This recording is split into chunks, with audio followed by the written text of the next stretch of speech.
slow things down and run their offense in the half court.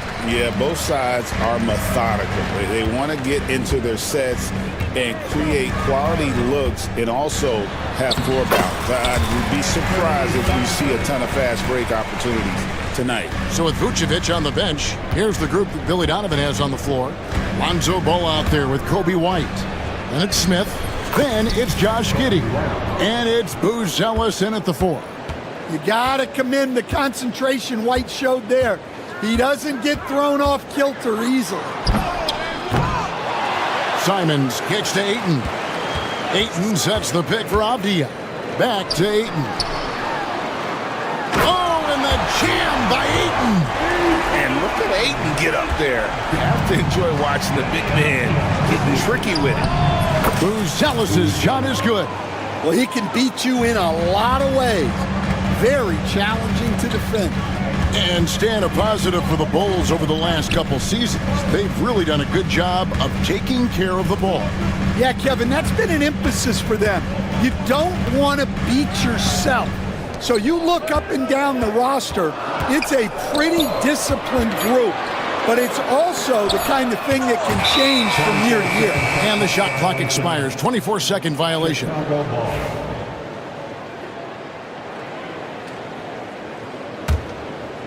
Here's Giddey. First 1:30 gone here in the first quarter. Smith outside. The offensive rebound. Outside, White. His three-pointer's off the mark. I'm shocked that didn't turn into 3 points. I mean, he makes you pay on those nearly. And it's a great finish! Oh, my. And guys, that's not as easy as he made it look. You've got to have some skills to pull that off. Well, he's got plenty of those, that's for sure. Lets it go. And he buries that one, drilling the rim on the way down. Simons has got 6. And I like to see this. They're calling his number early, and he's delivering. Yeah, well, his offensive contributions are going to be very important in this game. So it's good they've already got him in a rhythm. Pass to Ayton. Rebound by Smith. For Chicago, they've gone 2 of 6 from the field. White goes in, and that one is good. Yeah, what an agile drive by White to be able to slip past the contact like that. Ball against Simon. Here's Kamare. Back to Simons. Ayton a screen on Ball. Simons finds Ayton. He was all alone on that one. I do love the confidence. Ayton knows he must continue to hone his jumper, especially shooting it off the catch. Loads of expectations come with going number 1 overall, Stan. We all know that. Just ask DeAndre Ayton. Yeah, Kevin, I think he's become one of the more underrated players in this league. He was the top pick in 2018. People will always measure him against that standard. But look, he's averaged a double-double every season in the league. It's not easy to be that consistent. And it's Ayton missing.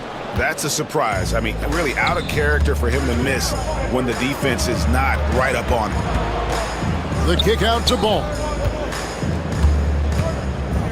Pass to Booz Ellis. Smith sets the pick for Booz Ellis. Just 4 to shoot. He nails it, and we're tied up. He's got 6. And at his size, Booz Ellis handles the ball really well, which makes him especially effective in pick and roll. Simons, the pass to Avdia. Ayton a screen on White.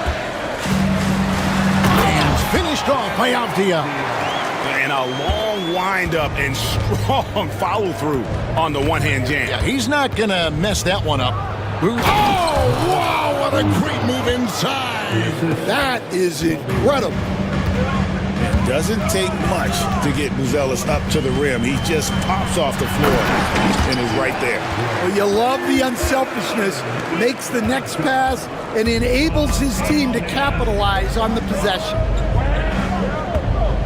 Smith sets the pick for Giddey.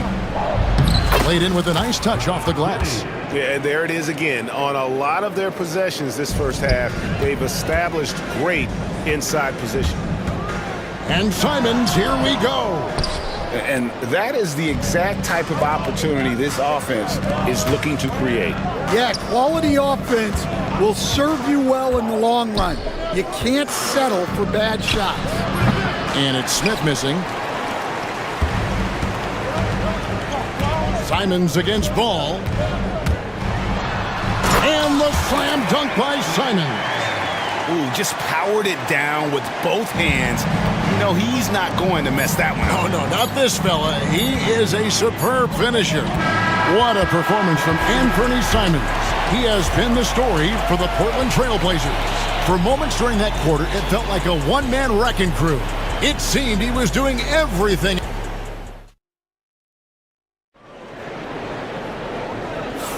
And this has been a fairly close game through the first quarter, and we'll see what happens here in the second.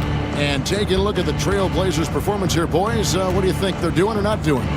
Just cashing in on second chance opportunities. That's how they built this early lead. Yeah, you can bet their coach is encouraging them to keep up the extra effort. It's more than paying off. We've got Anthony Simons. Also, Avdia is out there. Andre Ayton out there with Matisse Thybulle. And it's Kamare in at the force line. They're the group the Portland Trailblazers will start the second quarter with. Stan, after 11 seasons with this Blazer organization, Damian Lillard traded away in 2023. What a run he had for Portland. Incredible, Kevin. Not only in terms of his scoring and his individual honors, but the success he brought to the team.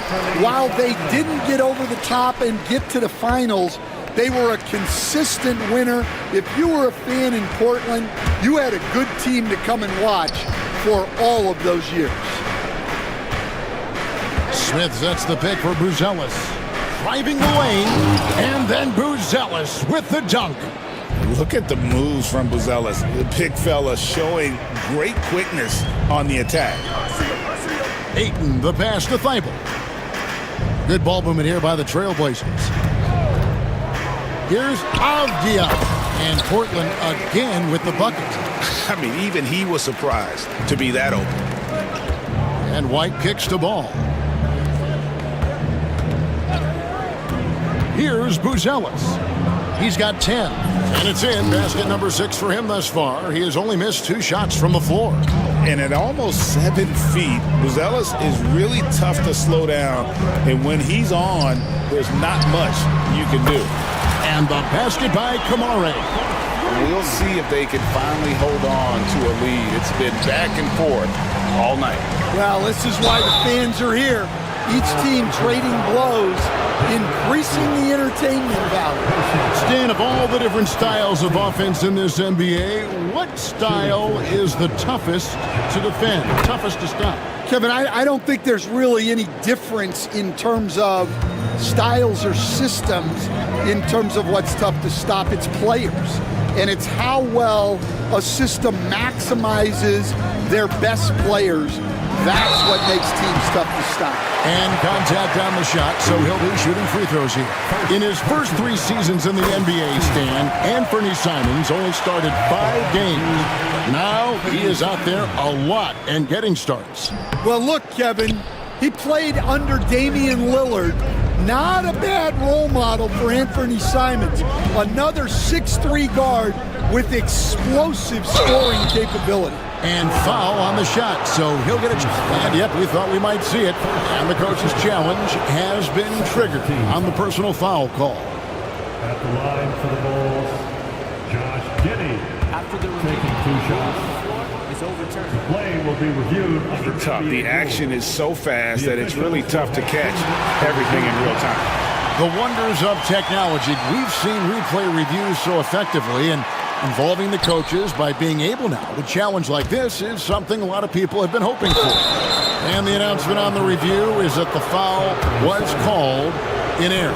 So they have determined to overrule the original call.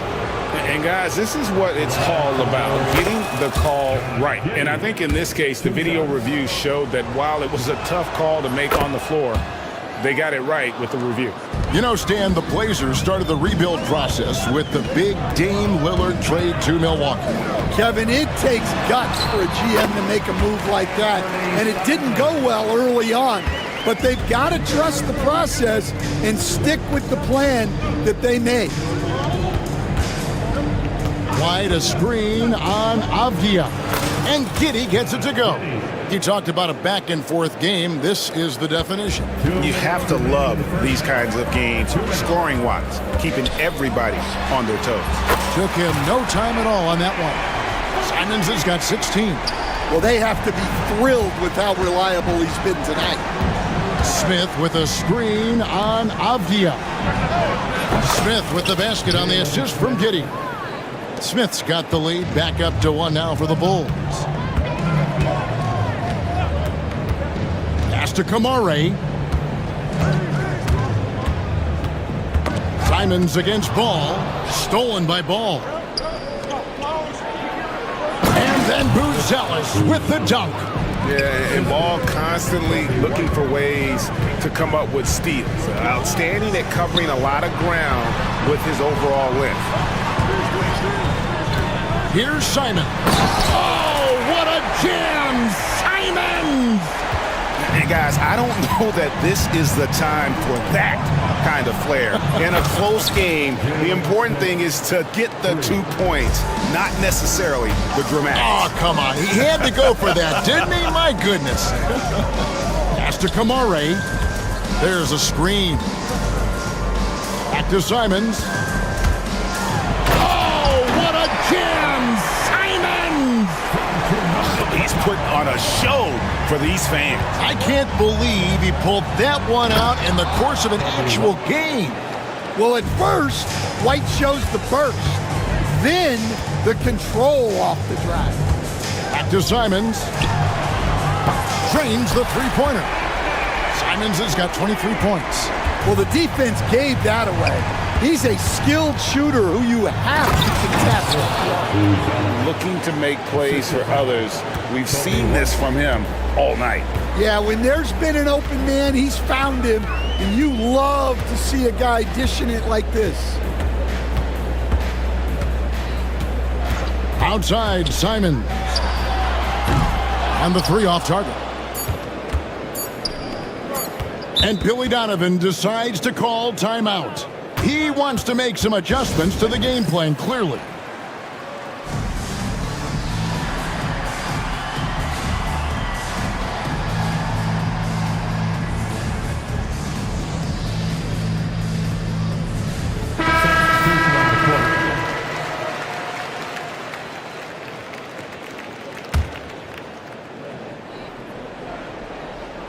And here's Herter outside. And that would have counted, but his shot was off the mark this time. So that'll be it for the first half. Fairly even battle underway in this one. Bulls out front. They lead by 3. We'll see you after halftime for the beginning of the third quarter.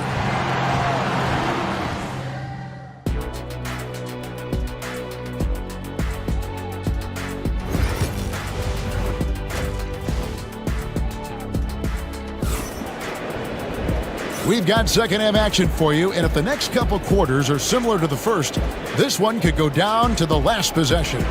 One of the stories here, Anthony Simons getting it done today. You know, I don't think he'll top the assist charts this year, but early on he's done a great job of keeping the ball hopping around. Yeah, and I'm a little surprised, but he's been focused on passing the ball.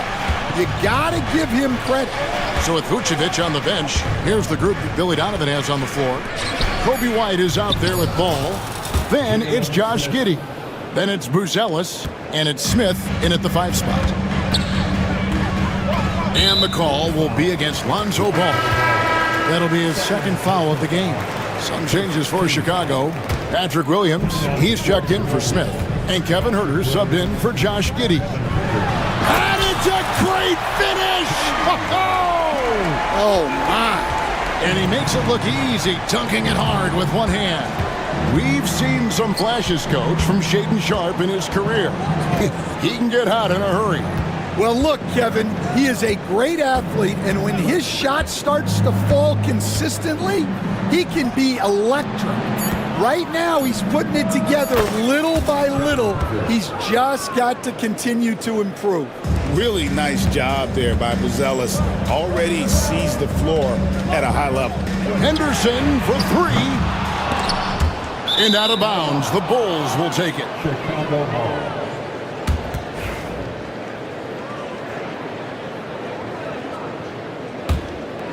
Chicago leading by 5. Ball surveying the defense.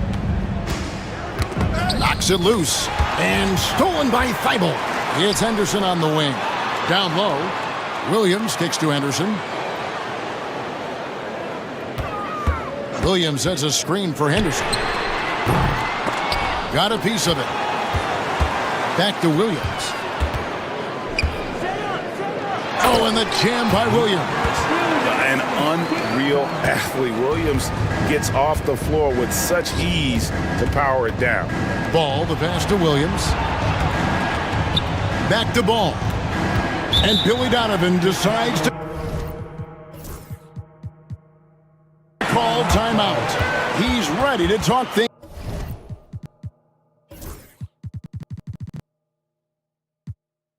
through with the team.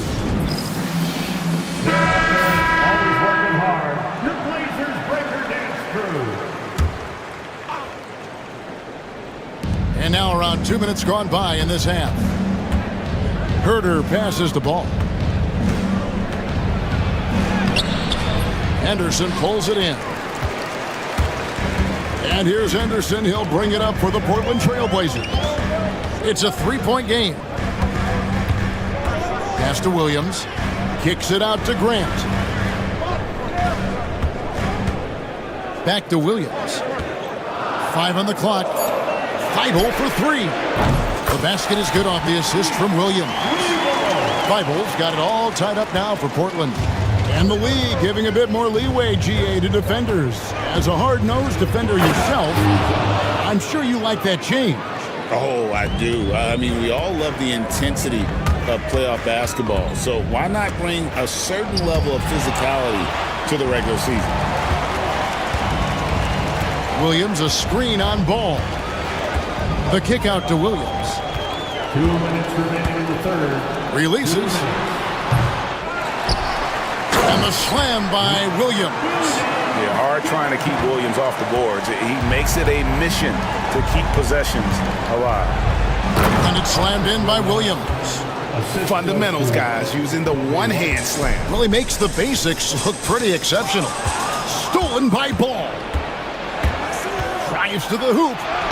And he lays it straight in. And now a 4-point Chicago lead.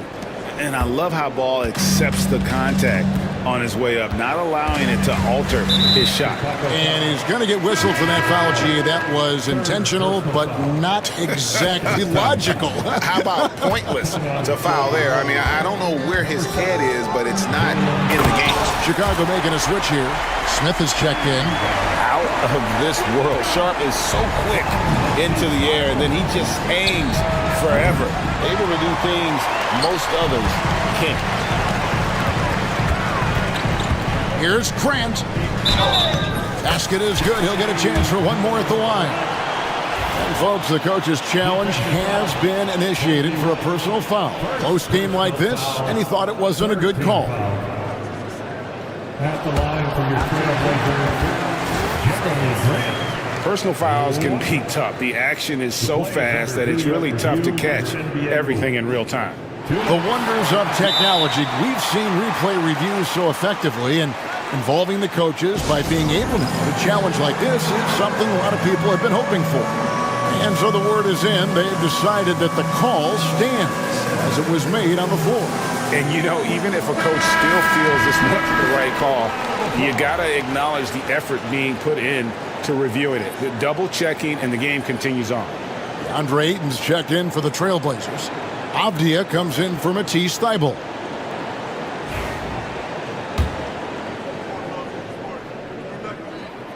And the free throw is good, now leading by 1. And the combination of athleticism and defense Grant brings is superb. A guy who you can depend on to compete. A great competitive game so far. And from the look of it, this one could go right down to the wire. Henderson kicks to Avdia. 44 seconds left to play in the third.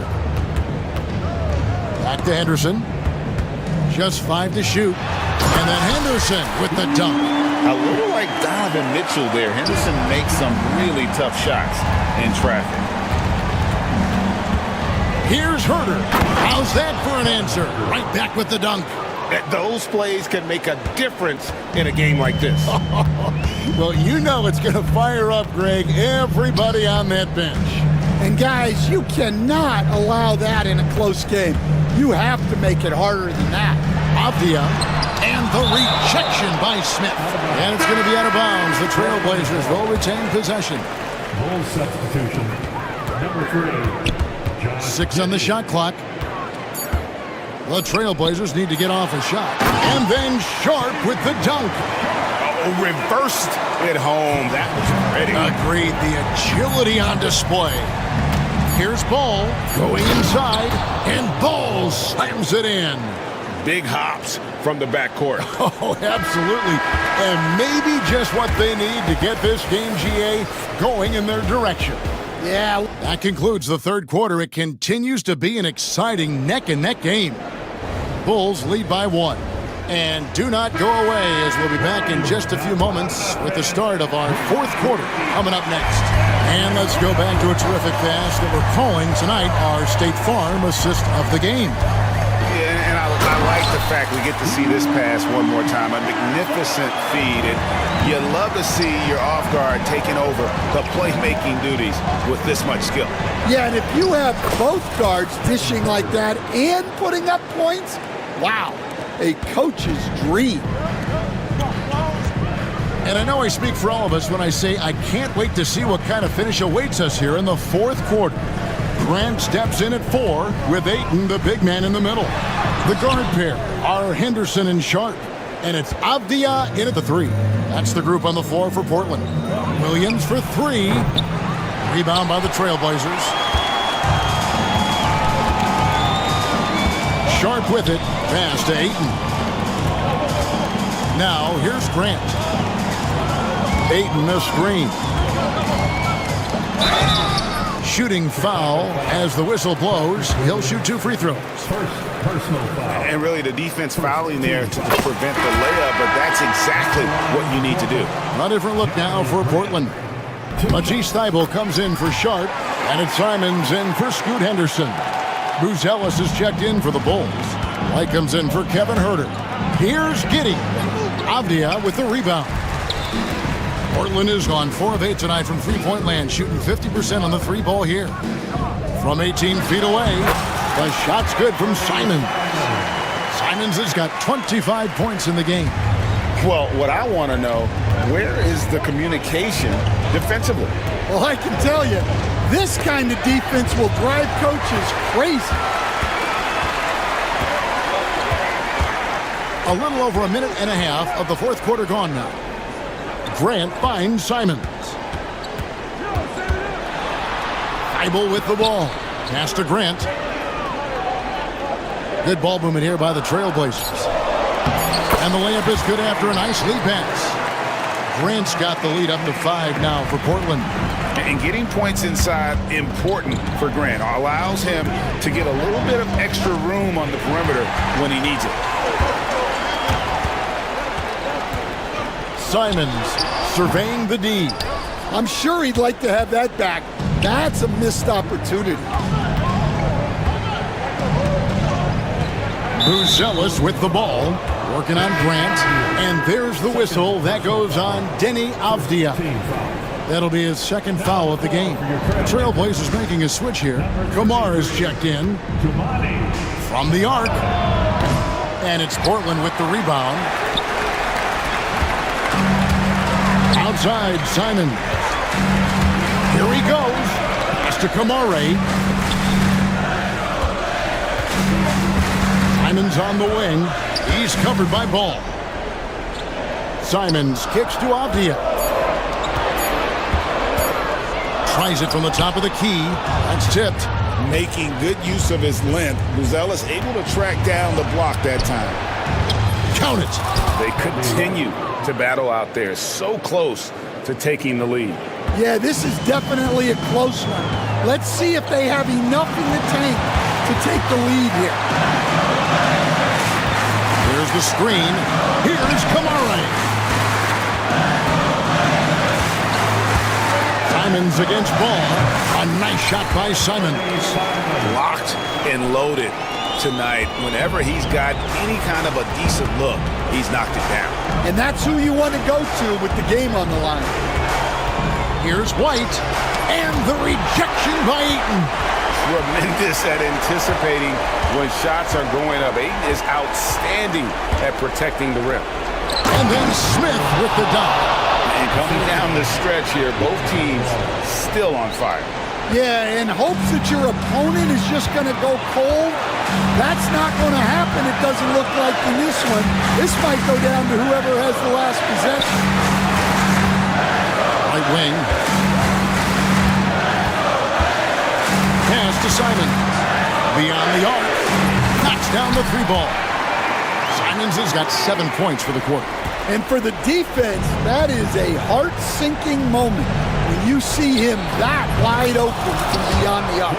Oh, you gotta love the back and forth action we're witnessing here right now. I mean, the crowd's going crazy. One moment for one three-pointer, then they come right back and boom, another. Well, this is starting to get real. And it's Simons missing. Well, I'm surprised that didn't fall for him. We know that's a shot he can hit, and there wasn't much resistance either. Yes!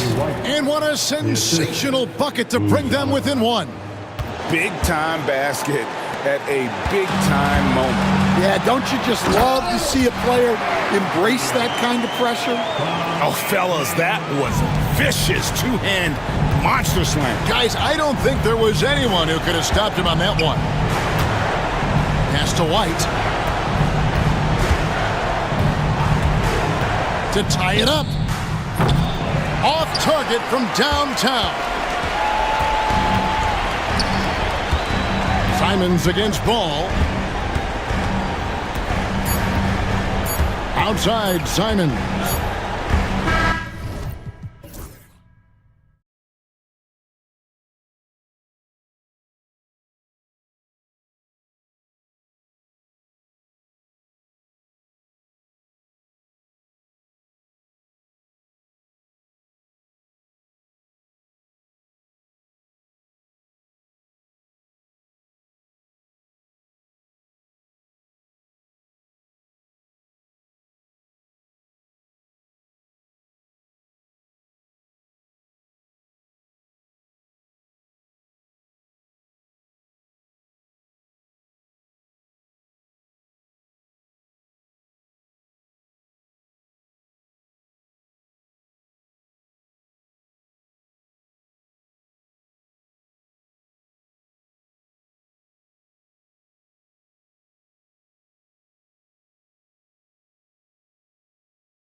teams like these who can really run their offense through their bigs.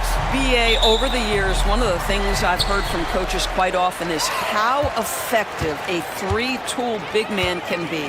When you can drive it, pass it, shoot it, score it, do all the things they can, it changes the geometry of the floor. Let's check out Minnesota's starting lineup. We've got McDaniels, Anthony Edwards out there with Nikhil Alexander-Walker. Then there's Rudy Gobert, and it's Randall in a power forward. Now here's Edwards. Wing shot on the way, and that's off the glass and in. Anthony Edwards just reading what the defense giving up. Gets to his mid-range game right there. Let's check in with our reporter, Allie LaForce. I had a chance to catch up with Jamal Mosley. I asked him directly about facing Anthony Edwards, and Coach said he's just so dynamic, right? Our hope is that we can control the pace, make this our kind of game, and he'll be a little less explosive. So the plan is to stifle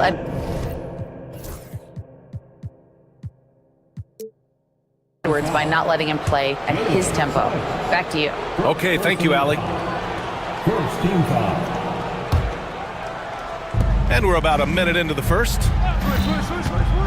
Here's Edwards. And Edwards slams it in.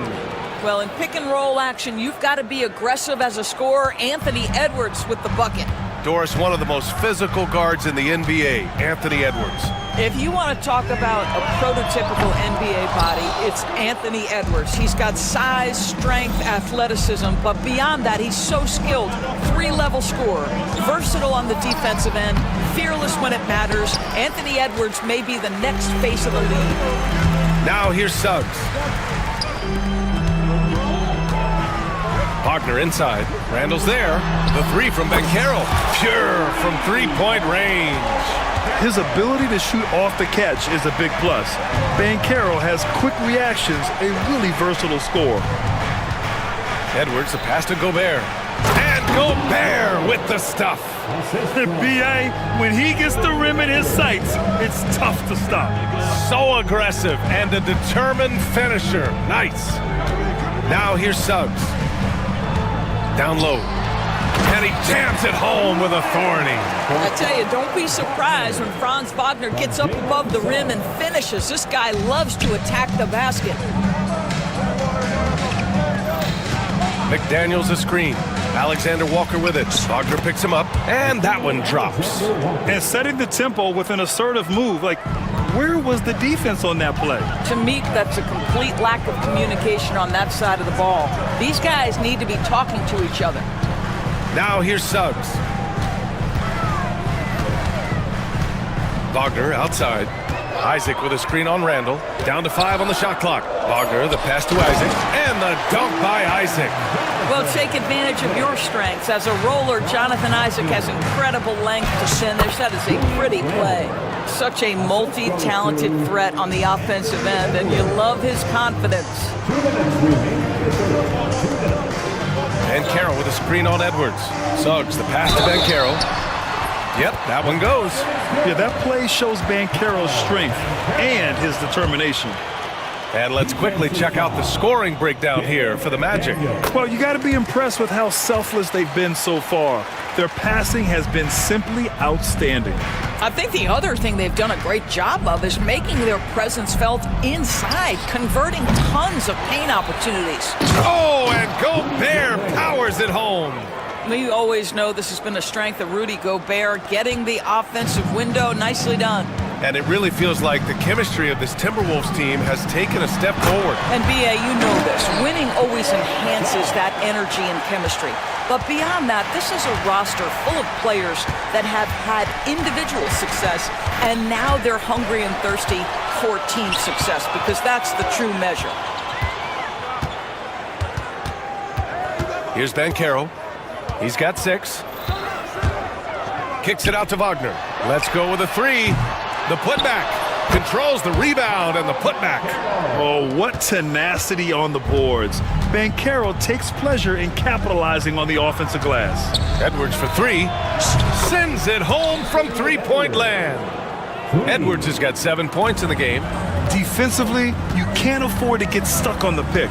You know exactly what that takes. It takes energy, it takes activity, it takes intensity. Now here's Suggs. And Carroll with a screen on Edwards. On the wing, Isaac. Back to Suggs. Van Carroll against McDaniels. Van Carroll drives. Whoop, there's the shot clock violation. So they'll turn it over.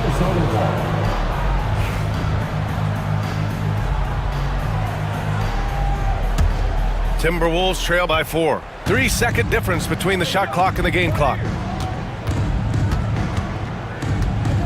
Suggs against Edwards. Hey, yo, right here.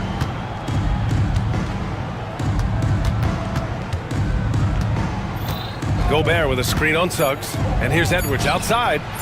Offensive board. Gobert outside. Alexander Walker lets a three fly. No good. Misses at the buzzer. Well, we've seen some great shots in the first quarter. No shortage of offense. Orlando ahead, up by 4, and we'll get the second.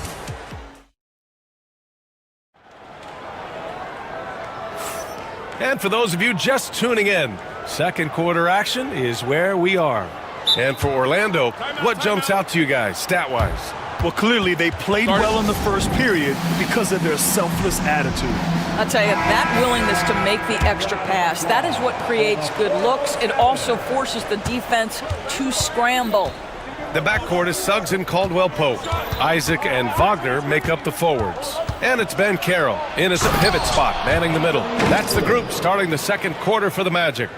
Man, that strength and concentration from Anthony Edwards. Yes, there's contact, doesn't bother him.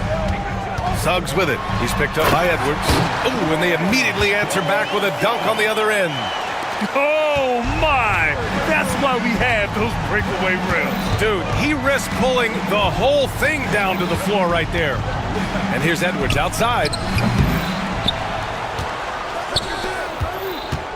From outside the arc. Can't get it to drop. No idea why he's attempting so many outside shots. It's not his day, and he needs to either look to drive or get it to an open teammate. That's their plan, to get him an opportunity to finish in tight. That's a miss they can live with. You know, part of what makes Julius Randle so effective is that spin move, Doris. He does like to use that on the interior against taller players to get enough separation. But the number of finishing moves that guy has off the spin, it is really an effective tool. Wagner with a screen on McDaniels. And Carroll passes to Wagner. For 3. And from the field after that one, 3 for 4 now. Man, this is just fun. These teams are trading threes back and forth. Well, that three-point shot just gives you so much room to operate on the offensive end. McDaniels passes to Edwards. There's the triple. Again, the miss by Edwards. Well, the defense clearly was not interested in guarding him from downtown. They're very fortunate he missed. And they go to the intentional foul. I mean, I'm just not sure what he was thinking right there. I mean, he needs to get his head in the game. And we've got a timeout from Jamal Mosley. He wants to make sure everybody's on the same page. Well, Grant, as you always say, in the playoffs, you need a player who can score in isolation. That's true, B.A. And in a 7-game series, defenses disrupt your set offense. If your stars can go mano-a-mano and create something out of nothing, that's often the best you can get. We're now about 2 minutes into the second quarter. Drains the triple. You simply must play better defense than that. This guy is too good from distance. All right, let's check in with Allie LaForce.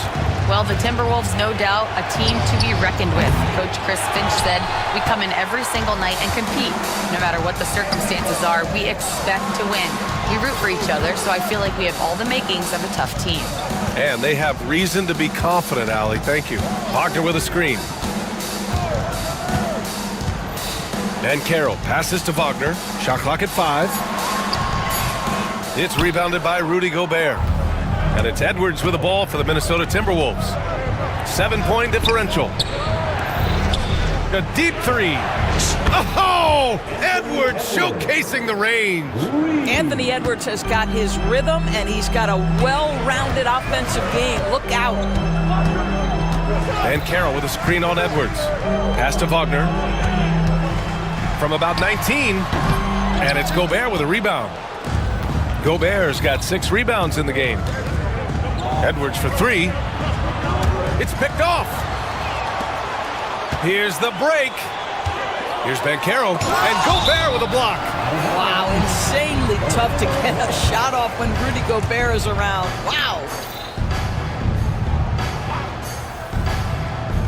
There's a minute 47 left to play in the second quarter. Wagner finds Banchero.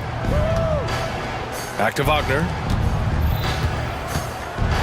And there's the drive, and that's his 4th bucket of the game in 7 attempts.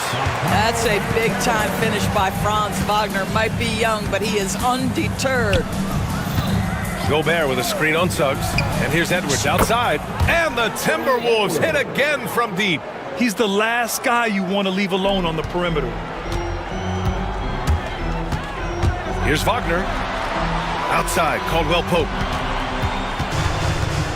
Wagner with a screen. Shot from the top of the key. And it's Orlando with another. Ooh, how sick was that, guys? I mean, he makes defenders look silly with moves like that. Edwards against Suggs. The 3 is up. Oh, ferocious from Gobert. All too easy for Mr. Gobert in the painted area. Nicely done. Suggs surveys the D. Wagner with a screen on Edwards. To the middle. And he jams it after taking the nice feed on the run. Oh, nice one-handed jam there, B.A. Hey, little exclamation point. Edwards against Suggs. And a foul called on Jalen Suggs. That's foul number 2 for him. And yeah, he still was moving at the point of contact.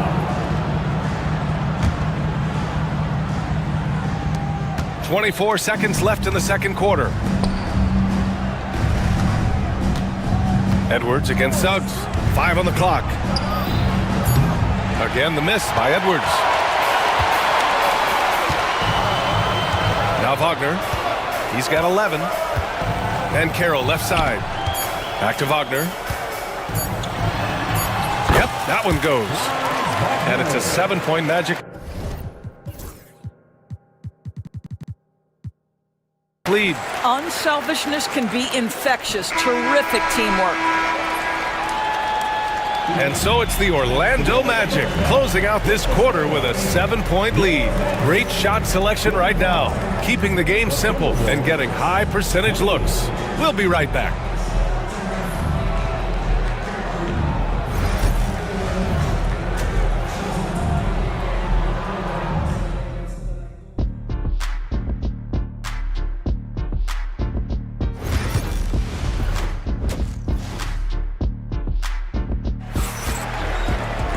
And we played through the first half. Plenty of basketball left in this one.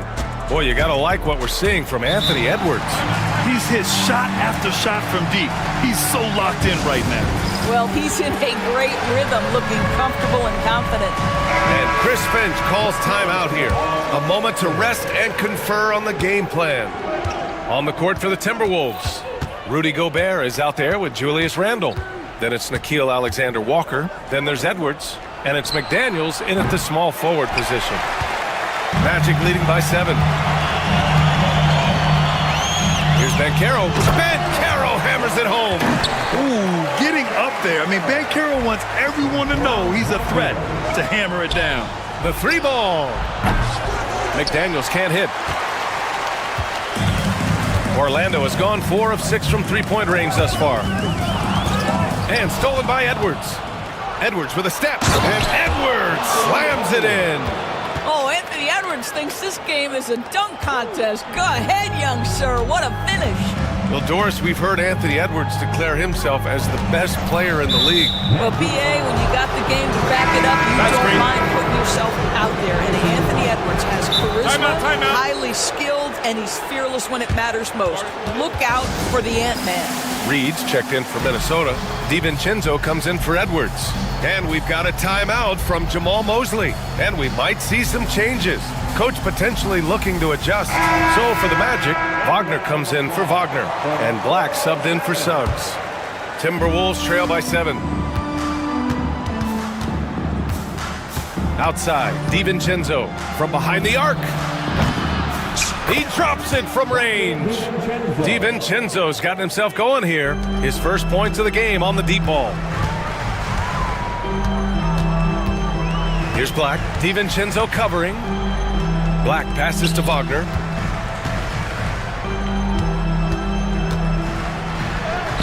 And he banks in the layup. And the Magic lead by 6. Probably a play they drew up in the locker room at half. Well, there is nothing better than catching a rhythm as early as possible, and boy, that's a terrific start right there. Reed sets a screen. DiVincenzo, the pass to Reed. Second chance effort.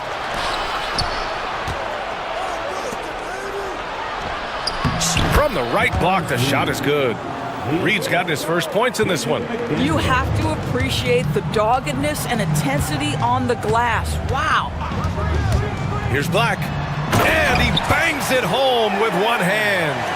And just a great screen. And they got a high-powered finish out of it. And my question is, where was the help? Someone rotate over and challenge. Alexander Walker with the bucket. Yeah, Julius Randle has a good feel on the offensive end. On time and on target with the pass. Wagner with a screen on DiVincenzo with the drive. Shot's good by Black. Black's got 6 here in the quarter. Pick works well there, but the defense left a lot to be desired. It takes incredible effort to stay connected to the hip of the offensive player. You've got to want to work. Randall finds McDaniels. Outside, DiVincenzo. From downtown, Orlando with the rebound. Their biggest lead of the game was 9. Caldwell Pope with it. Now Alexander Walker defending. Now here's Caldwell Pope. Not a lot of room. Clock at 6. Randall pulls down the board. And it didn't fall, but still a great look. You know, it can be frustrating when you make the right play and fail to reap the rewards. You just have to stay with it here. Wow, you don't see him left alone very often, and of course, he makes good use of it. Wagner, the pass to Banchero. Caldwell Pope, a screen on McDaniels. Here's Banchero. Oh, Banchero throws it down. Boy, the ability to get off your feet in that quick a fashion. Paolo Banchero, tough to deal with. Here's DiVincenzo, and he dunks it down. Woo-wee! What a big finish out of the backcourt. That might be exactly what they needed at this point of the game. Boy, as tight as this one is, that's a statement play saying, hey, listen, we're not here to back down from you guys. Back to Caldwell Pope. The 3. Gets the 3 to fall. Caldwell Pope's got 11 points. Well, you see the decision-making of Paolo Banchero is so impressive. Comes into the league with that skill and really elevating it. The 3, DiVincenzo. Caldwell Pope pulls it in. And you never want to give a shooter like him a clean look. Pass to Black. Oh, got a piece of it. And that's out of bounds. Last touch by DiVincenzo. You see his active hands knocking that pass out of bounds. Well, that's what you call a game of inches. They talk about it in football. We see it right there. Houston, he's checked in for Isaac. And Chris Finch has called timeout. I think right now he must be looking at some adjustments.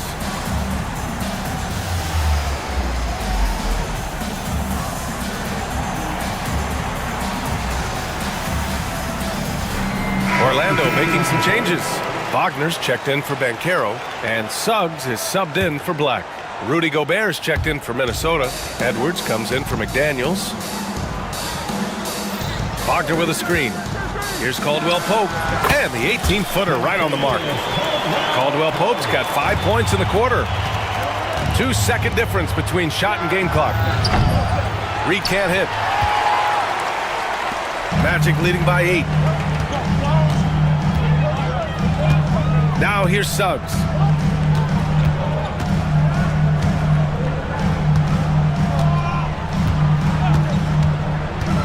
Wagner outside.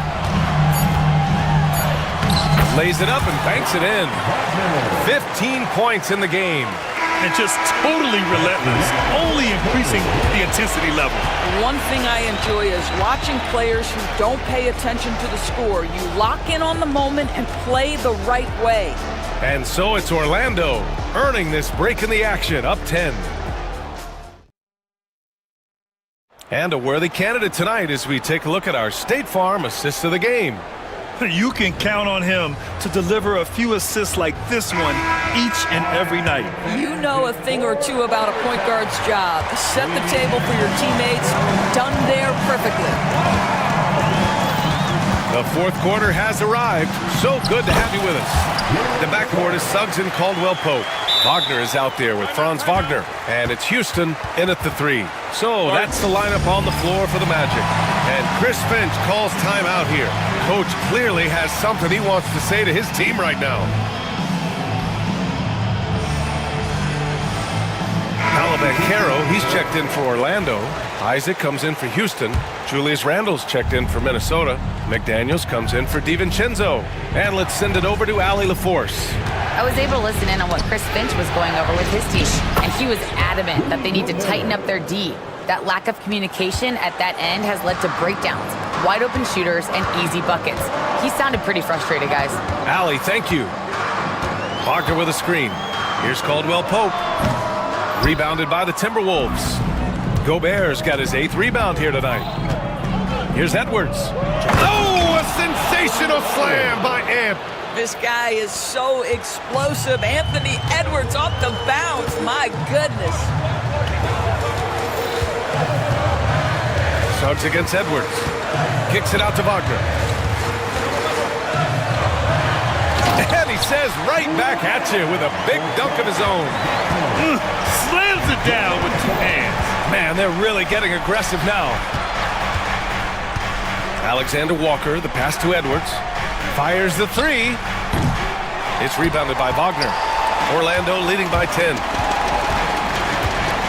Bancaro the screen. Pass to Wagner. About a minute and a half into the fourth now. Misses the jumper from the wing. McDaniels from long range.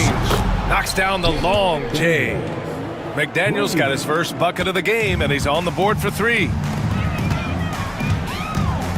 Here's Caldwell-Pope. And another basket for Orlando. And he did that so well in college.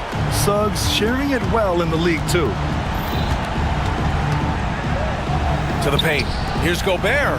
Oh, and Gobert powers it home. Sometimes a player is born with a passer's mindset. He deals it with conviction.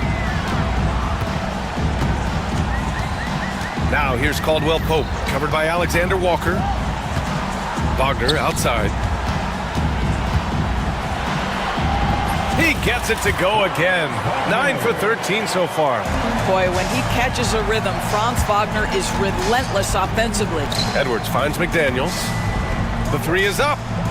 And another 3 from Minnesota. Here in the second half, they're really focused on stretching the floor. And guys, boy, when you're hitting, it sure does work. It obviously opens up major options at the offensive end. Here's Wagner. It's rebounded by Minnesota. Gobert's got 9 rebounds in the game. Boy, he's getting it done. Pass to McDaniels. Launches a 3. It's rebounded by Bancaro. And Suggs has got the ball here for the Orlando Magic. And now they decide to foul intentionally.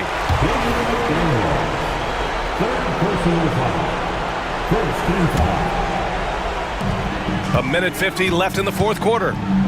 Bancaro outside. Picked by Isaac. 5 to shoot. Bancaro passes to Wagner. Shoots over Randle. And Wagner gets it to go on the assist from Bancaro. Bancaro's got his 4th assist in this one. McDaniels from long range. And it's Randle with the jam. Well, this is where the tremendous motor that Randle plays with helps him get rebounds. Suggs against Edwards. Suggs with the bucket. And the Magic lead by 8. Ooh. An aggressive move, takes it strong, and there's no help defensively. Gobert with a screen on Suggs. Edwards looking for an opening. Pass to Alexander Walker. Edwards against Suggs. Gobert with a screen on Suggs. And there's the shot clock violation. Couldn't get the shot off in time. 54 seconds left in the fourth quarter.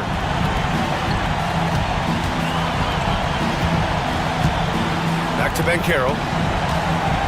Suggs outside. Pass to Wagner. For three, Caldwell Pope. It's rebounded by Minnesota. Outside Edwards. Gobert inside. He's covered by Suggs. Isaac using every bit of that 6'10 frame to send it back. Back to Wagner. From deep three-point range. Rudy Gobert with a rebound. And Minnesota calls time here. 11 seconds left in the fourth quarter here. All right, guys, what's your take? A lot to talk about here, but hey, this game is likely out of reach. Well, maybe it could wait until after the game because this one is over.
Can happen in this NBA.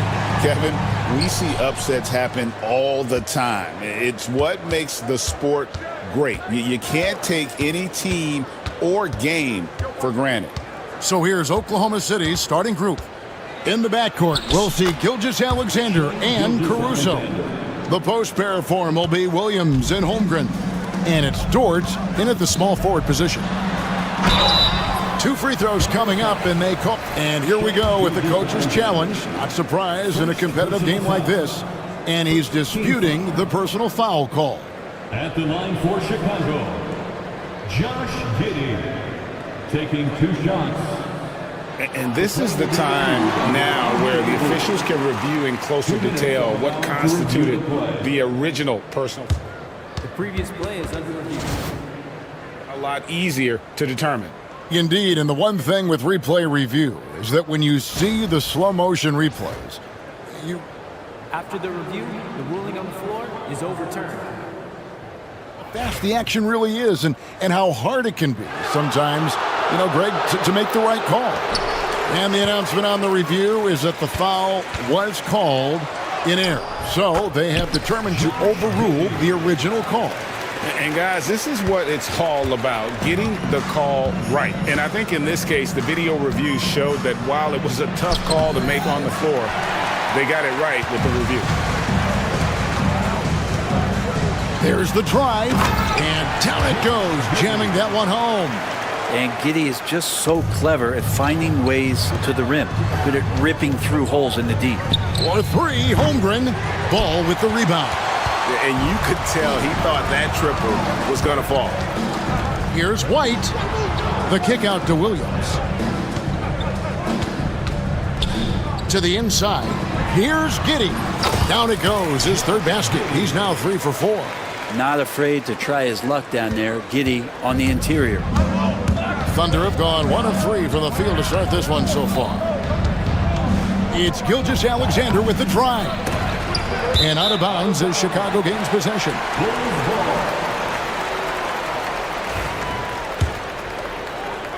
First quarter of play with about a minute and a half gone. Things really clicking for him at the offensive end. They're making good decisions, not wasting these opportunities. And Buzelis continues to work on improving his 3-ball. When he's hitting from there, everything else becomes easier. And it's the Thunder with the ball. The Bulls knocking down the 3. Holmgren finds Gilgeous-Alexander. Holmgren with a screen on Ball. Pass to Dort. Clock at 4. Back to Gilgeous-Alexander. Will it go? And he lays it up and in. Totally in the zone. The ticking clock doesn't disrupt Shea's play at all. And when you talk to people about the Bulls, GA, Michael Jordan's shadow still looms large over this team and organization. And Kevin, they haven't won a championship before or since he was in Chicago. They've had plenty of good players, Derrick Rose and MVP, Jimmy Butler as well, but the results haven't been there. And the ball goes out of bounds. Last touch by Ball.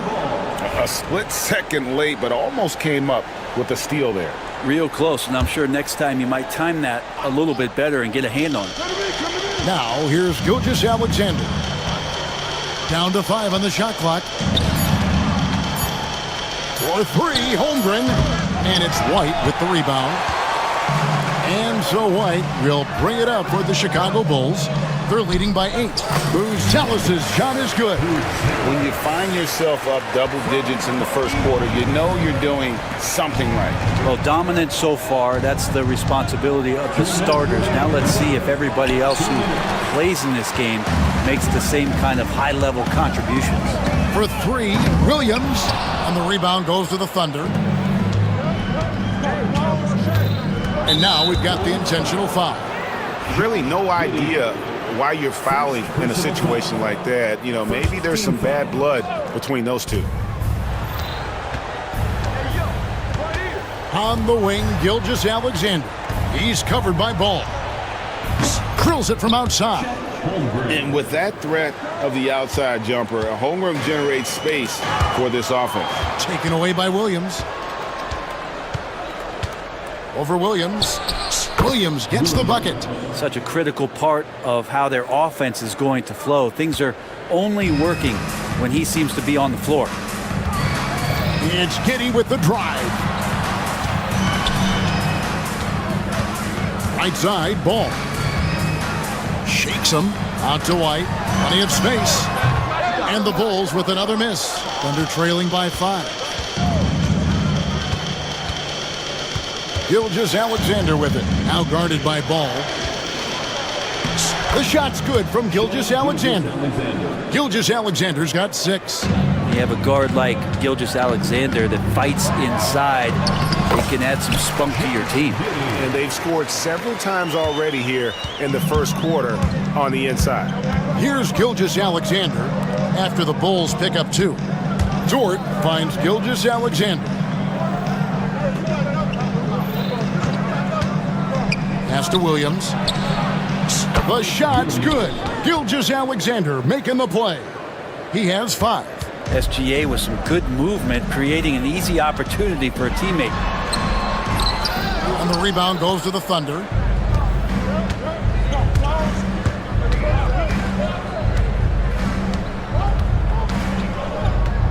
Holmgren sets the screen for Gilgeous-Alexander. The game now all time. There's a great pace to Gilgeous-Alexander's game. The mid-range fits well. 4 seconds left. And it's Giddey laying it in. And they've done well at taking advantage of some late defensive rotations and getting the ball in the paint. And so it's Josh Giddey making things happen for Chicago. He got into double digits.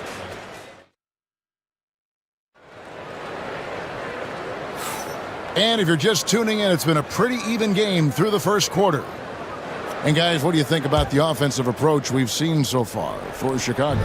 How about the ball movement so far? I mean, the unselfishness, everyone here just playing for one another, and that can be infectious. Well, in the early goings, the mid-range shot has also been working well for them. They've been racking up some points off of those jumpers, and those are probably being invited. On the floor for Oklahoma City, getting going here in the second quarter. In the backcourt, we'll see Gilgeous-Alexander and Caruso. Dort and Williams up in the forward position. And it's Holmgren in at the center position. For him, it's harder to miss that shot than it is to make that shot. I think he was anticipating a bit of a bump there. And there's the foul. We're going Alex Caruso. That's his first foul. Personal foul. First team foul.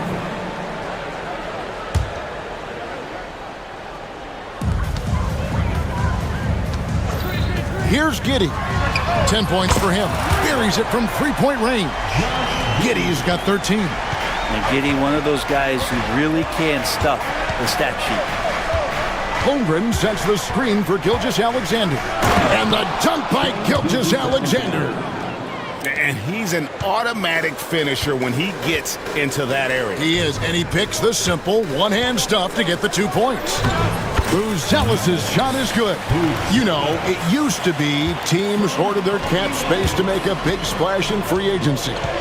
But, Brent, why is that less common now? Well, really, the mechanisms for you to retain and maintain your star power has gotten easier for teams as they have gone out for big extensions to make sure that their star is shining brightest. Yeah, attacking the interior is something White does well. He's crafty, and he makes good adjustments against the defense. And here's Gilgeous-Alexander outside. No good. Dismiss, number 4 in 10 shots. Ball from long range. It's Chet Holmgren with the rebound. Holmgren's got his 5th rebound right now in the game. Gilgeous-Alexander against Ball. Here's Holmgren. Stolen by Ball. Inside. Here's Buzelis. Pass to Giddey. Now Williams. Holmgren with the steal. And here we go. Holmgren heading to the hoops. And the dunk by Holmgren. And man, is this kid special. Holmgren showing how impactful he can be on both ends. Basket good. That's 12 points for Buzelis. And guys, they continue to put a lot of pressure on the interior defenders with their work down low. And great for Buzelis. Basketball has been a part of his family for generations. Yeah, how about that? Both his parents played professionally in Lithuania, as did both of his grandfathers. And his dad now works for the Lithuanian men's national team as a physiotherapist. And they call the foul, so he's got the and one chance here to make it a three-point play. That sends Josh Giddey to the free throw line. That one on Gilgeous-Alexander. The Bulls shooting their first free throw of the game. Giddey, one of those guys who, when he's on the floor, plays with that kind of joy that Steve Kerr often talks about with Steph Curry. This is a guy who wants to keep improving in any way that he can. The shot by Buzelis, no good. Well, he wants that one over again, I guarantee that. Nobody's even in the neighborhood. Gilgeous-Alexander with it. Defended by Giddey. Stolen by Ball. Holmgren with the steal. On the wing, Williams. Bangs home the trifecta. Williams has got 8 points. Oh, nice job there from Holmgren. His guys appreciate when they're open, he gets them the ball. Williams with a clean look. And right away, they match it with a three-pointer of their own. Both teams running perimeter-oriented plays that are working. Well, both of them looking towards the three-point line, and I like to see that, especially when the results are made buckets. Here's Gilgeous-Alexander, and he drops it in from the low post. 17 points in the game. And Gilgeous-Alexander is such a tough cover, especially at his size. Here's Ball, and he banks in the layup. And the Bulls lead by 5. Pushing the action, getting others involved. He does it time and time again. Nice to play with a point guard that takes pride in playmaking. It makes you move around just a little bit faster to get open spots. Here's Holmgren, and the dunk by Holmgren. And attacking the rim. Holmgren making excellent use of that height inside. Now 8 seconds separating the two clocks. Ball banked in off the glass. Ball's got 4 points in the quarter. And you're going to take as many of those high percentage shots as you can get. And Gilgeous-Alexander's got the ball here for Oklahoma City, trailing by 5. You take your time. You don't give them another possession. And hopefully that's what they'll do here. It's what most teams try to execute at this time in the game.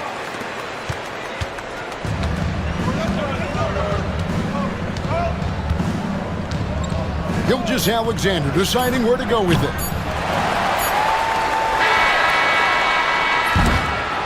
And so it's the Chicago Bulls heading to the bench with a 7-point lead as we wrap up the quarter. They're pounding the ball inside, and that's where they've gotten their best production tonight. And we'll be back with you shortly.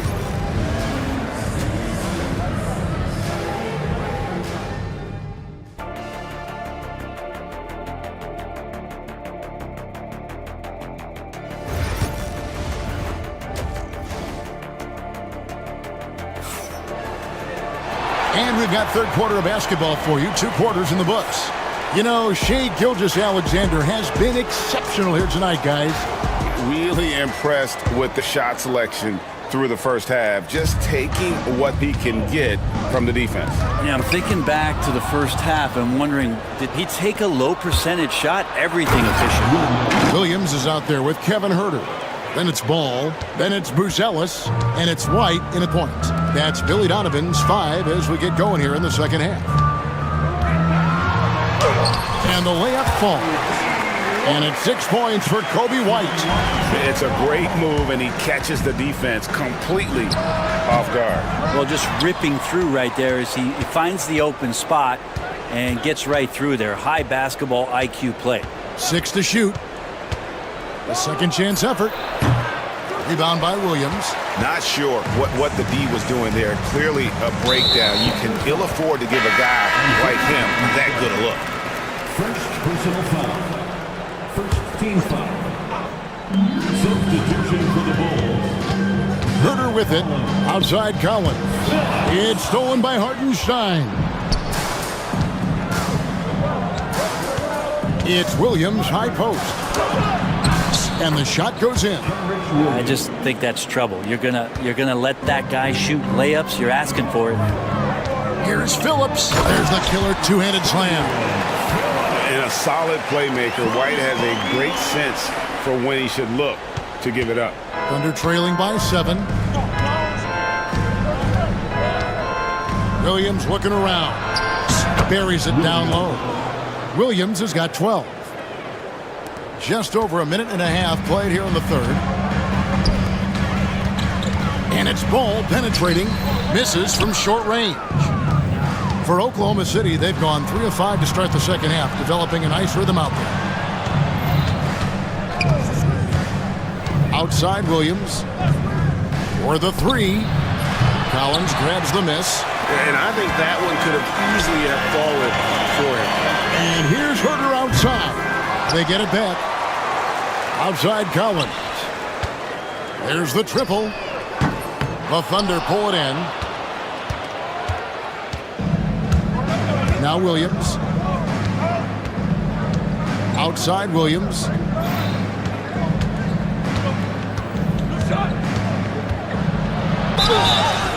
And the call, folks, the coach's challenge has been initiated for a personal foul. Close game like this, and he thought it wasn't a good call. At the line for the Thunder, Williams.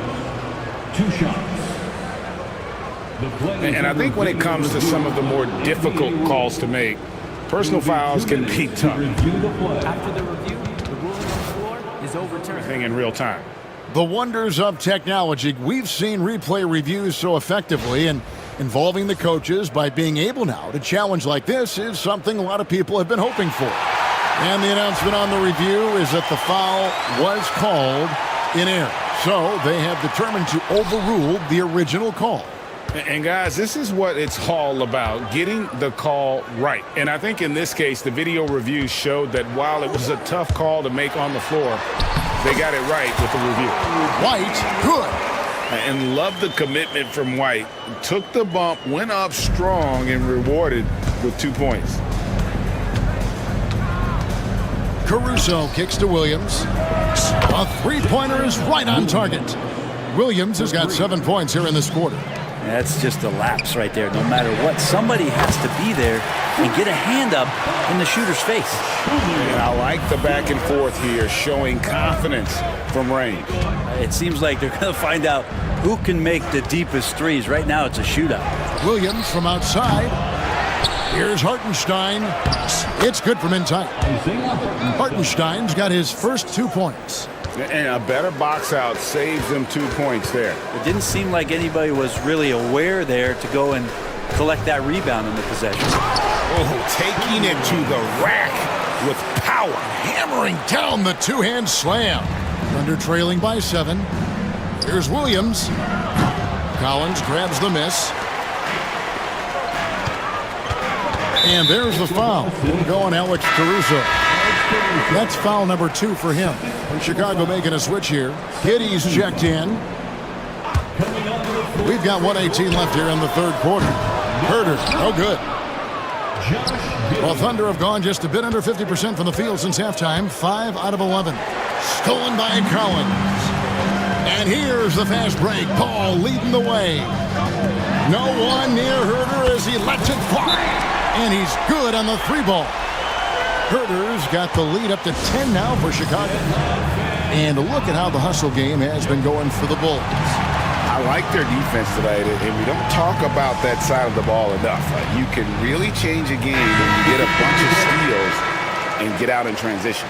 Well, something else that has stood out is their up-tempo offense. I mean, these guys have been on the track all game long. They're creating high-percentage looks, getting out there on the fast break. And Oklahoma City making a change. Chet Holmgren, he's checked in for Hartenstein. Dort comes in for Williams. Topic is checked in for Alex Caruso. And Shea Gilgeous-Alexander subbed in for Wallace. Herter on the wing. Stolen by Dort. Holmgren against Collins. And the Bulls, another 3. Collins, a 7-foot center that looks pretty natural in shooting from there. 7-second difference, shot and game clock.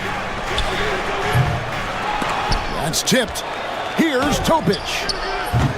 No good with the triple. Bulls leading by 11. to the left wing. Holmgren with the steal. From outside the arc. No good. Well, through 3 quarters of play, down double digits, it may be difficult to overcome.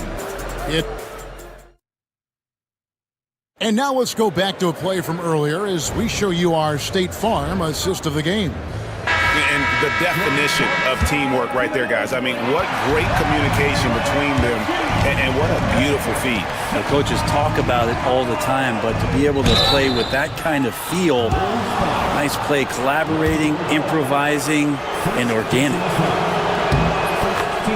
And with the 4th quarter upon us, time is running out for this game to become competitive. Taking a look at the Thunder, Topic is out there with Gilgeous-Alexander. Then it's Williams. Then it's Lou Dort. And it's Holmgren in its 7th. And then Buzelis with the dunk. It doesn't take much to get Buzelis up to the rim. He just pops off the floor and is right there. Here's Gilgeous-Alexander. That one misses. Excellent D there from Ball. Here's Buzelis. Now here's Giddey. Pass to Buzelis. And foul on the shot. He'll shoot 2 at the free throw line. That one on Holmgren. A really talented youngster. Matas Buzelis comes from Lithuania, and they have a very rich basketball history there, and he's hoping to add to it. A big fella with the ability and confidence at the free throw line is something that every team wants. Don't have to make those late substitutions. Keep your big guys on the floor. Well, here's the problem. He's shooting the lights out, but they're still behind. They need another guy to step up. Total letdown by the D. Can't leave the bucket unprotected. Absolutely. And it attacks an easy 2 points onto the lead. Will not find a higher percentage opportunity than that. And Gilgeous-Alexander, here we go. Count that bucket.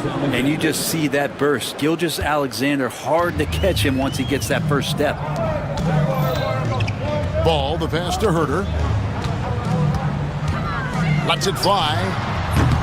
The Thunder pull it in. And I was sure that was money on that one, but everyone is afforded an easy miss or two. Yeah, that happens. Important thing is for players, just don't beat yourself up and make a miss like that cost you another play.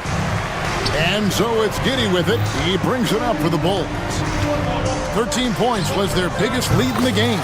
Gets the three-pointer to fall. And at almost 7 feet, Buzelis is really tough to slow down. And when he's on, there's not much you can do. Giddey against Caruso. Launches it. It's rebounded by Oklahoma City. Holmgren's got his 8th rebound here tonight. To the paint. Here's Dort. The kick out to Williams. Pass to Gilgeous-Alexander. Three-pointer. Oklahoma City keeps it going. A new shot clock of 14 seconds. From deep, Williams slides through for his 7th basket in 11 tries. And guys, he's been a one-man air raid coming at them time and time again. Kind of like he's in his living room right now. He's found a comfort zone. Once he gets that, the defense knows they're in trouble. Outside, Gilgeous-Alexander. And the dunk by Holmgren. I mean, sneaky. When he moves around the floor, Holmgren takes you out of the play, slips past, and just rolls to the hoop. It's Giddey with the drive. And there's the bucket. Stay with it on the offensive glass, getting it done. That's a testament to the effort there on the boards. Never willing to give up on the possession, finding ways to sniff out the ball. And they're moving it up. Here's Buzelis. And then Buzelis with the dunk. Good job getting the ball and completing that play. The defense producing easy looks. It just helps you conserve some energy for late in the game. If you're waiting for him to miss when he's that open, you're going to be in for a long wait. Here's Giddey driving inside. That one goes in. Giddey's got 4 points this quarter. Just Mr. Reliable again here today, Kevin. I mean, they need his points and he's producing. It's Gilgeous Alexander with the drive. Yes, that goes in. He's making plays all over the floor. Gilgeous Alexander will not be stopped. Here's Giddey. The kick out to Williams. There's the three. Good on the triple. Williams has got the lead up to 13 now for the Bulls. They're in total command of this game with time starting to run out. Yeah, looking for a miracle worker out there is the opposing coaching staff. I don't know that they have one. This game seems to be well in hand. And clearly, we will not be witnessing a spirited comeback tonight, albeit as exciting as that would be. This was an excellent all-around performance for the Bulls. When you shoot this well from three-point range, you're really hard to stop. The defense didn't rotate out fast enough to stop the hot shooters. Exactly, Kevin. They were lethal from deep. And you know, looking back at all the contributions tonight, it was a really phenomenal all-around game for Josh Giddey. Yeah, it felt like there was more than one of him out there tonight. He was involved on every possession, and he made his presence felt in so many ways. Launches a three, and the three ball is good. And the Bulls lead by 16. Impressive job by the players, coaches, and don't discount the impact of these fans. Awesome to see their output tonight, trying to urge their team on, and that can always help. That home advantage of home fans getting you going, fully on display here.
teams who aren't afraid to slow the pace of the game. Well, BA, it's because they're both adept at operating their half-court sets. They don't feel the need to push the tempo all the time. All right, let's check out the starting lineup for the Trailblazers. We've got Anthony Simons.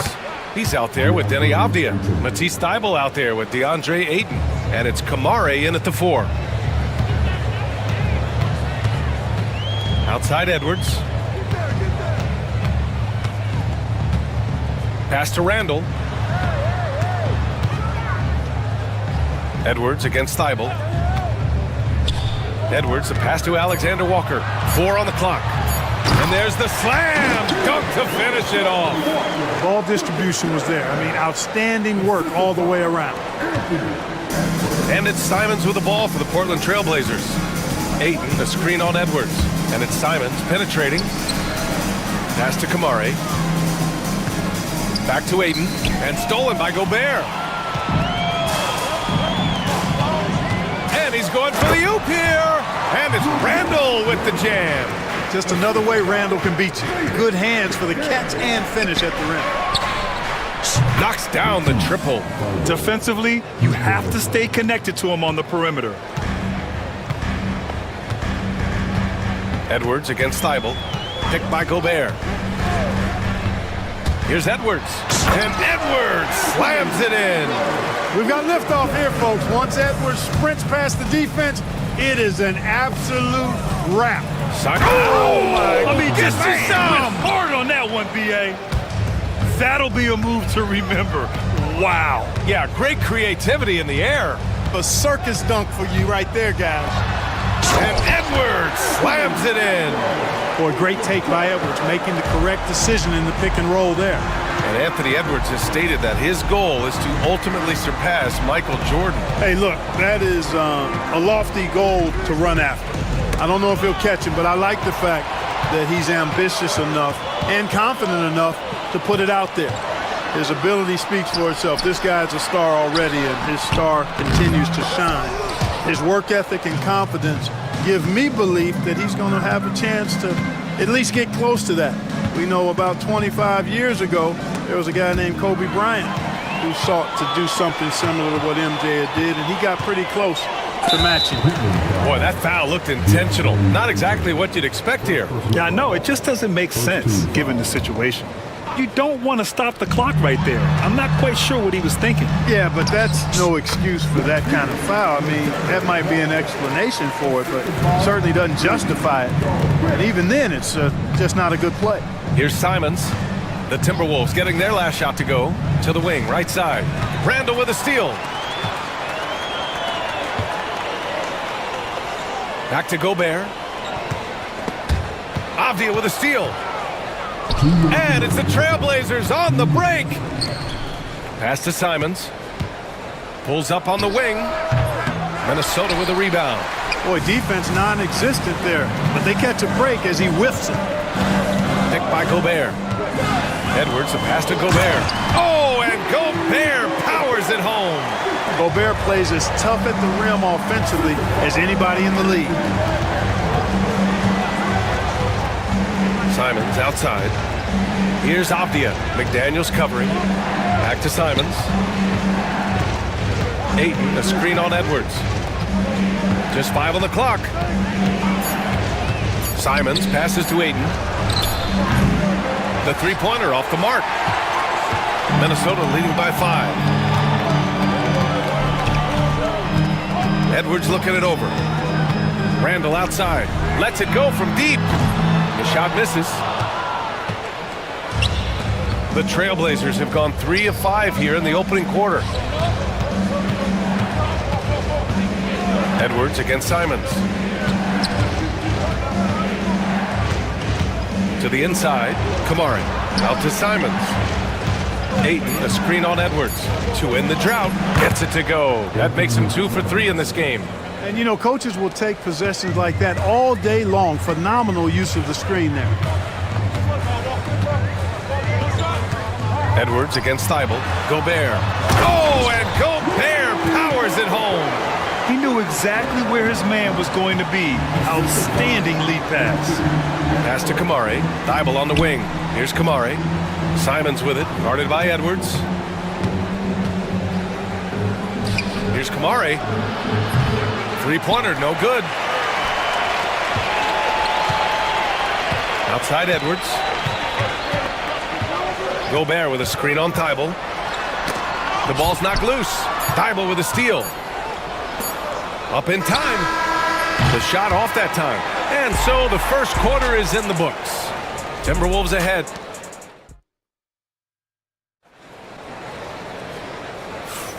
If you're just joining us, we played through one quarter in this one. And a moment to look at the scoring approach in terms of where the points are coming from here for the Timberwolves. In the early goings, their effort level has been exceptional. They're speeding around the defense and opening up options with good penetration. They've also displayed a real unselfishness as a team, moving the basketball well, sharing the rock, and giving everybody a chance to participate in the offense. On the court right now for the Trailblazers, we've got Denny Avdia. He's out there with Anthony Simons. DeAndre Ayton is out there with Matisse Thybulle. And it's Kamari in at the power forward position. Now here's Alexander Walker. 5-point lead, biggest of the game. No idea what they were thinking there defensively. I mean, that's a shot he makes often. Avdia outside. Ayton, a screen on McDaniels. Avdia finds Thybulle. Ayton with it. Pass to Simons. It's Avdia on the wing. Misses the three. And the shooter had very little space on that attempt. And guys, that's exactly the kind of high-impact defense. Oh, wow! Oh, watch out below. Big finish. Oh, doctor. Oh, my goodness. Anthony Edwards throwing it down with force. Get this guy in the dunk contest. Whatever the defense gives, that's what he takes. A sign of a skilled offensive player. Gobert with a screen on Thybulle. Edwards, the pass to Gobert. Outside, Alexander Walker. Back to Gobert. Oh! Gobert hammers it home! What a move by Gobert. Closing that open space in the pick and roll. Pass to Ayton. Now here's Simons, guarded by Edwards. Beyond the arc. And again, it's Portland with a three. Gets the shot he wants. The defense wasn't quite connected enough. They lost contact. The Timberwolves lead by 5. Gobert with a screen on Thybulle. Thybulle against Edwards. And there's the foul. It'll go on Matisse Thybulle. That's his first foul.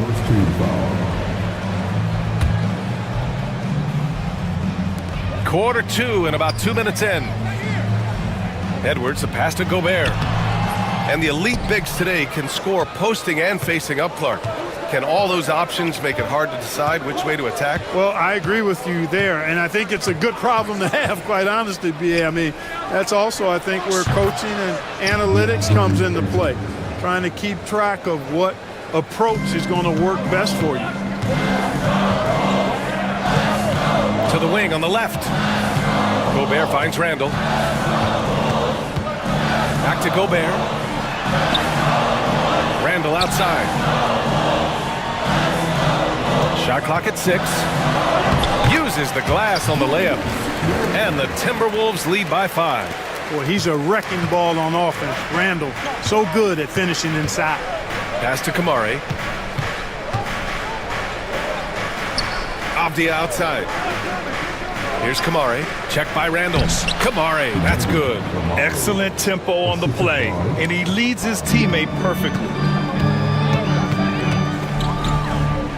Here's Edwards. He's got 6. Inside. Here's Gobert. Oh, and Gobert powers it home. And, you know, you give Edwards credit for making the right decision there, feeding his teammate. Smart, good basketball. Ayton, a screen on Edwards. Simons passes to Ayton. Oh, and the jam by Ayton. Making sure of it with the two-hand slam, B.A. Yeah, I don't blame him with the score this tight. You cannot take a chance here. I get the feeling, guys, that he may be sensing that this is a critical time in this game. Outside, Alexander Walker. Pass to Gobert. The Timberwolves need to get off a shot here. Lets it go from 14. Doesn't go for him. Great D that time from Simons. Blazers trail by 3. It's Avdia on the wing. Still no points. 2 points. That one goes. No defensive pressure at all. I mean, that's not going to get it done against him. Outside Edwards. And a miss there on the triple. And he almost made them regret defending him so loosely. They are looking really strong offensively. Yeah, just terrific momentum. Let's see if they can keep it up. The Timberwolves have gotten 5 of 7 shots to fall in the second. 7-second difference between the shot clock and the game clock. And now we've got an intentional foul. First personal foul. Second team foul. 24 seconds left in the second. Gobert with a screen on Thibault. Edwards making it look so easy from deep. Nice smooth three-point shot by Edwards there. Boy, he's got confidence from behind the arc. Simons against Edwards. Here's Ayton. Out to Simons. Here's Kamare. Shoots over Randall. And that's not gonna go. Misses at the buzzer. And a pretty tightly contested game here as we end the first half. It's Minnesota. They lead by 4. And we'll be right back after halftime for the start of the third quarter. See you in just a bit.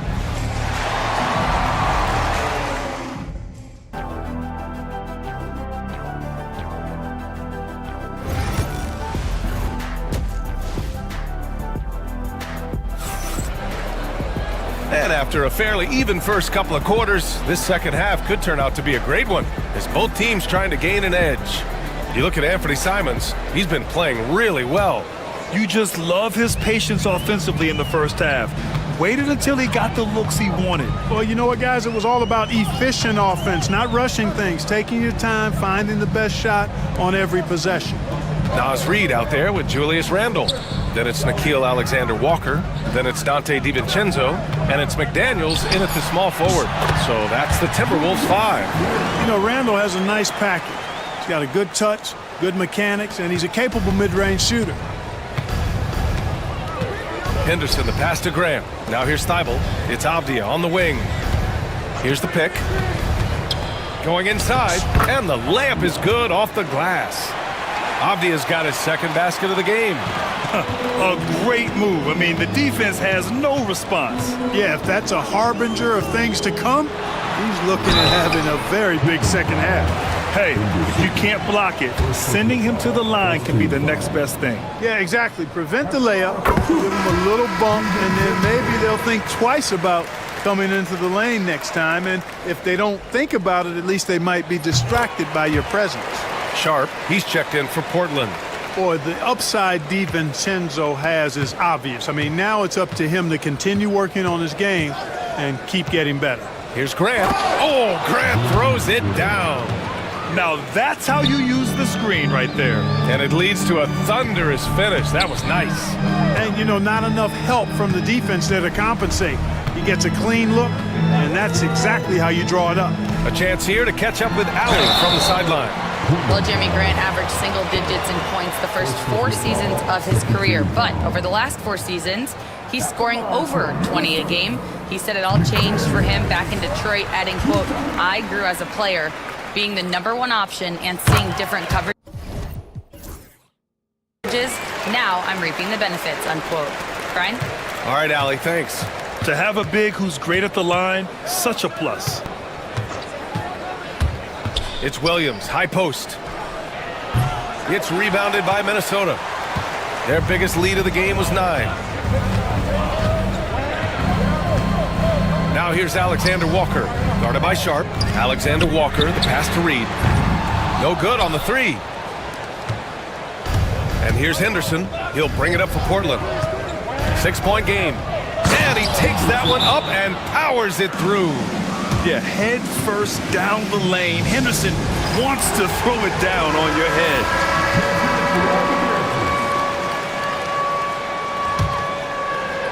And we're just about 2 minutes into the second half now. Oh, it's blocked by Williams. And it goes out of bounds. Last touch by Williams.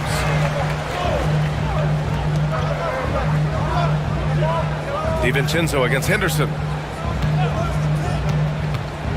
And he's going for the lob. And it's Randall with the jam. Woo! I just love that alley-oop slam, B.A. Defense disorganized, defense pays. Boy, I tell you what, guys, this is really getting close to being real ugly. Sharp with it. DiVincenzo picks him up. And there's the screen. Just 5 to shoot. Grant's shot is off. The Timberwolves lead by 6.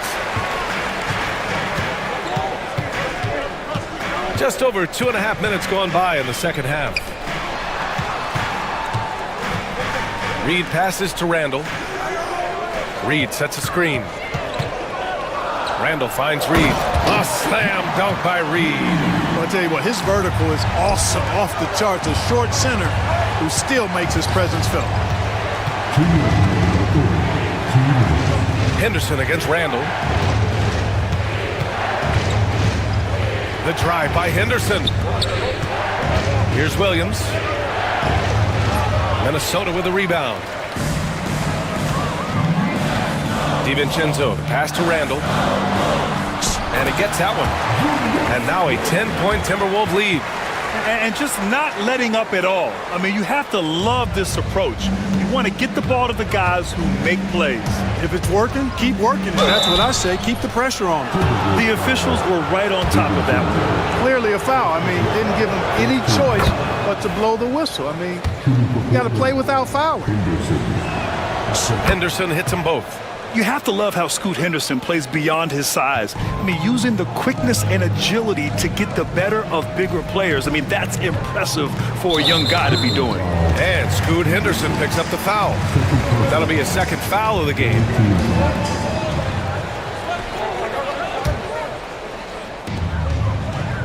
DiVincenzo, the pass to Reed. Henderson against DiVincenzo. Reed, a screen on Henderson. 6 on the shot clock. 3-pointer. Reed can't hit, and the ball out of play. Timberwolves will have it.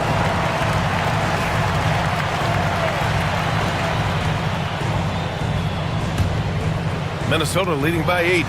DiVincenzo, the pass to McDaniels. DiVincenzo against Henderson. Here's McDaniels. Can't connect from 13 feet out. The Trailblazers have gotten 3 of 6 shots to fall so far in the third. Outside, Williams. Pass to Grant. Sharp with it. Covered by Alexander Walker. Sharp passes to Grant. Stolen by Reed. And Chris Finch calls timeout here. He wants a few moments to regroup with his players.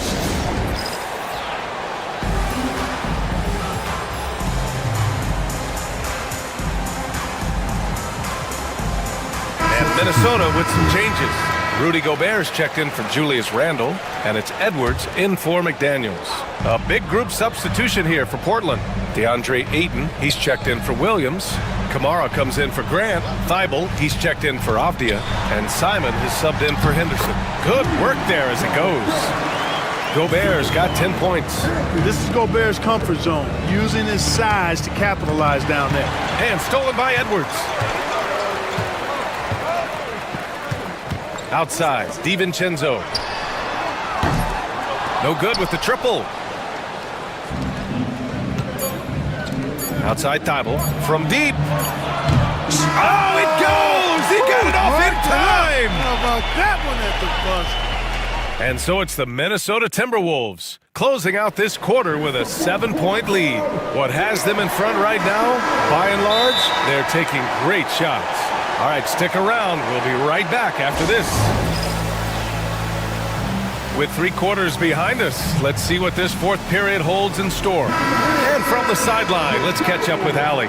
Over that last break, I got a chance to hear what Chris Finch said to the team. He implored his team to use the clock. He said the clock is our friend. No need to rush things unless they give us a free one. Let's squeeze them out of this game. Back to you, Brian. And Allie, thank you for that.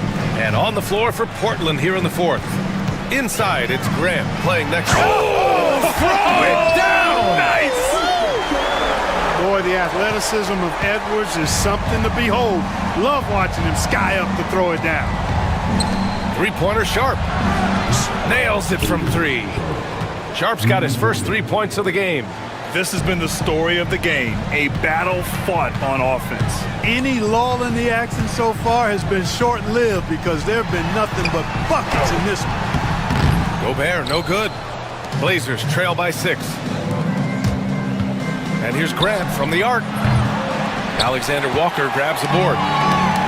Minnesota's shooting has been tremendous. 63% for the game and scoring with confidence. Pass to Aiden. Simons against Edwards. Aiden, a screen on Edwards. Simons passes to Aiden. Well-timed pass, and he goes straight to the bucket for the layup. Yeah, this is where Aiden's comfortable operating, using his height and array of inside moves to his advantage. Thibault against Edwards. Gobert with a screen on Thibault. Edwards. Edwards, so good inside. With a tough road ahead, they worked hard to get a good shot. Simons against Edwards. Sharp passes to Simons. Yep, right through the net. Oh, and that's a nice find by one of the youngest players in the league. Sharp with tremendous upside to his game. And Chris Finch calls timeout here. He wants their game plan to be crystal clear at this point. Moving along, 2 minutes gone in the fourth. Thibault against Edwards.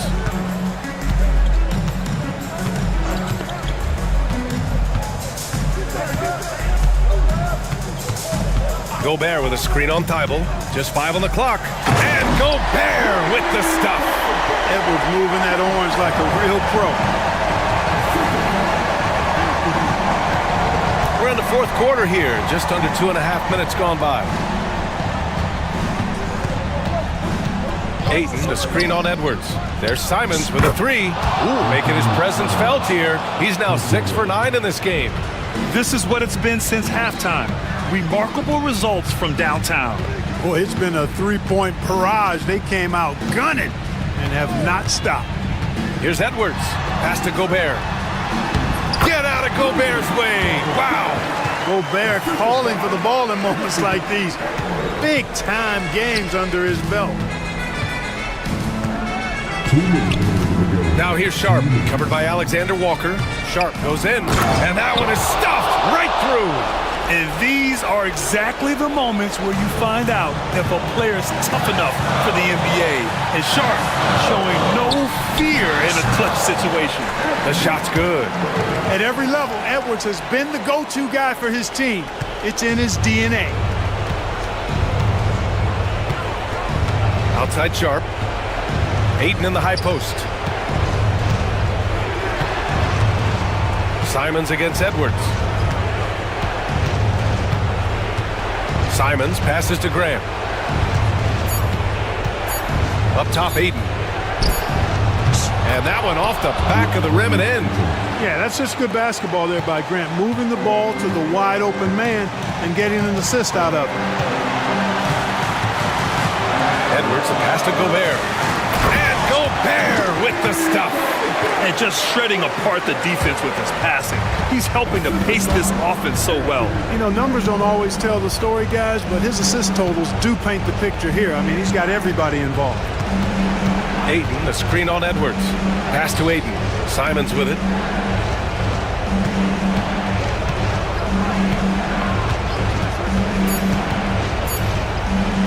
Shot from the wing. Oh, he nails it! What a beautiful shot! Brings him within 3. And this is just typical of him. Always making an impact at crucial moments in the game. You know, they want the ball in his hands here because they trust him to hit all the big shots. Edwards finds Gobert. Outside McDaniels.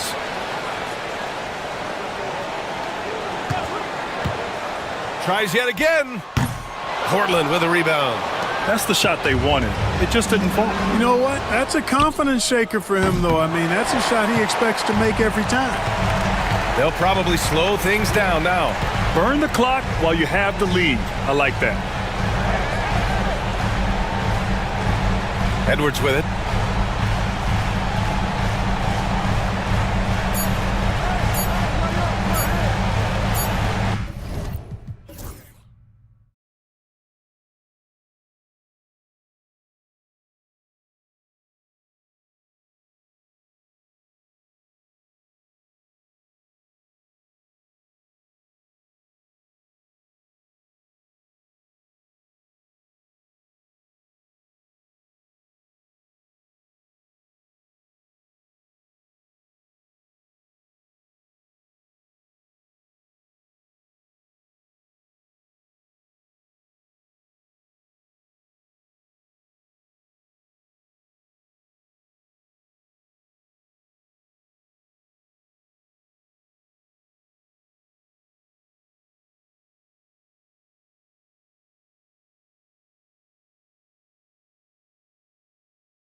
inside in the paint. Oh, yeah, Kevin.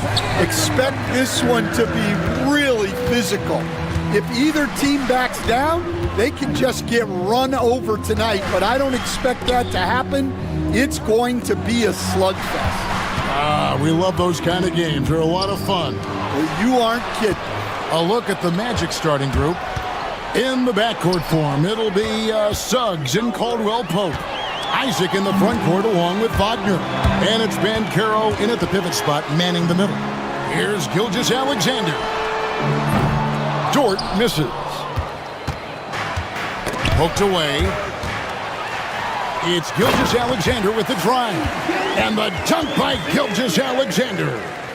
And a three-level score. That time, SGA takes it all the way. Gilgeous-Alexander against Suggs. And that one's good, Wagner. Well, we've all had those as coaches. That's a no, no, no, yes type of shot. GA, when you look at the development of Franz Wagner, what now is the next step for him? Kevin, for me, it's the three-point shooting, specifically becoming more efficient out there. And I also think he's going to have to become a better passer, ball mover. I got total confidence he'll get there because the rest of his game is complete. And not allowing the shooter even an inch of breathing room on that one. There's no airspace there whatsoever. That's as close as you can get without foul. That's one he knows he should have drained. It's Gilgeous-Alexander with the drive.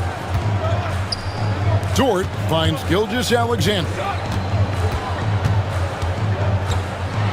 And the dunk by Gilgeous-Alexander. Oh, how about the slam there from Gilgeous-Alexander? He loves getting that type of positioning down low. Oh, Kevin, not a petty, not a Manny, but a facial. Oh, a bounce to the ounce, Greg? Yeah, showing off the bunnies. And it's the Thunder with the ball, following the bucket by Orlando. And with that threat of the outside jumper, Holmgren generates space for this offense. Suggs against Dort. Suggs kicks to Wagner.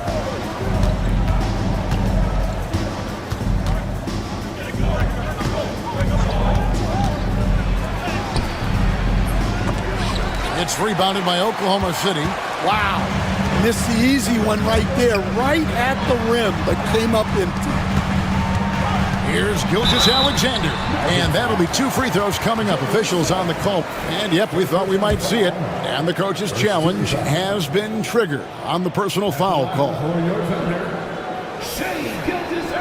And this is the time now where the officials can review in closer detail what constituted the Previous players to review the play. make it a lot easier to determine. Indeed, and the one thing with replay review is that when you see the slow motion replay, After the review, the ruling on the floor is overturned.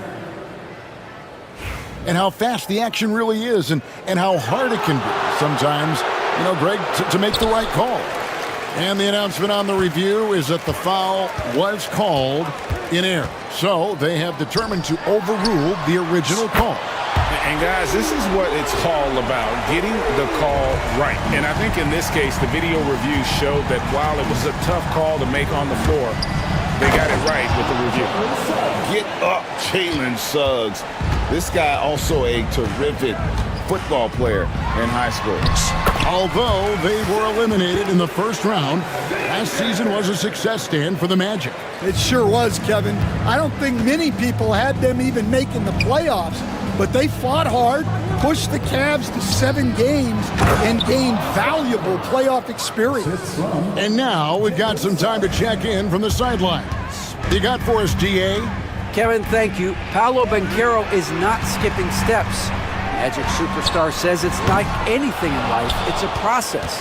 Having that perspective just makes you want to work every day because this is the best league in the world. If you become impatient, you're going to drive yourself crazy. It's a cliche, Kevin, but you just keep pounding away. Back to you. Well said, David. Dedication to the craft. DA, thanks. Suggs looking around. Pass to Caldwell Pope. Shoots over Caruso. 4 on the clock, and it's out of bounds. They say last touch by Suggs. Yeah, not a great pass there. You got to be on the same page as your teammates. Suggs against Gilgeous-Alexander. The top of the key jumper is on the mark. Gilgeous-Alexander's got 8. On a dime. Shea got right where he wanted for that shot. Suggs kicks to Wagner. He can't get that one to fall. Good D by Holmgren. Outside, Dort. The shot's good. Gilgeous-Alexander making the play. Gilgeous-Alexander's got 3 assists now in this one. Now here's Caldwell Pope, still without a basket. Pass to Suggs. The Magic shooting their first free throws of the game. Second team foul. Shooting for the First free throw is good. taking 2 shots. Both free throws good from Suggs. Well, he's been very good at the line, and we all know free throws can make or break you in the end. Gilgeous-Alexander against Suggs. Pass to Holmgren. Here is Williams. Holmgren sets the screen for Williams. No good, shot missing. Shea Gilgeous-Alexander, guys, has been on display for Oklahoma City. He notched 8 points in the quarter and had...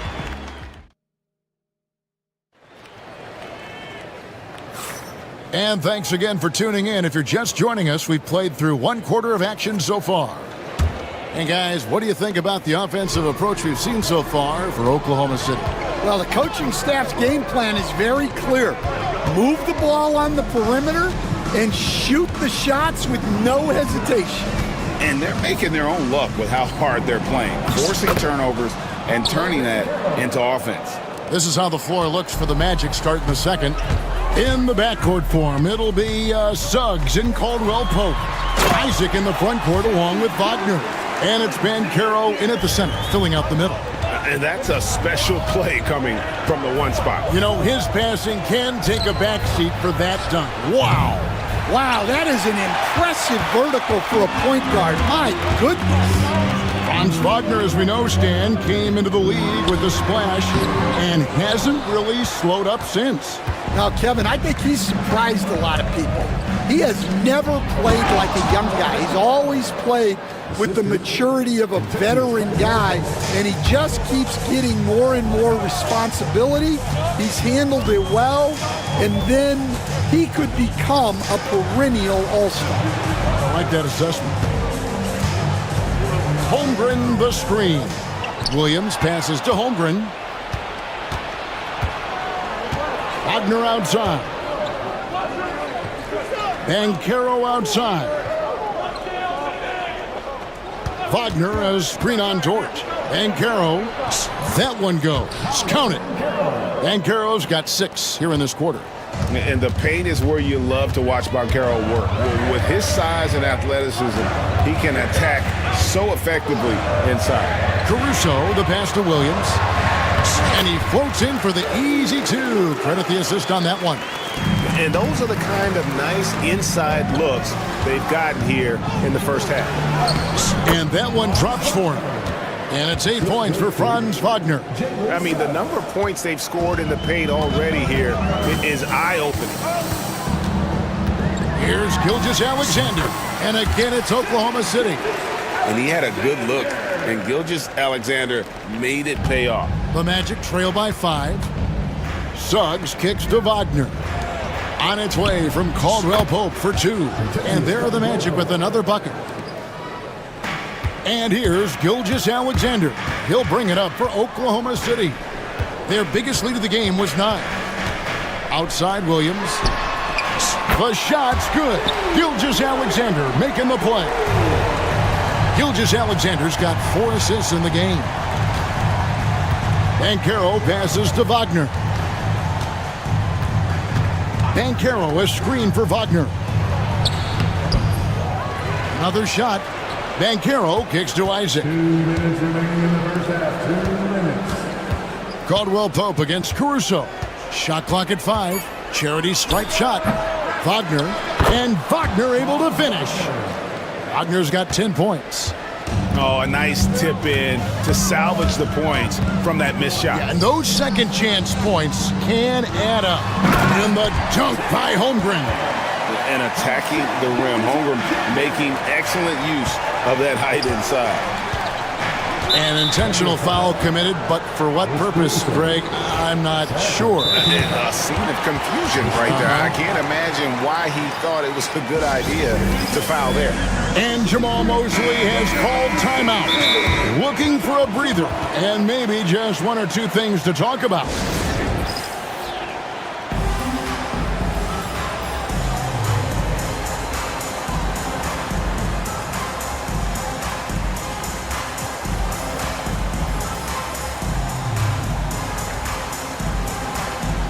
And Orlando making a change here.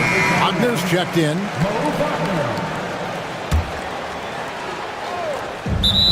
1:30 left here in the second, and that'll be Oklahoma City's ball as it goes out of bounds.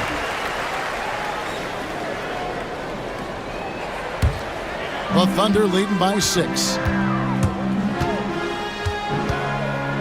Outside, Gilgeous-Alexander.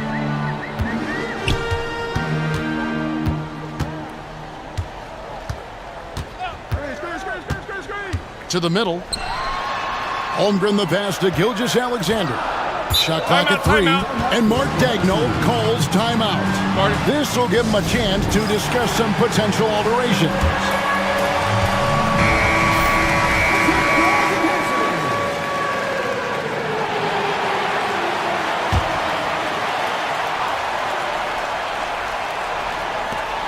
.110 left to play here in the second quarter. It's tipped. And we've got a whistle. The refs are indicating it's a transition take foul. It's going to be a shot and the ball. This is his second trip to the free throw line. A free throw drops for Suggs.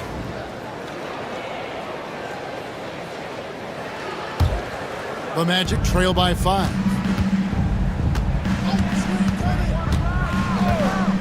Caldwell Pope outside. Gets an open look and hits. Caldwell Pope's got 4 points in the quarter. Wow, what a pass there. He made that a very easy basket with that setup. Here's Gilgeous-Alexander. Whistle blows, basket is good. So a chance here for a three-point play. No, strong take by SGA. 6'6" with point guard skills. What a nightmare matchup he is. The Magic have gone 7 for 10 here in the second quarter. They'd like to keep up that nice pace. Suggs passes to Wagner and finished off by Wagner. Those plays can make a difference in a game like this. Well, you know it's going to fire up, Greg, everybody on that bench. And guys, you cannot allow that in a close game. You have to make it harder than that. Outside, Gilgeous-Alexander. 4 on the shot clock. Wagner knocks it loose. Orlando ball.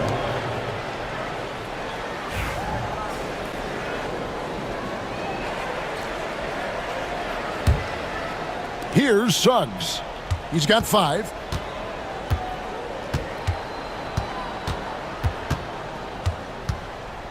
With 4 seconds on the clock, and it's Orlando with another. Well, that's a high skill level shot that's difficult to contest. The turnaround was the right move there. And Mark Daigneault calls timeout here. Wants to talk some things over, might be seeing some things to adjust.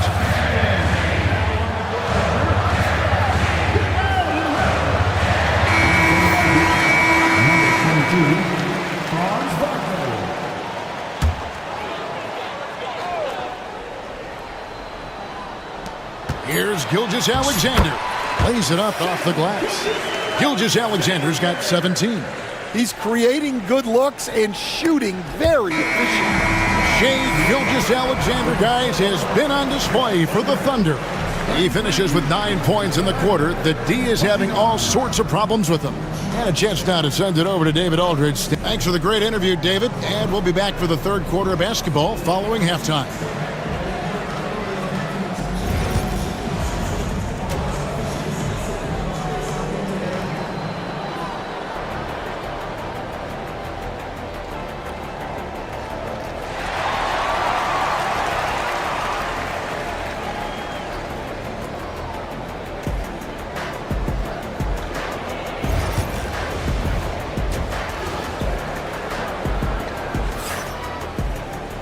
And as we get into this third quarter, as we've seen so far, neither team able to create much separation on the scoreboard yet.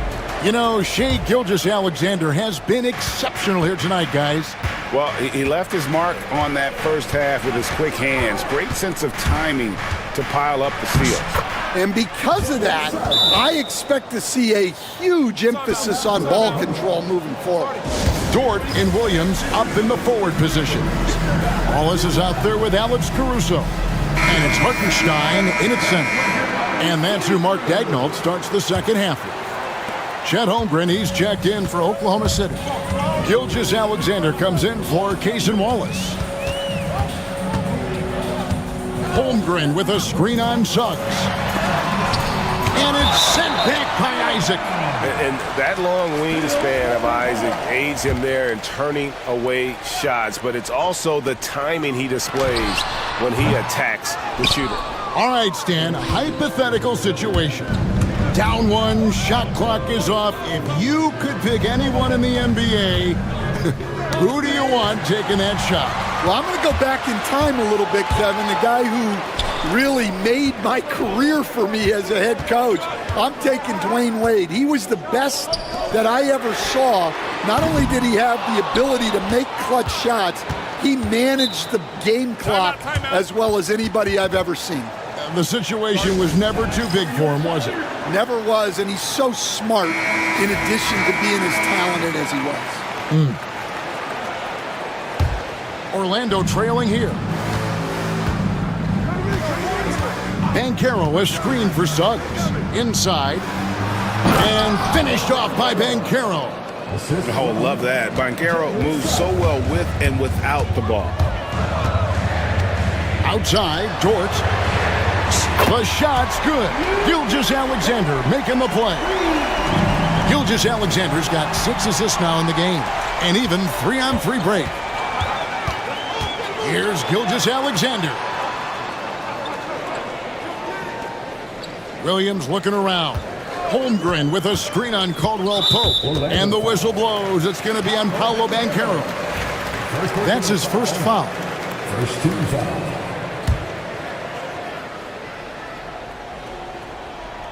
Third quarter of play with just over a minute and a half gone by. And here's Gilgeous-Alexander outside. It falls for basket number 9 from the field. He's taken 14 shots to get there. Wagner outside. Caldwell Pope kicks to Wagner.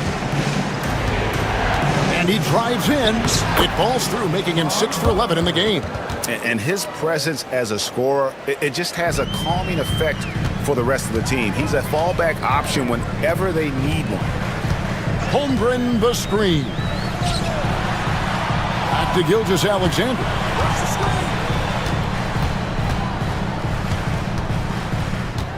Shot clock at 6.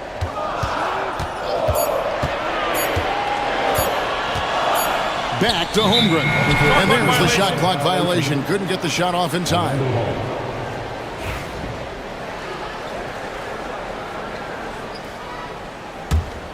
The Magic trail by 4. And while we've got a moment, let's send it over to our terrific reporter, David Aldridge. David? Kevin, thanks. Last season, the Magic retired the first jersey number in their franchise's history, that of our esteemed colleague and Hall of Famer, Shaquille O'Neal. Orlando's #1 pick back in 1992, Shaq went on to lead them to their first NBA Finals appearance in 1995. The honor is well-deserved, Kevin. Yep, he's our teammate, isn't he, David? We love him as a guy, and we love him as a player. And Mark Daignault calls timeout.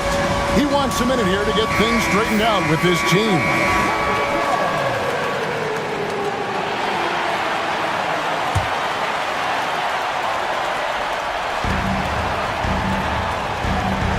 Suggs against Gilgeous-Alexander.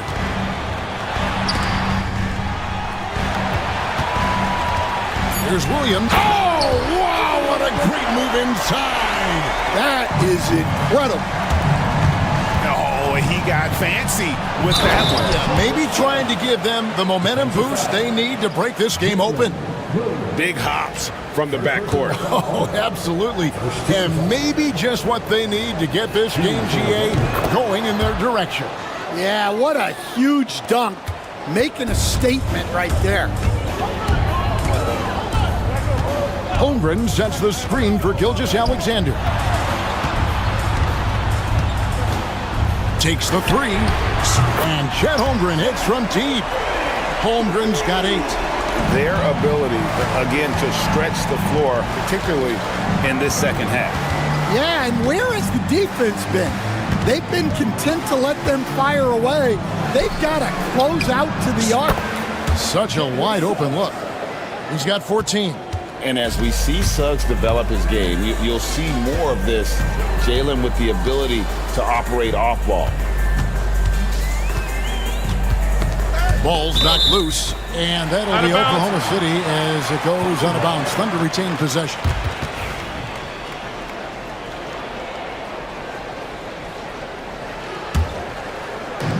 We've got 1:08 left in the third quarter of the game.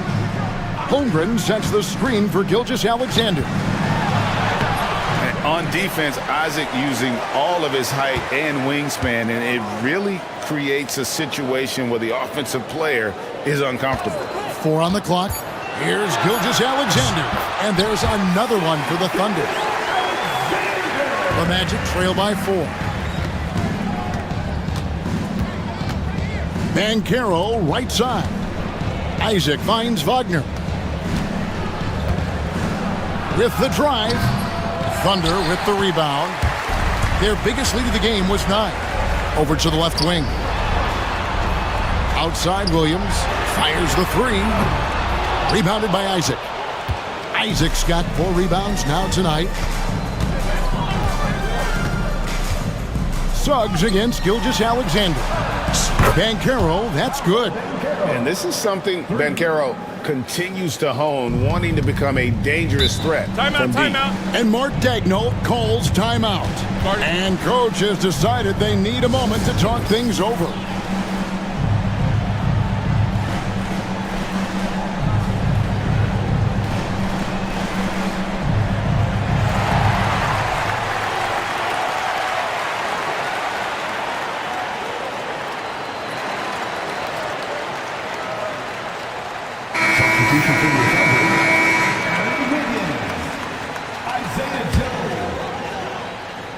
Here's Joe.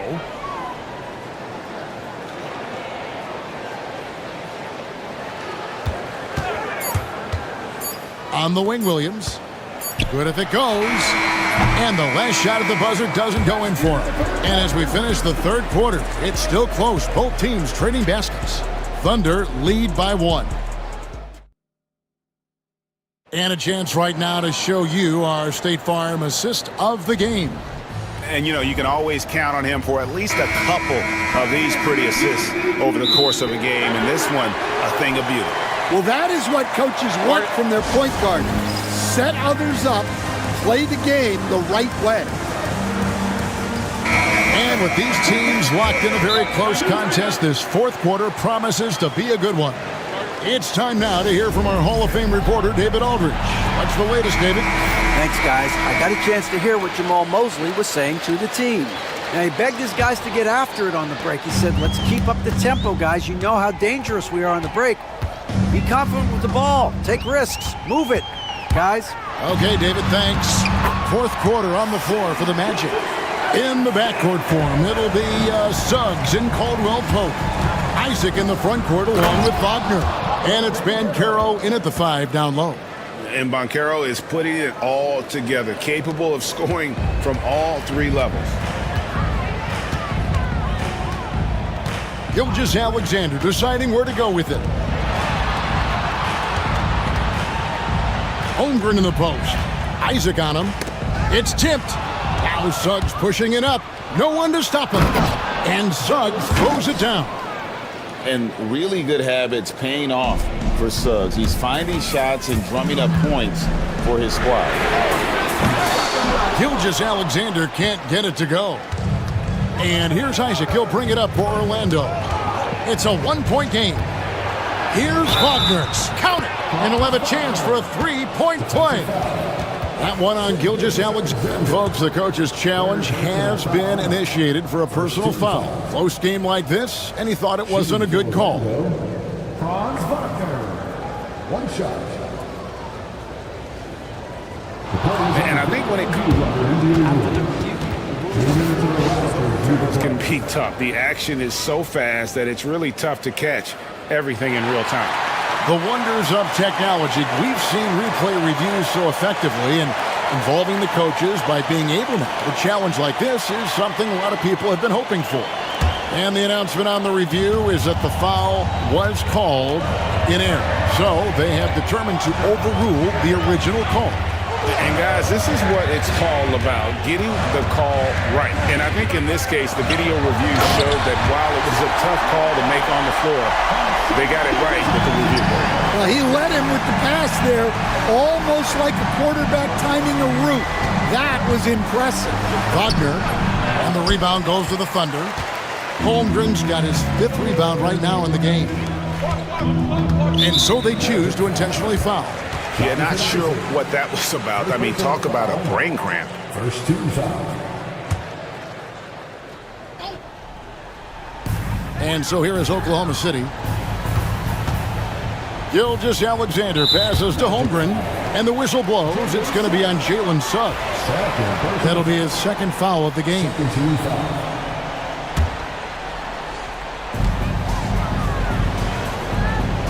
Suggs against Gilgeous-Alexander.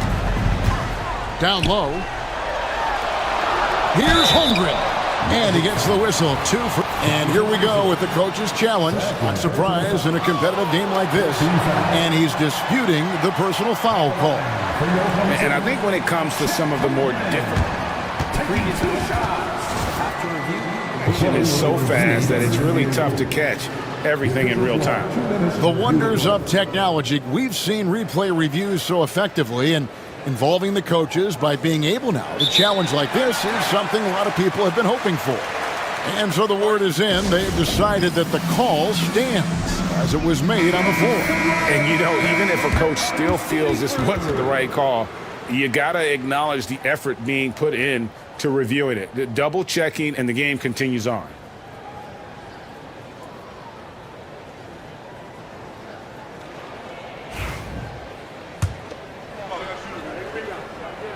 First free throw is good. And Holmgren possesses sky-high potential. His length and versatility making him such an intriguing prospect.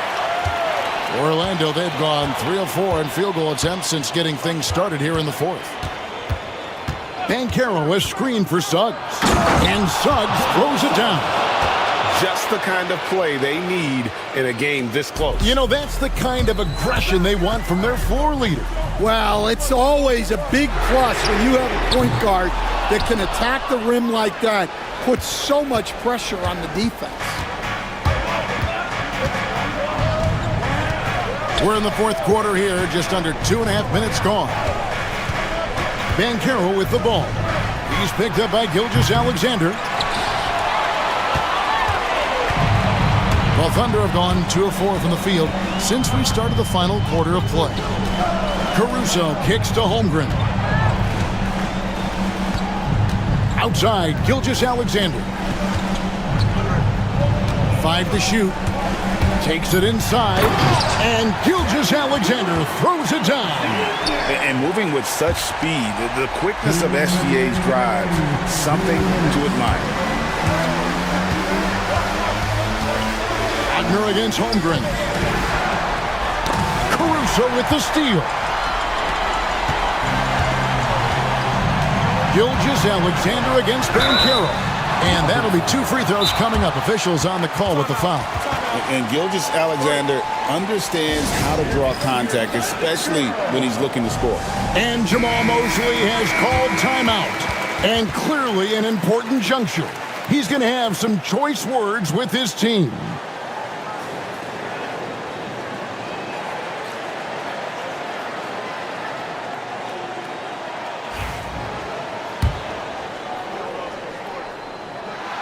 He hits the first one, and that will put them up by 2. And this guy just does everything. Scores, passes, good rebounder, just an all-around terrific basketball player. Yeah, he's a guy you want at the line, and clearly not affected by the moment. Pass to Caldwell Pope. And there's the foul. We're going Alex Caruso. That's his 3rd foul of the game. First team foul. Off the inbound. Holmgren with the block.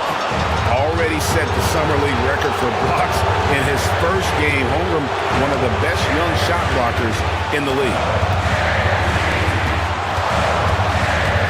On the wing, Gilgeous-Alexander. He's covered by Suggs. It's good. Gilgeous-Alexander's got 13 points here in the second half alone. And what a shot from Gilgeous-Alexander. This guy isn't afraid of the moment. Wow. And that one's good, Wagner. And that was the right call. When you need a basket, go to the guys you trust the most. Yeah, he got a good look, and he calmly delivered for them. That's what you like to see. And what a time to get sloppy. A close game like this, you cannot be getting loose with the ball. Magic have gone 5 of 8 shooting as we've come down the home stretch in this final quarter. Suggs kicks to Wagner. It's up a three. It falls! A tremendous three to tie it up. Big-time basket at a big-time moment. Yeah, don't you just love to see a player embrace that kind of pressure? Williams, a screen on Suggs. On the wing, Gilgeous-Alexander. He's covered by Suggs. Gilgeous-Alexander can't get it to go. And here's Banchero. He'll bring it up for the Magic. Third personal foul. Second team foul. Shooting for the Thunder. He sinks the clutch free throw. Down for two. And he hits both free throws here. So now it's a 2-point ball game. That's just clutch work, really. That's all you can say. A little bit of D now, and they'll be out of here with a win. Suggs against Gilgeous-Alexander. Holmgren with a screen on Suggs. Now here's Gilgeous-Alexander. Williams for three. Oh, that shot had a chance, but no good. And so the big win by Orlando in a tight game.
Their half-court sets. When you're a young player, that can be a bit frustrating, but when you're a vet, you welcome games like this where everyone can take their time. Here's the starting group for Portland. Anthony Simons out there with Denny Avdia. Then it's Matisse Thybulle. Then it's DeAndre Ayton. And it's Kamare in at the 4. Now here's Simons.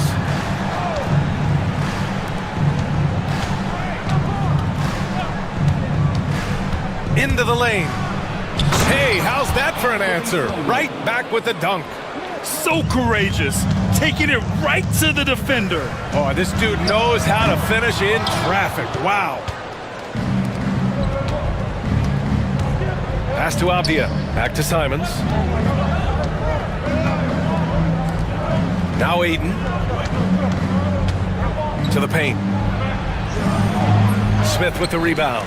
How did he break that one? He smoked it. Everything was set up for that to be an easy basket. Back to White. Launches it. Portland with a rebound. We played just over a minute here in the first.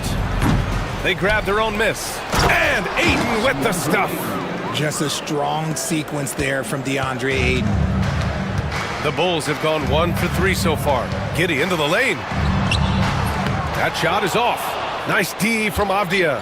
Well, the last time the Bulls won a playoff series was back in 2015, Grant. That was back when Butler and Rose were their leading scorers. And it just shows you just how long it's been. But they've been stuck in mediocrity ever since. And right now, they are desperate for a breakthrough season. Ayton. And he drops in the layup off the glass. Through the defender, Ayton, he's going to get his. Chicago has gone 0 for 2 from outside. He put some rage into that one, B.A. You're telling me. Simons against Ball. Oh, can't answer back with his own dunk. For Chicago, they've gone 2 for 5 here in the first. A nice shot by Smith. And that's what they want to do. Get him open looks early. And just under 2.5 minutes elapsed here in the first. That one goes in. Simons has got his second basket. Starting to find his rhythm. He's cooking, and he knows it. Yeah, when he gets engaged this early in the game, it's bad news for the defense. He can roll this start throughout the rest of the game. And it's Simons with the ball for Portland. Pass to Ayton. Ball against Simons. Now Avdia. Back to Simons. No luck on that one. Chicago's gone 1 for 3 from beyond the arc. Here's Buzelis. Portland grabs the miss. 2 minutes remaining in the first. 2 minutes. Simons with it. Guarded now by Ball. And it's Simons penetrating. Ooh, excellent D there from Smith. Ball passes to Smith. Back to Ball. Here's the 3. And Ayton pulls it down. Portland leading. Now here's Simons. Ayton finds Simons. 1:27 left to play in the first. From the high post. And in 7 attempts, he's drained 3. This team looks to him to score the ball. They feel good when he's taking the shots. White, the pass to Ball. White against Thybulle. Pass to Giddey. White with a screen on Avdia. Back to White. Tipped. Down to 5 on the shot clock. Here's Giddey.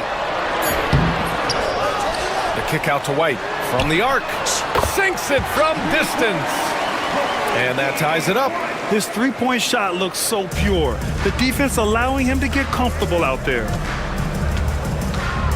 Simons passes to Avdia. Fires high post. And there's Simons. That one's good. On the assist by Avdia. Simons got 8. Okay, let's throw out the analytics for a moment. When he's taking the mid-range, it's a winning shot. A brilliant dunk, and he hangs up there for a while, too. Like he's posing for the camera. He's just hanging out, posing for pictures, just making himself at home. Here's Kamare, still without a bucket. Avdia passes to Aiden. Aiden, a screen on ball. Here's Simons. And it's Portland with another. There's 18 seconds left in the opening quarter. Outside Giddy. Jacks up a three. Portland with a rebound. To the middle. Here's Aiden. Oh, and the jam by Aiden.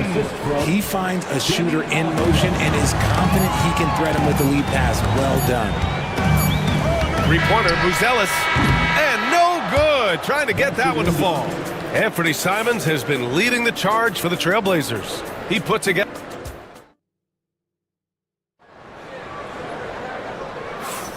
And thanks again for tuning in. If you're just joining us, we played through one quarter of action so far. All right, guys, what do you think about the offensive approach we've seen so far for Portland? Well, they're off to a good start getting it. Oh, my goodness. How Wow. about that? Can you say immediate entry into the highlight reel? Woo, what a dunk, BA. It's showtime now, man. They've built up a lead, and they're starting to rub it in. And he comes up with a bucket. Such a good facilitator. Ball has nice touch on that pass. Okay, look out! Man. Wow! And the dunk to finish it off. A beauty. Now that's how you rock the rim. Give him the 2 points and add a little style there as well. Ridiculous. I just love the aggressive finish. Now, I'm thinking he's sending a strong message with that jam. Simons up top, hounded by Ball. Off the outside. Simons against Ball. Simons, right side. Here's Aiden. Ball with the rebound.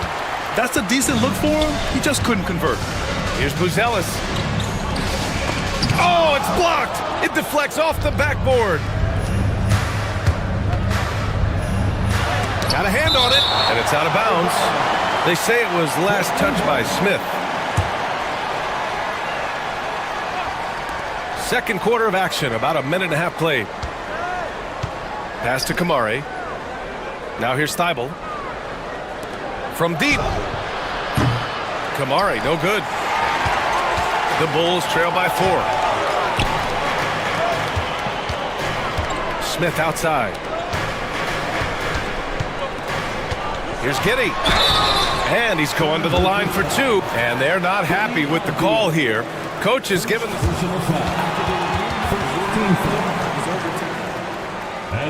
People were worried that this would slow the action down. But with so many close calls in every game, the NBA was smart to adopt this challenge policy in 2019.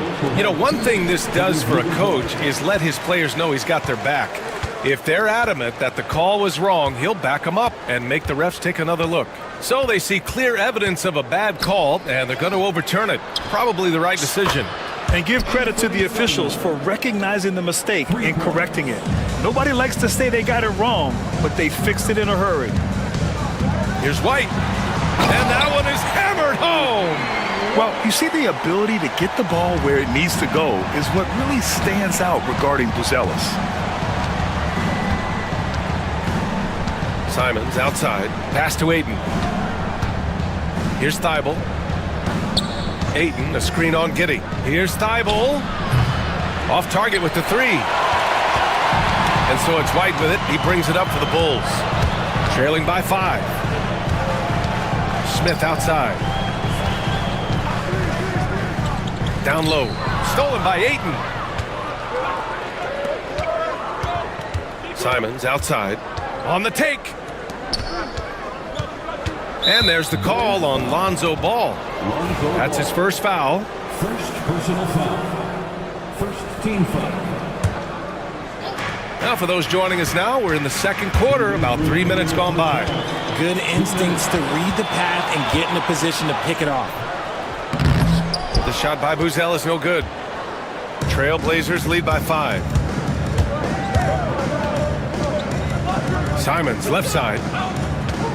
Avdia finds Aiden. Fires from the wing. Ball with the rebound. The Bulls have got 3 of 6 shots to go here in the second quarter. The three. Avdia pulls it in. Avdia's got 4 rebounds in the game. And Chauncey Billups calls timeout here. He's going to gather the troops and talk it over.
Both teams deciding to change it up.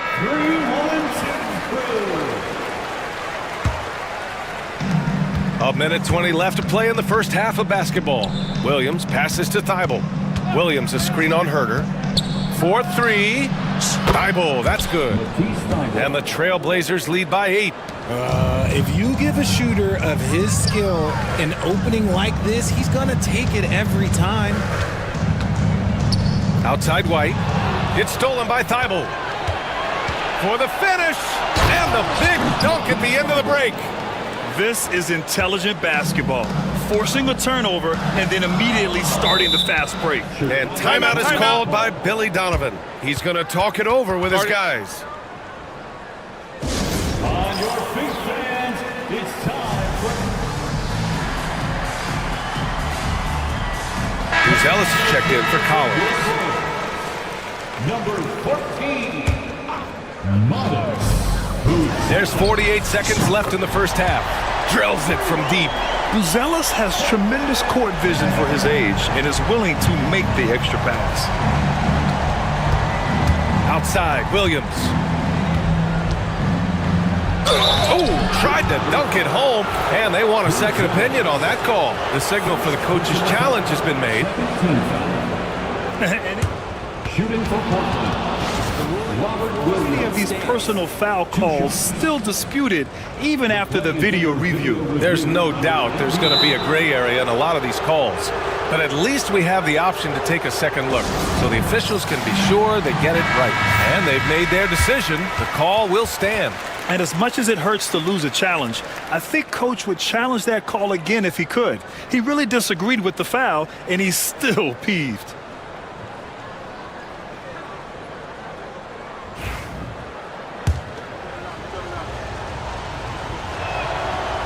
That one's off.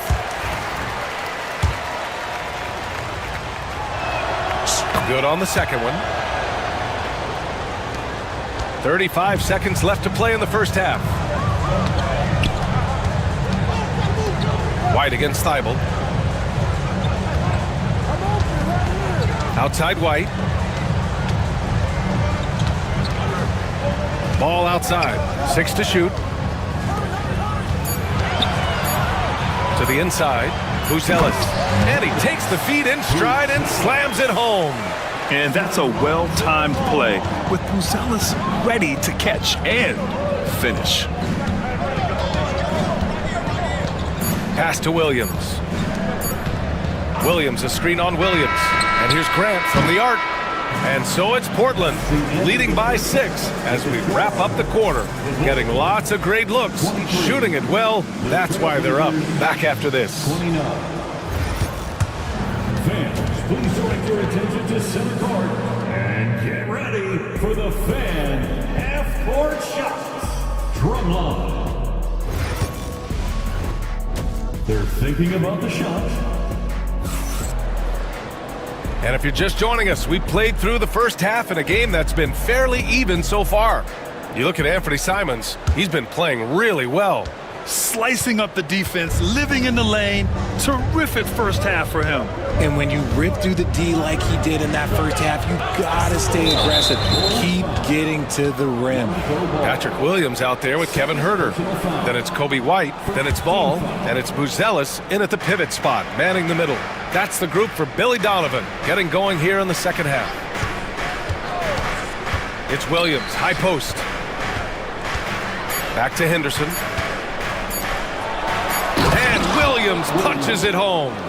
Yeah, you see the vision from Henderson. Just a terrific facilitator.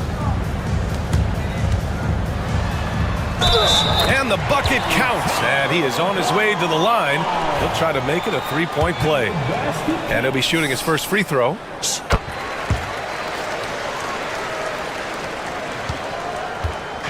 And it's Henderson with the ball for the Trailblazers. They've led by as much as 10. Outside Sharp, deflects the pass. Stolen by Ball. Outside Herter. Fires for three. It's hauled in by Henderson. The defense just giving him the easy look there. He's not going to miss that. Ball with a steal. And up the court come the Bulls on the break. The shot by Buzel is no good. Portland leading by 5. Three-pointer Sharp. Buzelis grabs the board. White for three. The shot no good. The Trailblazers shooting about 56% in this one. Williams passes to Sharp. Williams a screen on Ball. And here's Grant. Back to Sharp.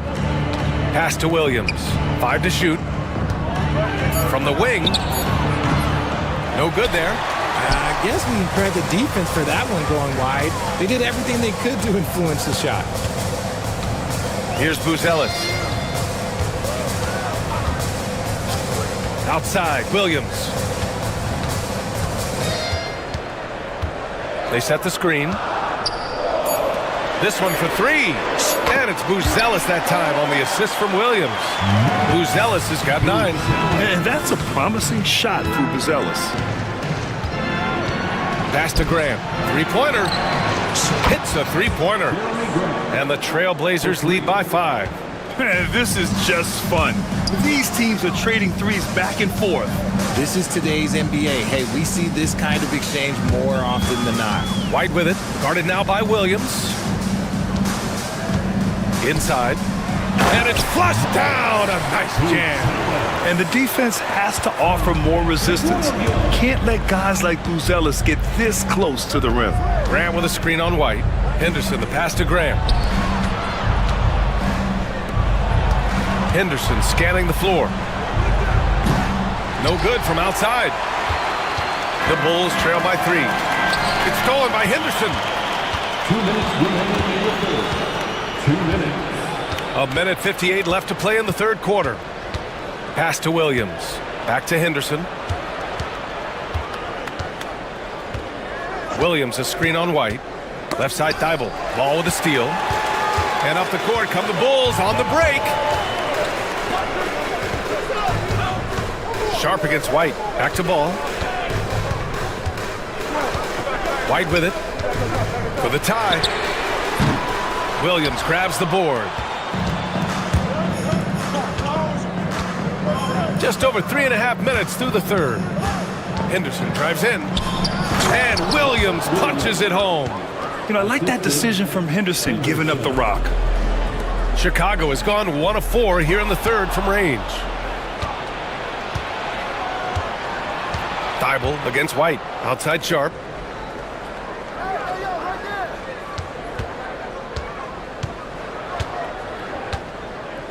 "56 seconds. Whoa! Nice! What a Oh huge my jam! gracious! Big time right there.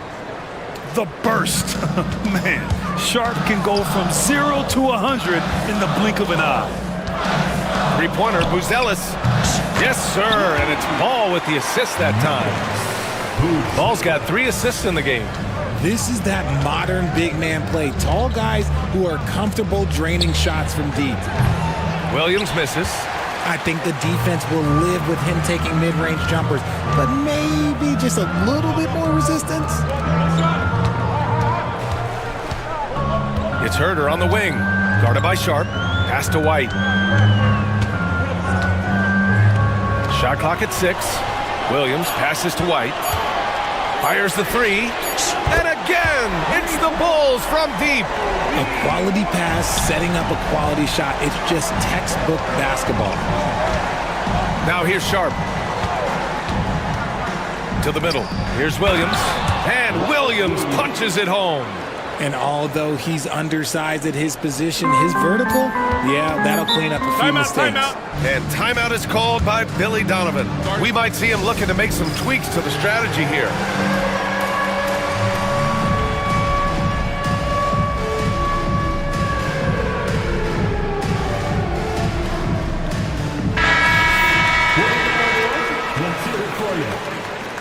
Substitution on the court. Ball stolen. It's still anybody's game as we reach the end of 3. Portland ahead, up. And it's time now to bring you our State Farm assist of the game.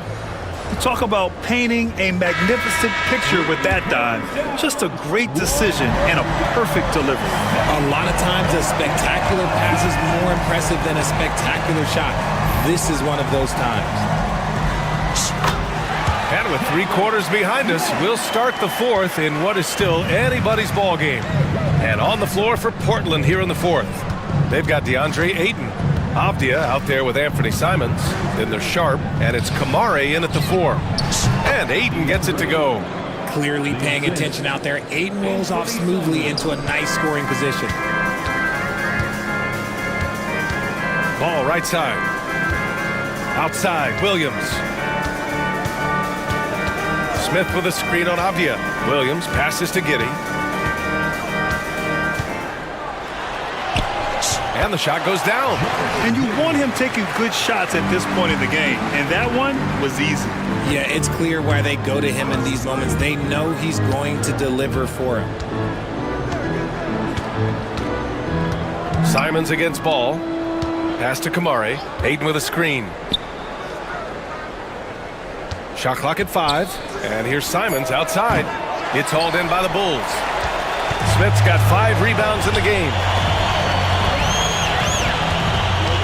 To take the lead, Herder passes to Smith. Williams from long range. Buries it from 3.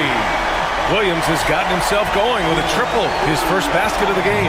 Portland trailing here. Simons outside. Fires from deep. And it's Chicago with a board. Given his range, you'd expect him to capitalize on that opening. Outside, Williams. Here's Giddey. Driving inside. Banked it in off the glass. And the Bulls lead by 4. This has been the story of the game. A battle fought on offense. Yeah, but I think it's going to come down to who can get the stops down the stretch, because that's who's going to come away with this win. Yeah, this is where Ayton's comfortable operating, using his height and array of inside moves to his advantage. And plays like that one can make the difference in a close game. And it definitely got the bench on their feet, too. And you can feel the jolt of energy that he sent through his team. That is a huge boost in a tight game like this. And defensively, how do you leave him that open in crunch time? Giddey passes to Smith. Oh, sweet move. Oh, the dunk by Smith. I'll tell you what, it's good to be his age. Yeah, I don't have memories like that at my age, though. It's Avdia on the wing. There's the 3. Another 3 for Portland. Gotta fight harder to get over those screens. Yeah, as soon as these guys feel contact, they are just disappearing like they're not even there. You gotta show some fire and keep defending. Smith with a screen on Avdia. Giddey finds Smith. Avdia against Giddey. Williams from long range. It's hauled in by the Trailblazers. Aiden's got 4 rebounds now.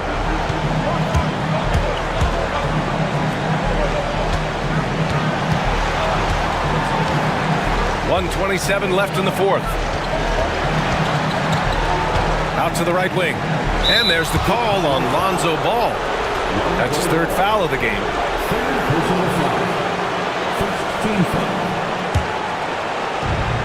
1:21 left in the fourth quarter. From the top of the key. And good. Got the friendly bounce off the right side of the rim. Simon's got 19 points. ICE. Ice. He has absolute ice in his veins. This guy, he lives for these moments. 1:09 left to play in the fourth. Simons against Ball. Simons passes to Aiden. Off the outside. Stolen by Giddey.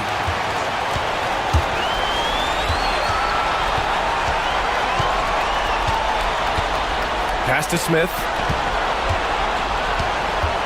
Back to Giddey. It's Herder on the wing. Now here's Giddey, defended by Avdia. 5 on the clock. And we'll have a timeout called by Billy Donovan. There is a lot on the line, and he is determined to make sure everyone's on the same page.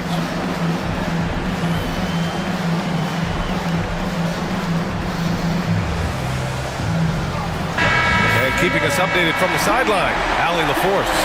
Hey guys, Billy Donovan was just reviewing the plan with his team.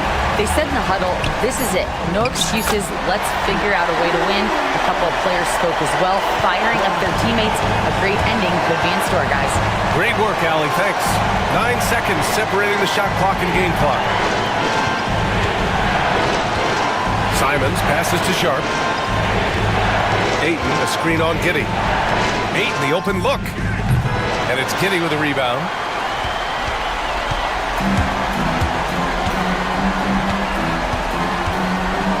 And they commit an intentional foul. We'll see another one of those, so they get into the penalty. That's just poor clock management defensively. And we'll have a timeout called by Billy Donovan. And Coach didn't want to take any chances in this situation, which is why he called the TO. 7 seconds left in the game. And an intentional foul right there. Yeah, no, you had to do that. I mean, you can't allow them to dribble out the time. He hits the first one, and that makes it a 3-point lead. And so both free throws good, and it's a 4-point ball game. Making no mistakes and putting some extra nails in the coffin right here. That pretty much do it. Timeout called, Portland. They're trailing by 4. Let's hear from our analyst. Give us your take on the strategy being discussed right now. And they need to execute fast out of this break. 5 ticks left in the fourth. Portland again missing.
basketball, these teams prefer to operate in the half court. They're very methodical, but fun to watch. Hey, good basketball, regardless of the pace at which it's run, is good basketball. And with these two teams, movement, screening, high IQ offensive basketball, I'm here for that. Now the starting group for Orlando. In the backcourt form, it'll be Suggs and Caldwell-Pope. Isaac in the front court along with Wagner. And it's Banchero in its center. Oh, the defense puts contact on Banchero inside, but he just bullies right through it. And that one drops. And once he got to the 10, I think he was surprised to find himself that wide open. And I think defensively, that is not the way you want to start. Giving up high percentage looks, that doesn't typically end well. Now, here's Banchero. And what a strong finish from Banchero. His guys love when he throws it down. Randall no good. Well, this is the kind of shot we've come to expect him to make. He's got to be upset with that one. Banchero against McDaniel. Isaac with a screen for Wagner. Just 5 on the clock. Isaac finds Banchero. Shoots over McDaniel. And it's Banchero missing. I'm sure he's kicking himself. He hates to blow that kind of opportunity. You know, Greg, when you look at the Timberwolves' history, the first round had been a problem for them. But not last year, as they swept the Phoenix Suns. And you gotta look at it as being a tremendous success, right? Because going into the season... Boy, that's a dunk we'll see for a while. Rudy Gobert, a little sauce on that one. Orlando, they've gone 2 or 3 here to start off the game. Driving in, and Suggs throws it down. Gives the team such a great element, having a one guard who can get to the 10. Certainly something every team wants to have. Oh, you love it. Fearless, aggressive, leaving no doubt whatsoever. Yeah, just solid work on the back end of that play. Yep, you're right. Finish hard with 2 hands on that stuff. And that one is good from Suggs. Let's not forget, Jalen Suggs is a great football player growing up. He is not afraid to mix it up down low. Gobert with a screen on Suggs. Baseline try. Edwards' shot is good. Good way to start this game. You want to get him rolling as early as possible. He's a guy who, if he gets hot, he can carry your offense for long stretches. Isaac with a screen for Banchero. A 3-pointer off the mark. For Minnesota, they've gone 4 of 5.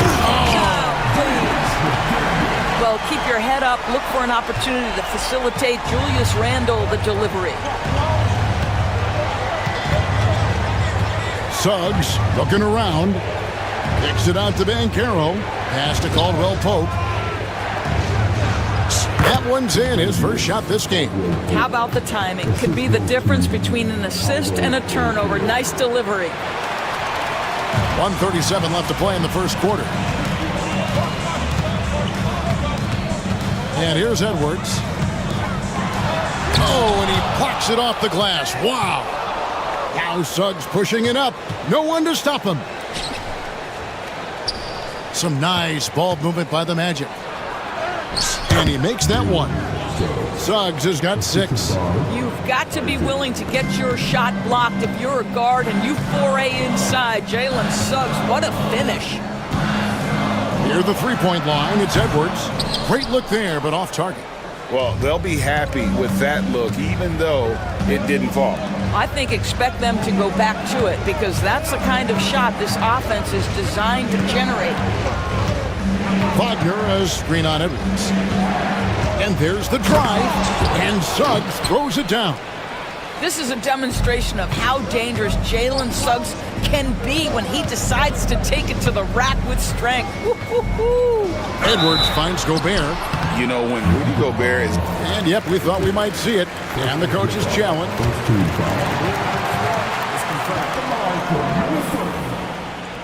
More difficult calls to make. Personal fouls can be tough. The action is so fast that it's really tough to catch everything in real time. The wonders of technology. We've seen replay reviews so effectively, and involving the coaches by being able now to challenge like this is something a lot of people have been hoping for. And so the word is in. They've decided that the call stands as it was made on the floor. And, you know, even if a coach still feels this wasn't the right call, you got to acknowledge the effort being put in to reviewing it. The double checking, and the game continues on. The first one falls. And those advanced numbers, Doris, they show Rudy Gobert is historically great. Kevin, I love that you are an analytics lover, but for me, it's about the eye test. Rudy Gobert has won the Defensive Player of the Year on more than one occasion. He's played on winning teams, and he's been an integral part of their success. He is one of the all-time great defenders we've seen. He takes it in, and Suggs throws it down. Boy, Suggs gets up off his feet in a hurry, finishes that drive with authority. Suggs against Edwards. Lets the three fly. Hits the three-point bomb. Edwards got 7 points. What a terrific play by just a tremendous all-around player. This guy makes it look easy. Deep two from Wagner. Jalen Suggs has been leading the charge for the Orlando Magic. He got into double digits for the...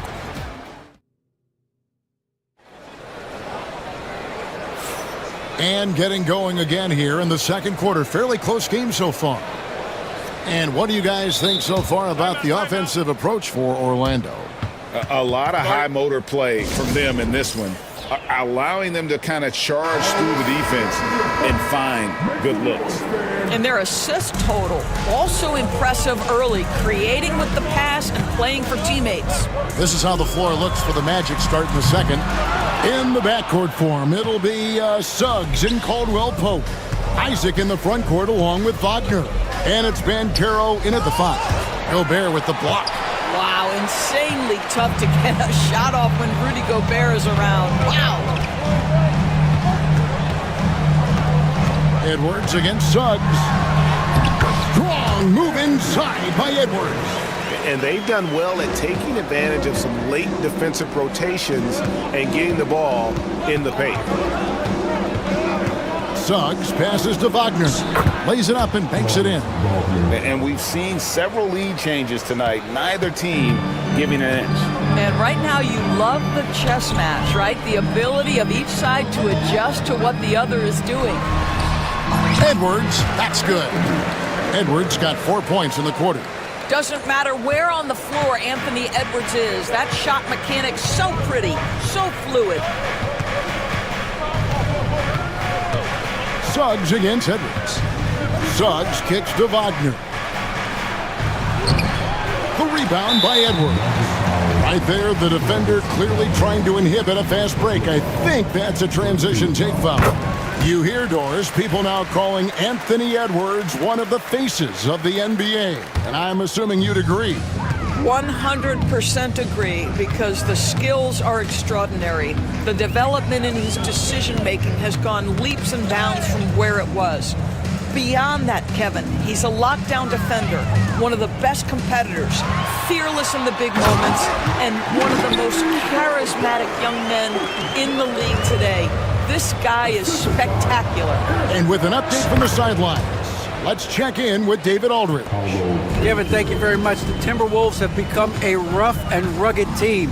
Swingman Jaden McDaniels said, "We don't let nobody push us around. We're always being physical defensively.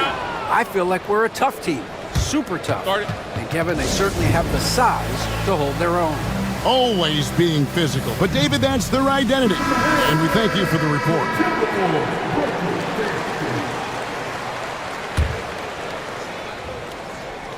We're now about 2 minutes into the second quarter. Now, Suggs, 10 points for him. Here's Wagner, the 3, and again, it's the Magic from deep. Franz Wagner is a very capable offensive player. Knock down those deep shots, young sir. And the whistle blows. It's going to be on Jalen Suggs. That's his first foul.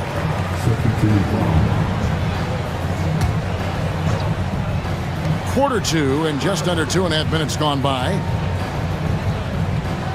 Gobert with a screen on Suggs. Edwards. And he slams it down right on top of Jonathan Isaac. Oh, give me a little sauce. Anthony Edwards rise high and finish over the defender. Banchero a screen for Suggs. To the inside. Banchero passes to Suggs. And that one, good. That's 12 points for Jalen Suggs. Great, you look at today's point guards. So many different types that can be effective.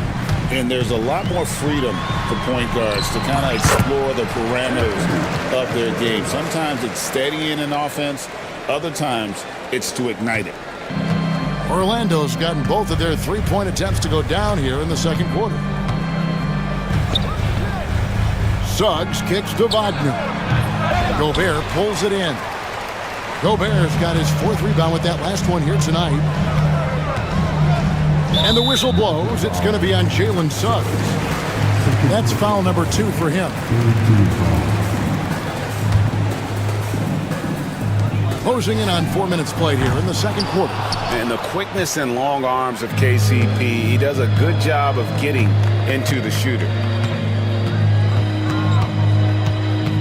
Edwards against Suggs. No one near Isaac as he lets it go. Off the mark there with the three-point shot. Edwards with it. Picked up by Suggs. Pulls up. Edwards can't hit. Listen, that's a shot he can make, but obviously the defense okay letting him shoot it. Banchero a screen on Edwards. Caldwell Pope finds Banchero. Minnesota with the rebound. And you can see the defenders afraid to kind of get in his way a lot of times when he's on his way to the basket. But on that one, they were there. How about the body control from Anthony Edwards? Just so good at using that frame to get through the teeth of the defense. Minnesota shooting their fourth attempt at the free throw line right here. And just to mention, a season ago, they were very comfortable at the line, hitting about 78% of their free throws. Now, here's Suggs. 12 points for him. And that one, good. Suggs has got 14. Well, you've got a talented ball handler with tremendous speed, and Jalen Suggs saying, all right, I can score the basketball in a variety of ways. 2 seconds separating the shot clock and game clock. Edwards against Suggs. Gobert with a screen on Suggs. Here's Edwards, and he slams it down right on top of Jonathan Isaac. Oh, and he got fancy with that one. Yeah, maybe trying to give them the momentum boost they need to break this game open. And we've got a timeout called by Jamal Mosley. He's going to have a discussion here on the sideline.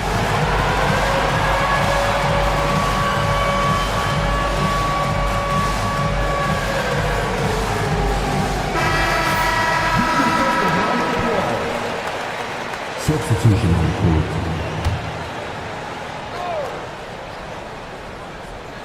Here's Banchero. No good on the last second attempt there. Anthony Edwards has been leading the charge for Minnesota. It's been an excellent game for him offensively. He's got 21 points and counting. We come back right after this.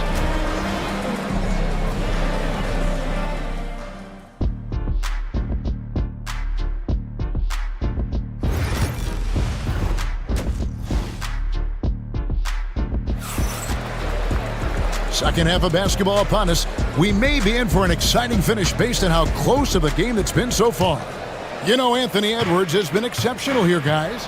And the way that he has helped out with the ball movement has been a difference maker early on. I don't know that you necessarily think of him as someone who's going to create for others, but boy, all night he's been willing to make the extra pass. McDaniels is out there with Julius Randle. Then it's Nickeil Alexander-Walker. Then it's Naz Reid. And it's DiVincenzo in at the point. That's Chris Finch's 5 as we get into the second half. The Magic making a switch here. Pass to Reid. Back to DiVincenzo. Reid finds DiVincenzo. Clock at 4. 18 feet out. Reed misses. Well, the defense flat out awful right there, and he couldn't punish them for their mistake. Now here's Caldwell Pope, defended by Alexander Walker. Out of bounds, Minnesota takes possession. Black's checked in for Cole Anthony.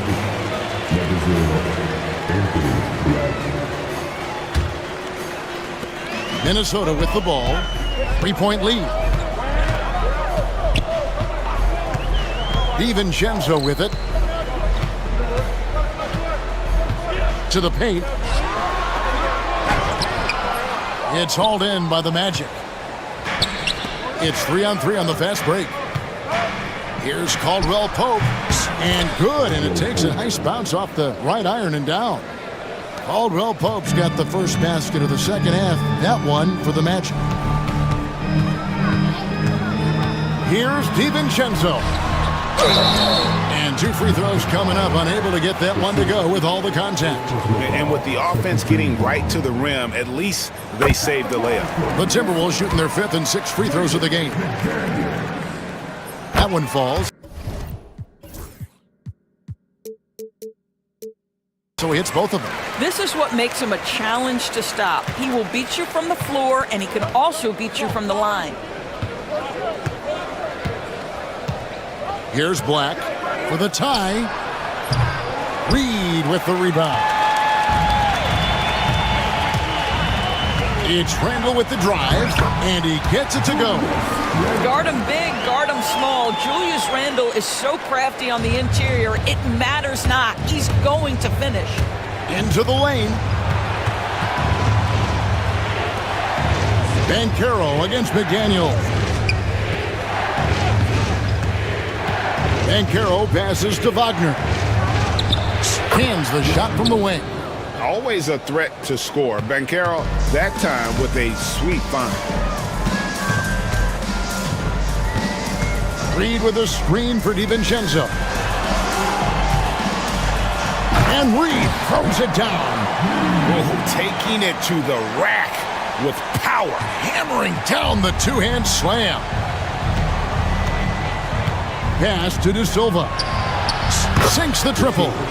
De Silva's got himself going with the triple, his first basket of the game. Yeah, liking the vision there from Caldwell Pope, looking to get his guys going when they're open. DiVincenzo can't hit it. Orlando's gone 1 of 2 from beyond the arc since coming out of the break. Caldwell Pope passes to Banchero. Caldwell Pope on the wing. McDaniel's defending. Here's Wagner. And foul on the shot. Folks, the coach's challenge has been initiated for a personal foul. And I think when it comes to some of the more difficult calls to make, personal fouls can be tough. The action is so fast that it's really tough to catch everything in real time. The wonders of technology. We've seen replay reviews so effectively, and involving the coaches by being able now to challenge like this is something a lot of people have been hoping for. And so the word is in. They've decided that the call stands as it was made on the floor. And, you know, even if a coach still feels this wasn't the right call, you got to acknowledge the effort being put in to reviewing it. The double checking, and the game continues on. Wagner's checked in for Orlando. And the first one at the line is good. And it's tied up with that one. And now we're 3 minutes into the third quarter of play. Picked by Reed. Alexander Walker. Nice shot from the wing. Here are the Magic now. And when you look at Alexander Walker, Doris, so consistent from year to year. This is a young man who knows his role, finds ways to help the team within the context of what the Stars are doing. And those are exactly the kind of role players you need in order to have a quality basketball team. Reed gets the bucket. Now it's a 4-point Timberwolves lead. I love how he establishes his post position inside before he converts. Here's Wagner. Pass to De Silva. Here's Black. Defended by DiVincenzo. Flat kicks to Wagner. It's good from long range. Wagner's got 8 points. That's about trusting your instincts, knowing when the shot he wants to take is there and taking it in the catch and shoot. Mr. Wagner. McDaniels dishes to Randall. The shot. And they get it back. Pass to DiVincenzo. Outside for Randall. And the shot goes in. 6 points for him. Well, you love to see Julius Randle attack the offensive glass, get to his second chance opportunities. That's really well done. Wagner against Randall. Lets it go from the wing. Bank shot, no good. I think this is a spot he has got to become more consistent from if you want to command the defender's respect. And we've got a timeout called from Chris Finch. He's made the decision. He wants to huddle up with his guys. Rudy Gobert, he's checked in for Minnesota. Edwards comes in for McDaniels. Minnesota leading by 3. Edwards looking it over. Gobert with a screen on Suggs. Oh, Edwards! Well, in pick and roll action, Anthony Edwards is thinking score first. Good decision right there. And here is Suggs. Wagner from long range. And he was able to put it up in time, but doesn't fall.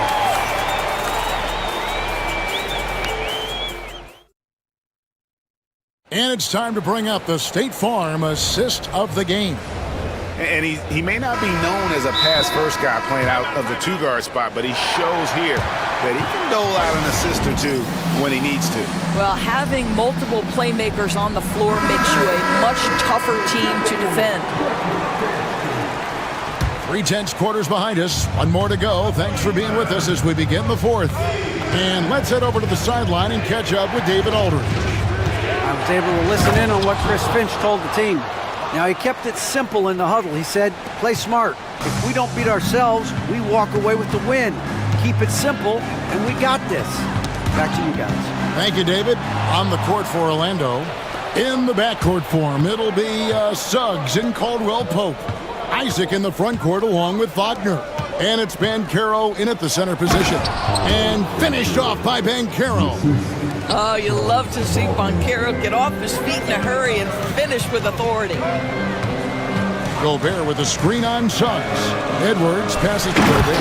And slam dunk by Gobert. And this is the time when you want to lock it down defensively. Thus far, not happening.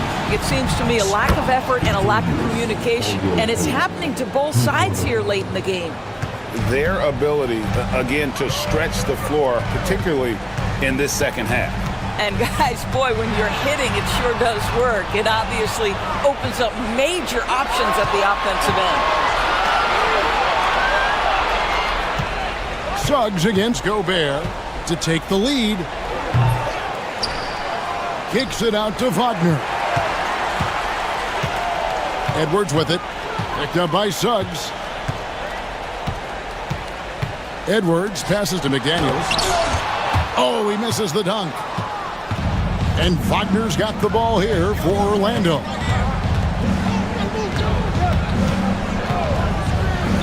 Isaac up top. Wagner outside. Here's Caldwell Pope. And it's good off the back rim and in. 9 points.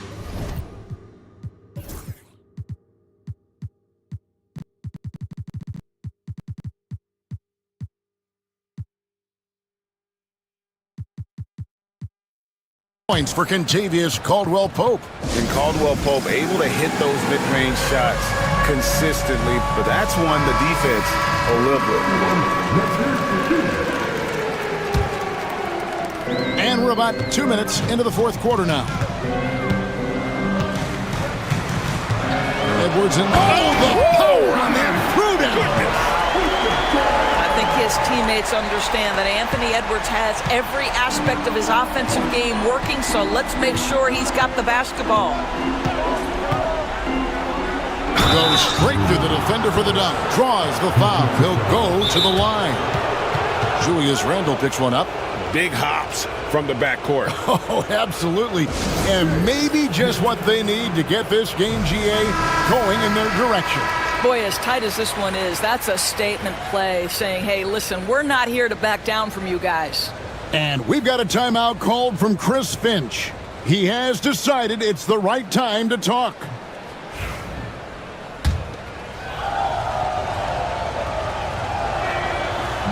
A free throw drops for Suggs.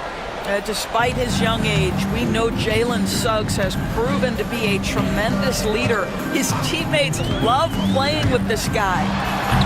They get it back. Here's Gobert, right side, Edwards. Clock at 6. And he slams it down right on top of Jonathan Isaac. Anthony Edwards relishes big-time moments, and he delivers right there.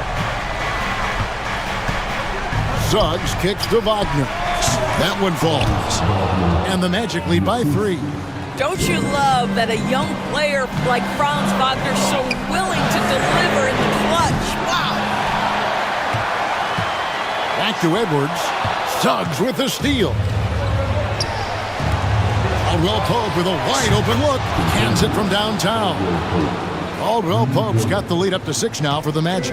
Listen, he's streaky, but if he gets hot, you've got to run people out of anything you can do to disrupt his rhythm. And here's Edwards from the arc. Rebounded by Isaac. Isaac's got his 4th rebound in this one. Banchero inside, working on McDaniels. Banchero outside. And finished off by Banchero.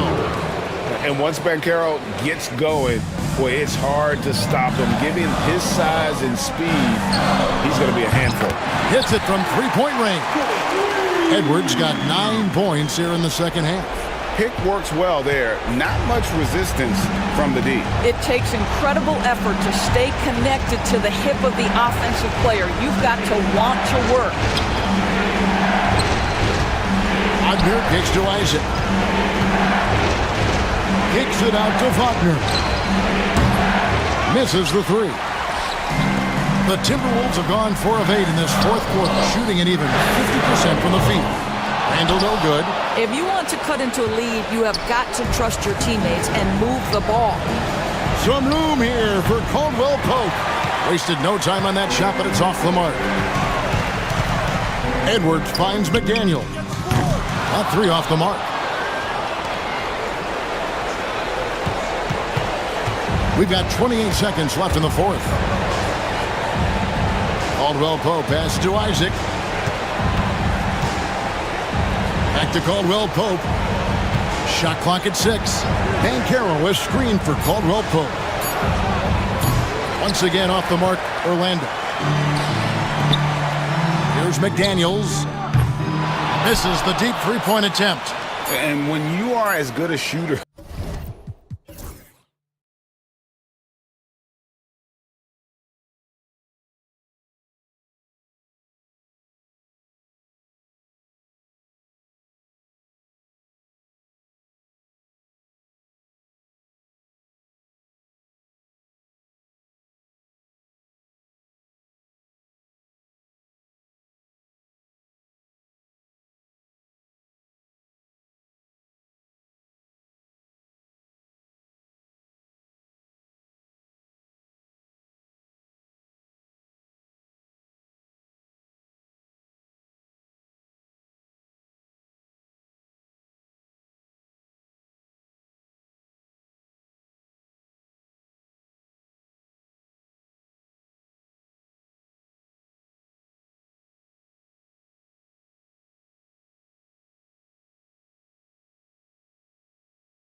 This game couldn't be close, Brent. You're right, BA, but we're not doing it. We're out here on the court, and we want to see guys going at it. Tonight, given where these teams are, can the underdog step up, rise up, and get an unexpected win? We're going to find out.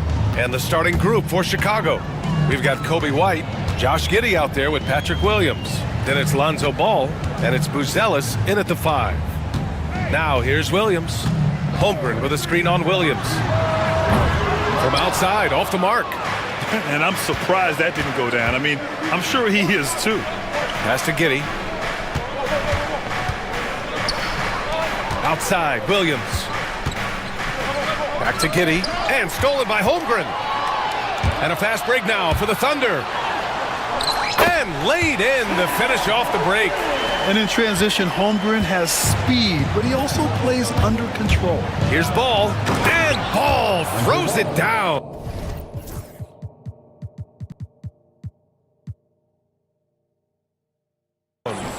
Wow! Always fun to see point guards who can elevate above the rim like that. Oh, a strong mindset and even stronger finish. Well, just seeking out weaknesses in the defense and then exploiting it. So it's Oklahoma City now. Chicago making their last shot. Gilgeous-Alexander passes to Holmgren. 5 to shoot. 3-pointer off the mark. And here's White. He'll bring it up for the Bulls. First quarter of play with about a minute and a half gone by. And the defense has to offer more resistance. Can't let guys like Buzelis get this close to the rim. Now Gilgeous-Alexander. Pass to Holmgren. Outside Gilgeous-Alexander. Holmgren with a screen on Ball. Here's Gilgeous-Alexander, and it's good. 2 points. And he's got the ability to do damage inside and out. SGA's not going to miss that. Ball outside. Played it in with a nice touch off the window. Ball's gotten his second bucket of the game. And setting the tempo with an assertive move. Like, where was the defense on that play? Yeah, APB sent out to try to find out where the defense is. Inexcusable. Great job on the back end of the play. Yep, finished with both hands, making sure of it. Here's Giddey. Here he goes. And he goes in for the dunk. And that energy behind Giddey's drive helping him get it done. Thunder trail by 4. Williams from long range. That one goes. Now he's 1 for 2. You don't want to let him get into a rhythm from out there.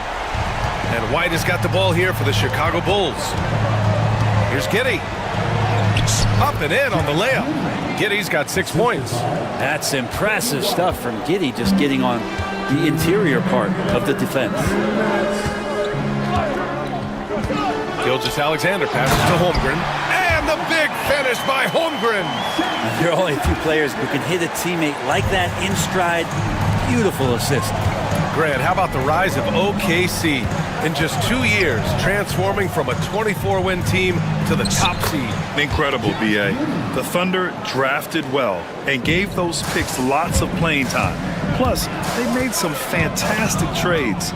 And of course, don't forget, OKC still has a boatload of picks. Here's Gilgeous-Alexander. Chicago making their last shot. Holmgren finds Gilgeous-Alexander. Over Ball, and again it's Oklahoma City. Gilgeous-Alexander does a lot of things well, and this time playing with some great offensive balance. Holmgren against White. Nice start for him, sinking his first shot. They're punishing those late defensive rotations, getting good looks inside throughout the half. Holmgren with a screen on Ball. Here's Gilgeous-Alexander, and slam dunk by Gilgeous-Alexander. How about the vertical of Gilgeous-Alexander, a guard who can get up and throw it down. Here's Giddey. Oh, and makes it with the kiss. He's got 10.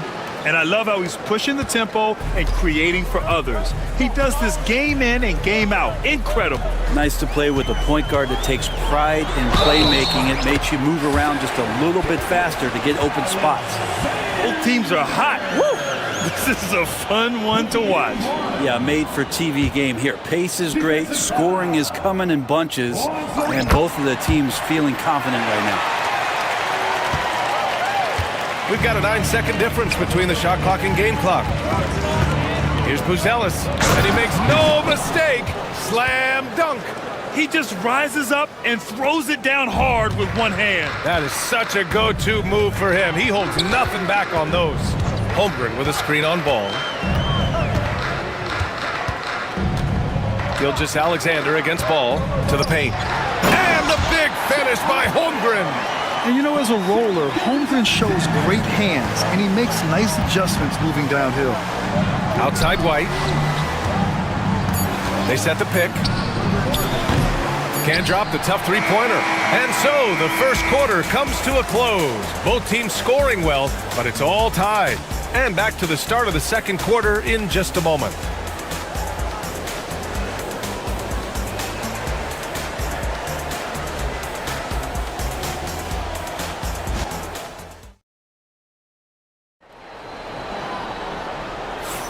And some good action in the books as we get back to a game that's been pretty close so far here.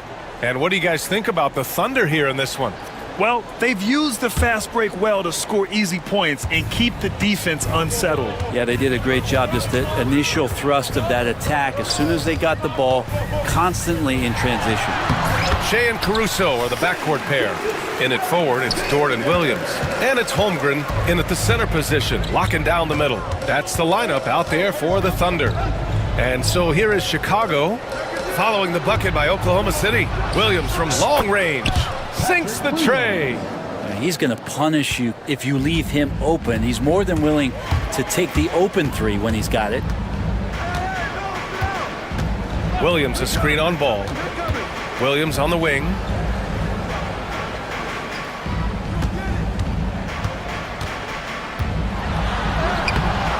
Chicago with a rebound. White looking it over. And the three off target. Defense dodged the bullet that time. Total breakdown. From undrafted to a key rotational player. Lou Dort's story is definitely inspirational, Brent. This guy has worked so hard to make himself into an NBA player. But I will tell you this, B.A., he's never not believed that he wasn't one. And Luguentz Dort continues to make improvements, and the guys on the team love the way he approaches it. Now here's Gilgeous-Alexander. He's got 11, and that one's good. Gilgeous-Alexander's gotten 4 this quarter. And we're all too familiar with these kind of outbursts from SGA. Pass to Buzelis. Ball outside. Down low.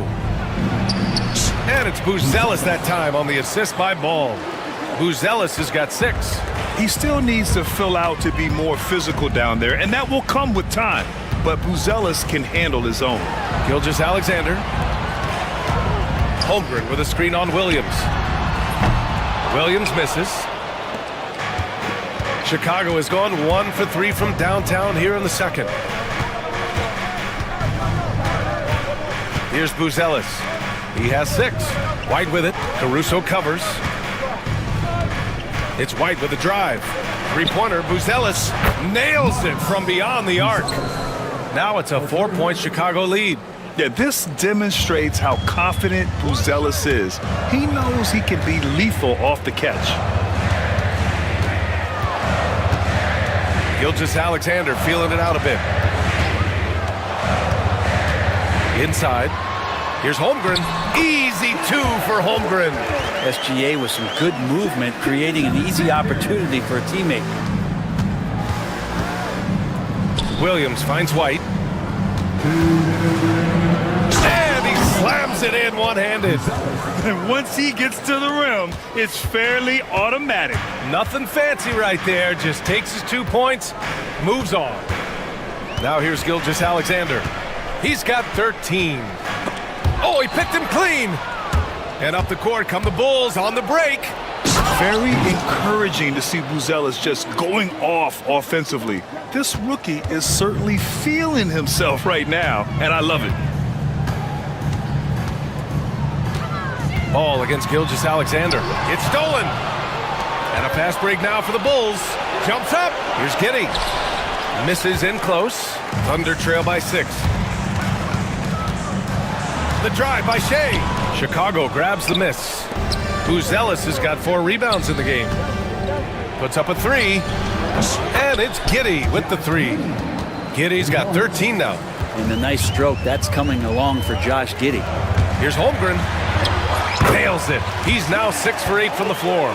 Always fun to look at. Not tremendously efficient, but the floater, boy, those sure are pretty. And the foul on the shot. So and coach doesn't like the call at all. He's opting to use his challenge. He wants the officials to look at the replay. And even with the coach's challenge in play. At the line for 2. The ruling on the floor Play is is under video review under NBA rules. Video review. There's no doubt there's going to be a gray area in a lot of these calls. But at least we have the option to take a second look, so the officials can be sure they get it right. So they see clear evidence of a bad call, and they're going to overturn it. Probably the right decision. And give credit to the officials for recognizing the mistake and correcting it. Nobody likes to say they got it wrong, but they fixed it in a hurry. And just executing at a high level. I mean, taking what the defense allows and putting in the work. Basketball IQ is something that gets talked about, but its importance to a team showing up here, running plays that turn into scores. Drives to the hoop. Buzelis. It's good. And he drew contact on the shot, so he will go to the line. A 3-point play opportunity. Chicago shooting their first free throw of the game here. Well, Mattis Buzelis certainly has good size, but what catches my eye are his skills. He can handle the ball and make smart decisions on the floor, which is so important for a rookie. Now here's White.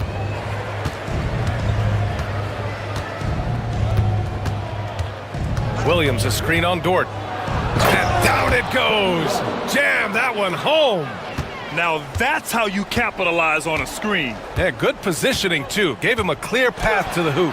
Really not enough help there. Lack of communication on the backside. Yeah, he's leading the charge for them, but let's be honest, he needs more help if they're going to get out in front. Yeah, doing anything he can right now to get his team to cut into this lead and give them a chance.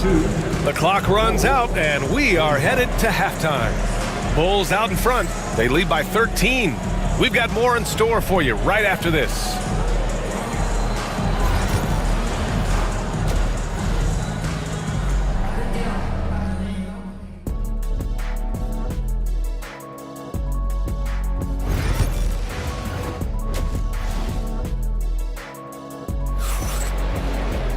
Just about ready for the second half here. A big comeback is needed for this game to be competitive, and it probably has to happen quickly. Well, Grant, we know non-shooting big men can clog the paint, but if they know where to move off the ball, that certainly helps.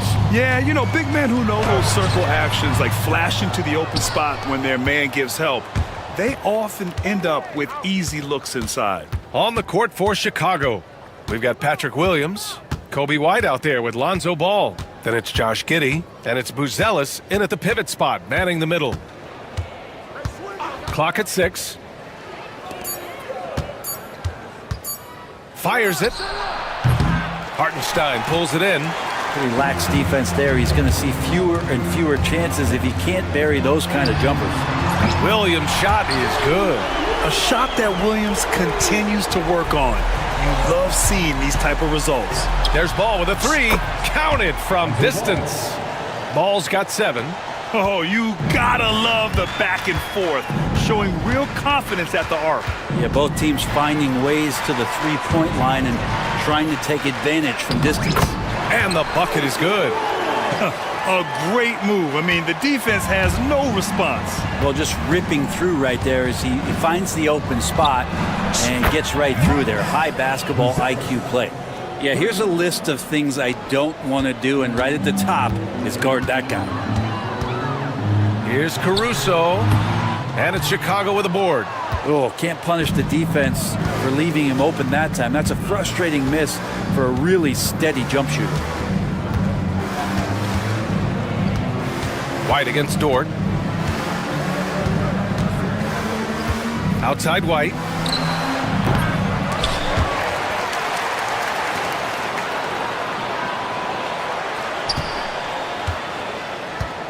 Takes the three. Hartenstein pulls it in. Thunder trail by 14. Here's Williams. And Williams punches it home. Oh, I love the ferocity on the drive. Williams doesn't lack confidence tearing towards the rim. Nice move. And White lays it in. He's got 9. Like a matador. Olay! There was no defense. That has to be one of the easier shots I've seen tonight. Yeah, feels like Christmas right now, just gift wrapping points. You don't want to stop the clock right there. I'm not quite sure what he was thinking. Chicago making a switch here. A little under 2.5 minutes gone by in the third quarter. Dort. And a two-handed jam! Those kind of dunks get your team going, and Lugens Dort applying the pressure. Here's White. Outside Herder. Here's Phillips. Off the mark there with a 3. And so it's Caruso who brings up the ball for Oklahoma City. A 12-point game. Well, that's the only way to take him out of his comfort zone from that range. Get right up in the jersey, force him off the spot. Herder passes to White. Smith outside. Over Dort. Smith no good. Not a bad shot from the mid-range. The D's giving it to him, and he's usually got an eye in that kind of range. Here's Williams. And that one's on target from the wing.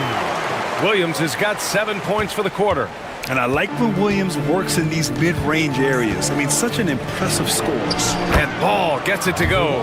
Coaching staff would like some more shots from that range. Thunder trail by 12. Right side, Williams. Can't connect from short range. Chicago has gone 2 for 5 from 3 since halftime. Dort with a steal. Outside, Williams. 1:05 left in the third quarter here. Here's Hartenstein. Had a chance there to cut it to single digits, but it's off target. White for 3.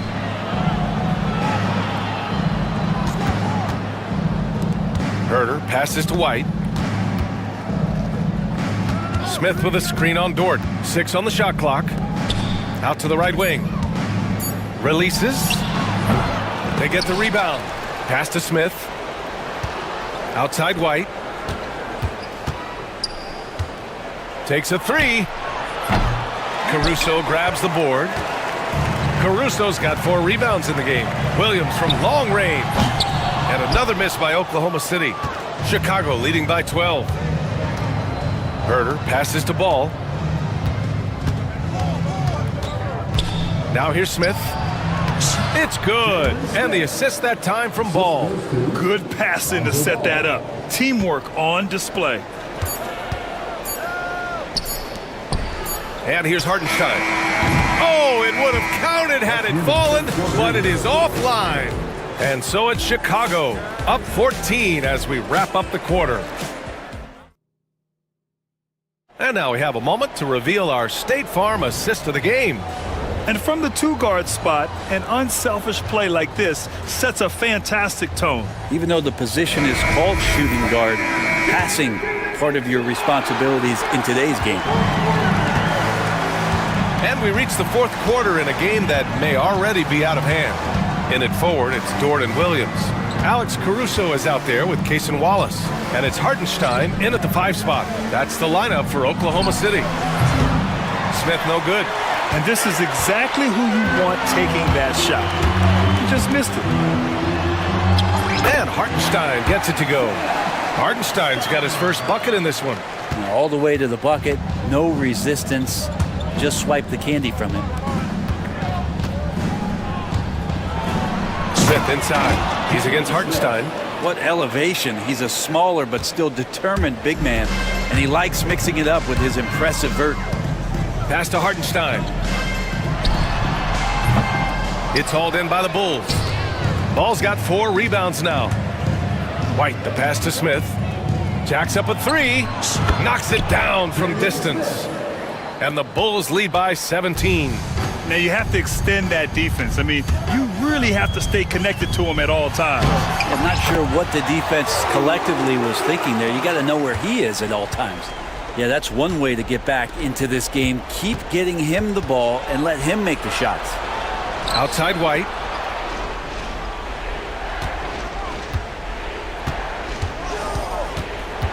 Over to the wing. Ball with it. For three, Smith. Oklahoma City grabs a miss. Caruso's got 5 rebounds in the game. To the paint. Here's Hartenstein. Oh, a dunk and a foul! A powerhouse move! He's got a chance for one more at the line. It's going to be on Lonzo Ball. Shai Gilgeous-Alexander, he's checked in for Wallace. Bulls leading by 12. Williams from long range. Dort grabs the miss. Gilgeous-Alexander with the ball. Now Herter defending. The three is up. And again, Oklahoma City, no good. The Bulls have gone 2 of 5 from the field in this final quarter. Ball passes to Herter. Pass to Buzelis. Here's the three, and he drains another one. He's now 10 of 11 from the field. And that's a promising shot for Buzelis. Picked it out of midair.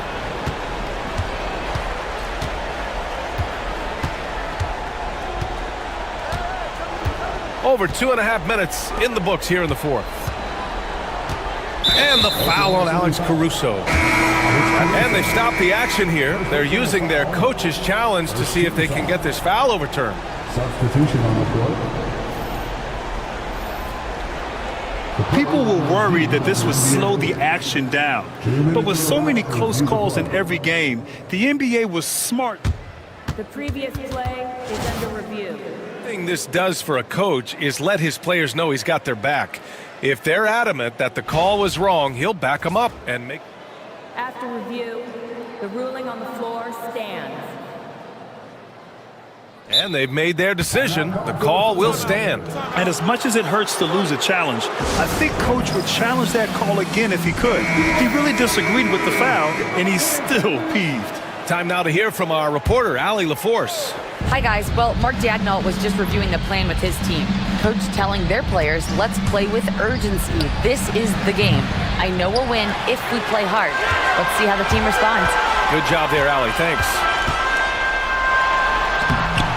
And the foul on Patrick Williams. That's foul number 2 for him. A nice shot by Gilgeous-Alexander. And let's take a moment here to get your take, guys, on the scoring so far for the Bulls. Well, the coaching staff has to love what they're seeing on offense. There's so many assists because how this team is moving the ball. Well, they've also put an emphasis on driving inside in this game. The defense hasn't been able to stop them from finding those gaps. Dort against White. Pass to Buzelis. From downtown, fires in the triple. Buzelis has got 9 points now in the second half. And their strategy is obvious.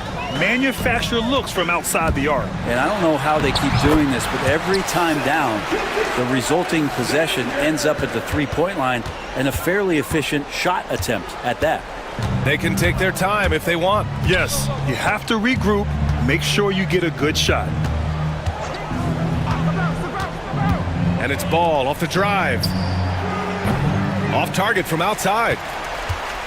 And Holmgren's got the ball here for the Oklahoma City Thunder. Trailing by 13. There's a minute 12 left in the final quarter. And that comes off the assist by Gilgeous-Alexander. And this is why so many are high on Holmgren. His ability to dominate games with his scoring. And the clock will wind down on this one. Just a solid effort and a good win for the Bulls. Seemed like the sheer volume of three-pointers today was the deciding factor. And they'd hit one and then just dial it up again. And it worked. And one player just stole the show tonight, doing everything for his team. A monster night for Matas Buzelis. Just active on defense, little things like clawing and scrapping and tipping passes and contesting shots. Came up with a lot of steals.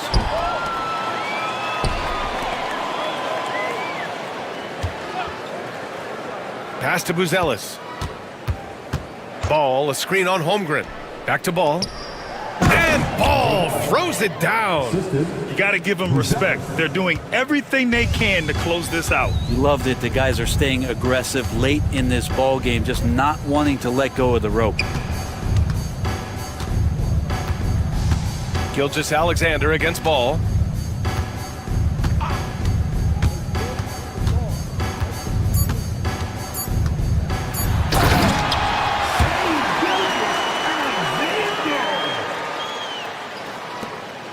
From deep, Giddy. It's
teams play, is it fair to expect a slower pace of the game? I certainly think so, partner. I mean, both teams are extremely disciplined. They're not really interested in going up and down in a windshield wiper fashion. They value taking care of the ball and playing in the half court. And checking out Minnesota's opening lineup. They've got Gobert, Anthony Edwards out there with Nickeil Alexander-Walker. Then it's Randall, and it's McDaniels at the 3, the small forward. So the Portland Trailblazers able to put the first points up on the board. And the foul is called. He intentionally grabbed him there for some reason, I don't know. Kevin, all I can think of is that he's trying to slow the game down a little bit. Right. That's a stretch, though. Definitely a strange move on his part. Boy, the athleticism of Edwards is something to behold. Love watching him sky up to throw it down. Simons kicks to Ayton. Pass to Thibault. Ayton a screen. Tries a 3. And rebounded by McDaniels. And now the fast break. Edwards with the ball. And finished off by Gobert.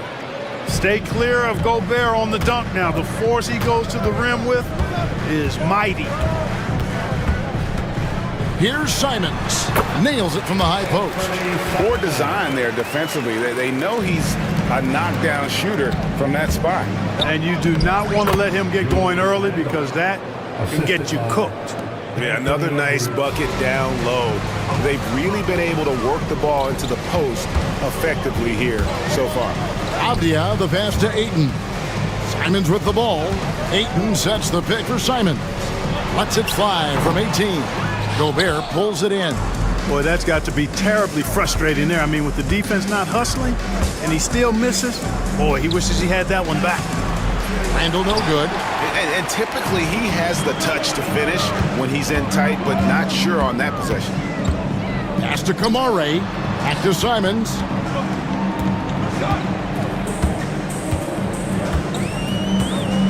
Ayton a screen on Edwards. 6 on the shot clock.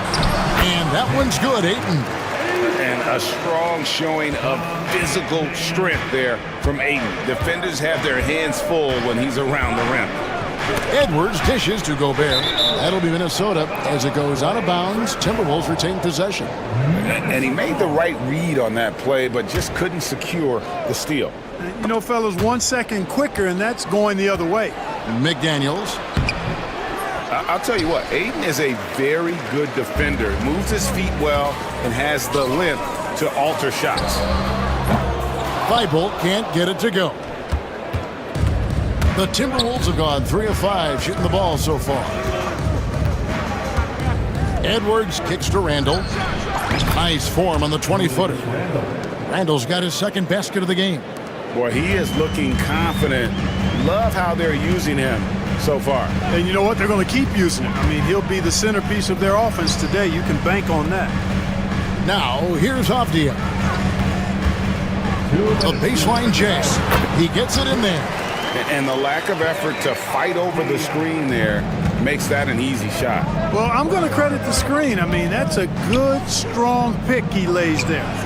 Randall with the bucket. Yeah, you know, he's evolving his offense over time, Julius Randall, and I think the coaching staff is happy to see it. They like to see him take and make these shots. Scraps in the tray. Avdia's got 5 now.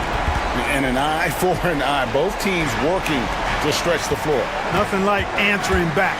One team gets 3, you fire 3 of your own. Boom. Now here's Edwards. And finished off by Edwards. Watch out now. Look out below. Edwards rising to the rafters.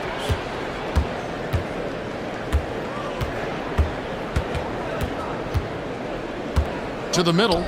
Here's McDaniels. And he uses the glass on the layup. And those are the kind of nice inside looks they've gotten here in the first half. Outside, Avdia. Pass to Ayton. Ayton a screen. Here's Kamare. And another 3 for Portland. And he likes to get in a rhythm early. Nice triple. Clock management. This is where they can get a 2 for 1. And Kevin, every opportunity counts. And slam dunk by Gobert. And I've been impressed with the unselfishness, but also getting guys the ball where they can do something with it. He is delivering a lot of room service times tonight. One sweet one after another. And here are the Trailblazers now after the basket by Minnesota. 15 seconds left here in the opening quarter. Outside Edwards. The shot from the low post is good. He's got 6.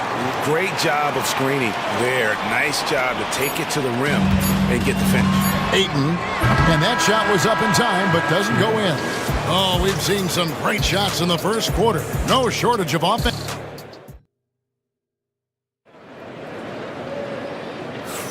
And if you're just joining us, we've played through one quarter in this one. And let's quickly check out the scoring breakdown here for Minnesota. Straight away, they've opened things up offensively with skillful passing, running smart plays, and just setting guys up for success. And, you know, in no time at all, they've also started finding points inside, already taking apart that interior defense. By the Blazers breaker dance crew. Timberwolves leading by 5. The wingmen, it's Sharp and Thibault. Andre Ayton out there with Denny Avdia. And it's Simons in at the point guard position. That's the group on the floor for Portland. Alexander Walker with the ball. Covered by Simons. Gobert the pass to Randall. Portland grabs the miss. Well, they'll be happy with that look, even though it didn't fall. You know what? That's a confidence shaker for him, though. I mean, that's a shot he expects to make every time. With a short break in the action, gives us a chance now to send it over to David Aldridge. Kevin, Rudy Gobert has tied for the most Defensive Player of the Year awards all time, but he's challenging himself to do more offensively. He said it's all about just being okay with missing or making mistakes, freeing my mind and doing the things that I work on to get out of the shell that I was being put in. Kevin, back to you. All right, David Aldridge, we thank you for that report. Outside, Avdia. The shot by Sharp, nobody around, buries the long-range jumper. And nice work on the perimeter. Defenses must respect Sharp's range. Edwards inside, defended by Thibault.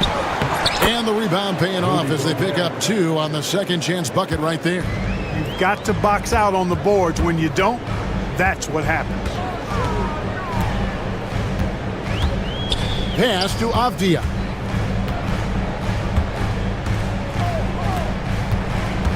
Ayton at the elbow. Now here's Simons. Lets it go from 14. Second quarter of play with around 2 minutes gone so far. Edwards slashing inside. Edwards is a load to stop on the bounce simply because he's got a football player's build. Ayton sets the pick for Simons. Big time! And talk about putting some extra on it. That dunk was way over the top. Close game or not, he's going to finish firm when he gets the space. Well, I tell you what, guys, the young kids like to say, that's doing too much. That falls into that category. That was too much. Here's Simons after the basket by Minnesota. Ayton a screen. Avdia the pass to Simons. Driving to the basket. Oh, what a jam! Simons! Here he comes, and there he goes. Oh, look at him punish that rim. Boy, the guys on the bench loving every minute of that one. Now here's Edwards. He's got 10, and it's a defensive 3-second violation. Drawing fouls, Clark getting to the line, all part of the game, but you think players try and draw fouls too often now? I do in some cases, but I think it's more on an individual basis. I mean, players have to do what they need to do to try to score the ball, but I don't think anybody likes, 1, guys flopping the draw fouls, and then 2, whining when fouls aren't called.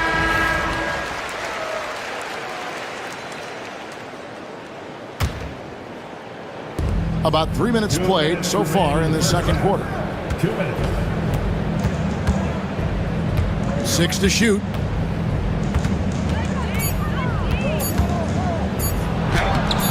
Rebound by the Trailblazers. Ayton's got 4 rebounds in this game.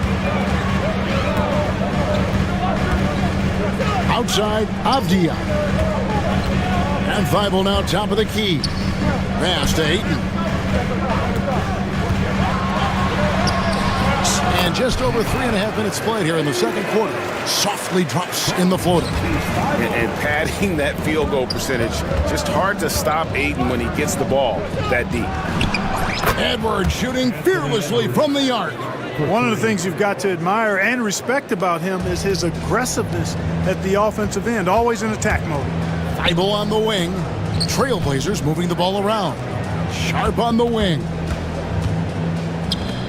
Thibault kicks to Ayton. Down low. They get the rebound. Sharp, the pass to Thibault. The 3. Rebound by Alexander Walker. Minnesota leading by 6. To the inside. McDaniels. Good on the shot. McDaniels got his second bucket. Strong work inside by the 6'9" Jaden McDaniels, showing how effective he can be down there. And it's Simons off the drive. And they call the foul, so a chance at the line for one more. And it looks like, yep, it's a coach's challenge on the personal First team foul. The more difficult calls to make. Personal fouls can be tough. The action is so fast that it's really tough to catch everything in real time. The wonders of technology. We've seen replay reviews so effectively and involving the coaches by being able to. A challenge like this is something a lot of people have been hoping for. And so the word is in. They've decided that the call stands as it was made on the floor. And, you know, even if a coach still feels this wasn't the right call, you got to acknowledge the effort being put in to reviewing it. The double checking, and the game continues on. So it's the Timberwolves now. It's a 5-point game. 3-second difference between shot clock and game clock. Here's DiVincenzo.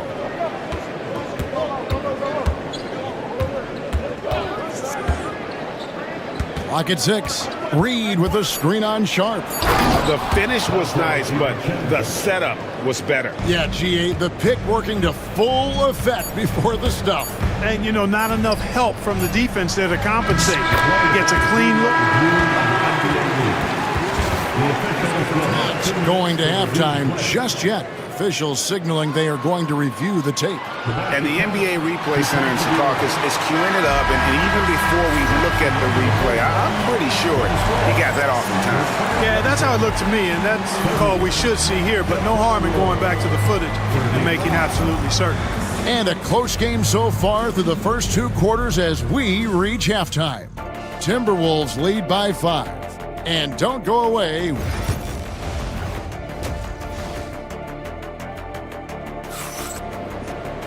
And if you're just joining us, we've played through the first half in a game that's been fairly even so far. You know, Anthony Edwards has been exceptional here, guys. Man, he's been running wild on them through that first half.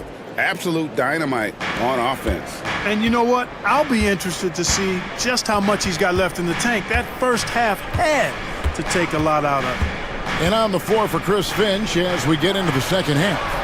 Randall out there with McDaniels. Then there's Dante DiVincenzo. Then it's Nickeil Alexander-Walker. And it's Reed in at the center position. And it's Simons missing. Timberwolves leading by 5. Alexander-Walker on the wing. Randall outside.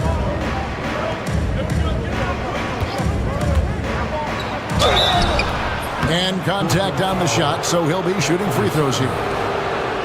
That one on Simon. Plays with nice force. I mean, Randall heading to the line now. First one falls for him. Julius Randle taking 2 shots. Both free throws good from Randall. Really always a plus to have a big guy stroke it from the line like that. The soft touch on full display. Here's Sharp. Makes it off the glass. Sharp's got 5 now. Oh, gritty play by Sharp inside. Defense puts contact on the rookie, and he still gets it to fall. Inside, stolen by Avdia. And now Portland on the break. And the slam by Williams. That's a stomach punch, guys. Turn it over and give him a free run to the bucket. Oh, you're so right. No question who has the momentum now. You know, those kinds of plays can be difference makers, game changers, momentum shifters, especially in a close contest where one or two possessions can impact the outcome. Outside, Avdia. Simons finds Williams. Williams sets a screen for Simons. Williams passes to Grant. He's looking for Williams and finds him. Can't connect from short range. Timberwolves leading by 3. Here's Alexander Walker, and he drops in the layup off the glass. That's the kind of aggressive and assertive play they need as we get closer and closer to crunch time. There's the pick. Outside Williams. Now, here's Sharp, defended by Alexander Walker. And it's Sharp missing. Minnesota shooting 71% all in all in this one. They've been brilliant offensively. Reed with a screen on Sharp. A 3-ball. Nailed from three-point land. And now an 8-point Timberwolves lead. Good find that time by DiVincenzo, an unselfish player always looking to make the extra pass. Grant with a screen on DiVincenzo. To the middle, here's Avdia. The lead pass was put in just the right spot. 9 points for Denny Avdia.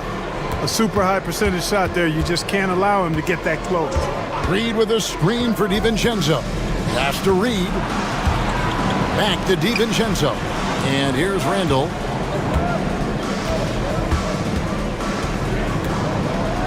Slam home, and he draws the foul. A chance for another point at the free throw line. It's on Robert Williams. Absorbing contact really well. Randall will get a chance for one more at the free throw line.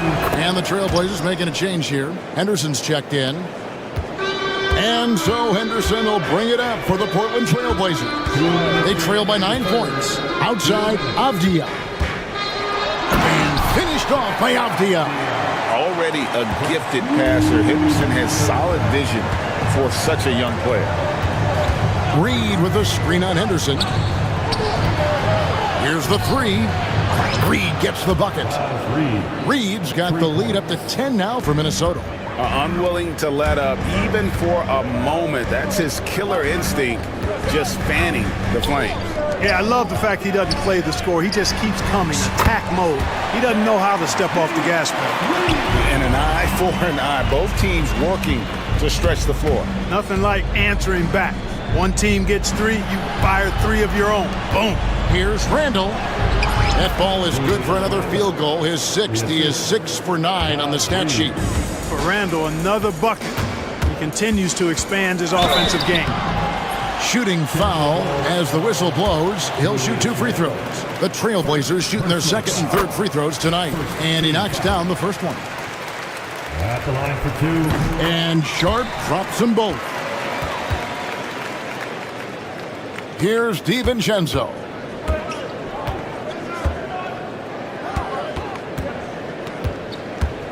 Pass to Reed. And the layup's good off the glass. Reed's got 8 here in the quarter. That's a textbook example of how to move the ball. Boy, you gotta love that action. And that one's good by Henderson. A little like Donovan Mitchell there. Henderson makes some really tough shots in traffic.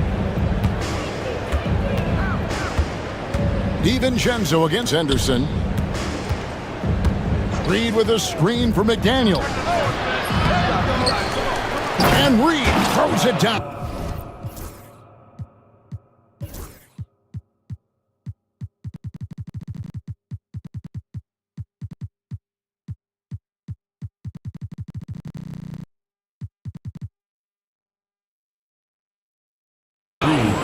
Nothing soft about the putback there. And why chance it, right? Take the dunk if you've got it. Well, you know, if nobody's going to put a body on him, then that's going to be the result. 7-second difference, shot and game clock. Grant dishes to Henderson. Williams up on top. Lots of room. Reed with the rebound. Reed's got 5 rebounds tonight. And we've got a timeout called from Chris Finch. He wants to talk to his guys.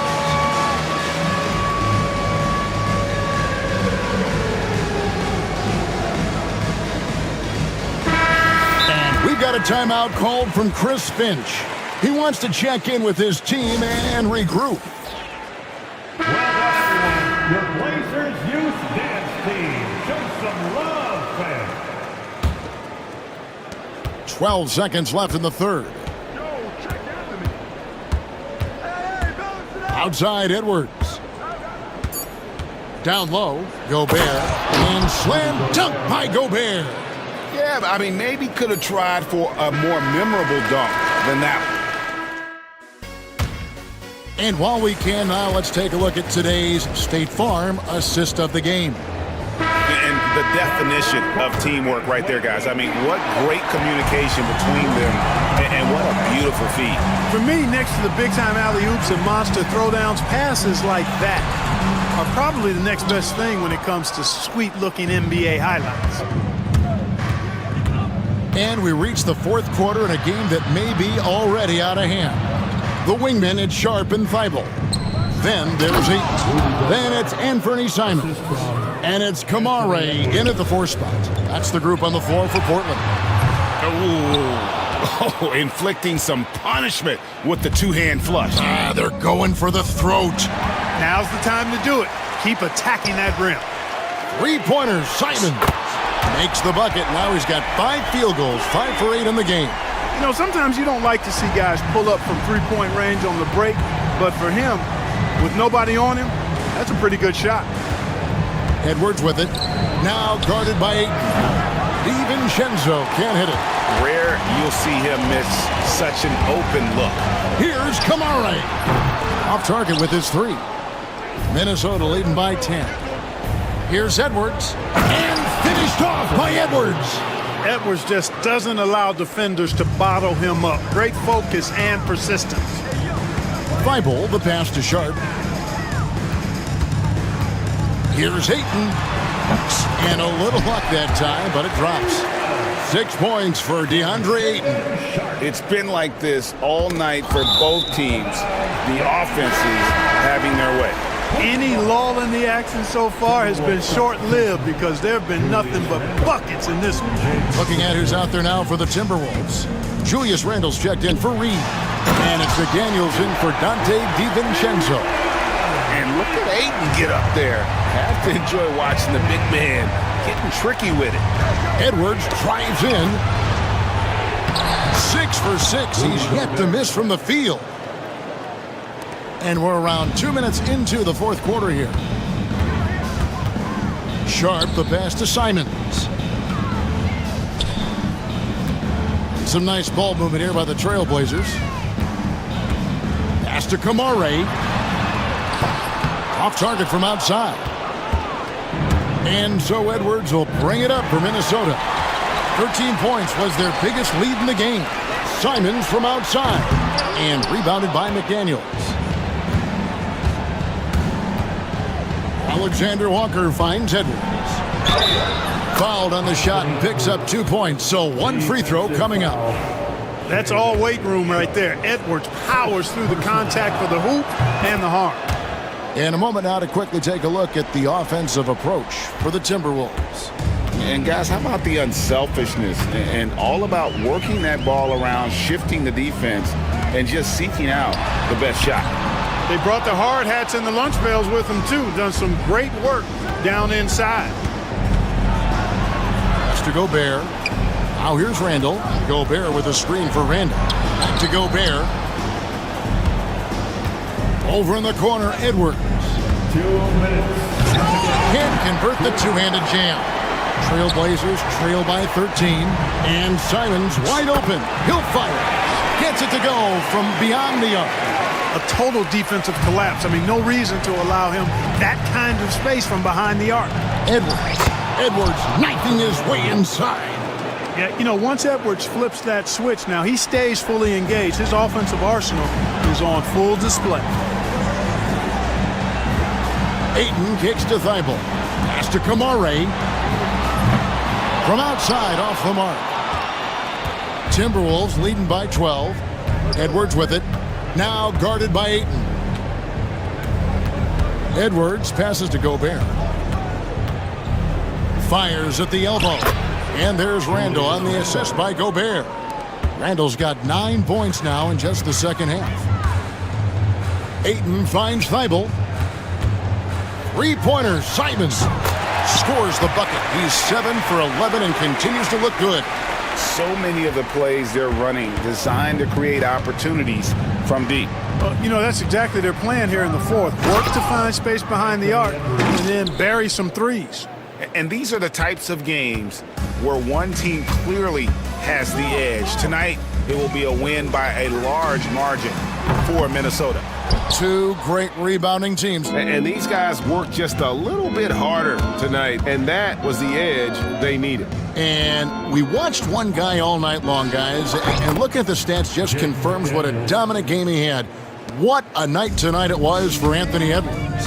He was extremely efficient offensively, got good looks, and really knocked down big shots all game long.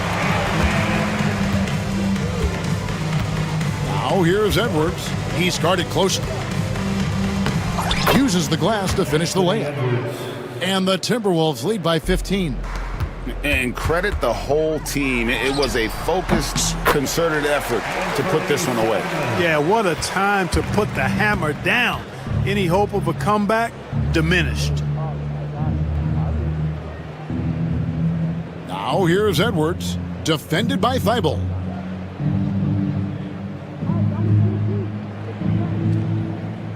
Just 5 to shoot. And Edwards launches it from deep.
teams are often mentioned.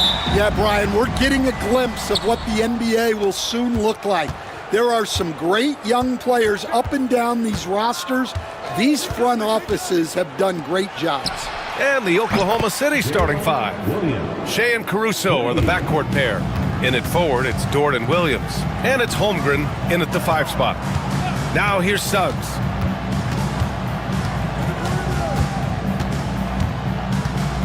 To the middle. Oh, Banchero throws it down. Ooh, getting up there. I mean, Banchero wants everyone to know he's a threat to hammer it down. And so it's Gilgeous-Alexander with it. He brings it up for Oklahoma City. Pass to Holmgren.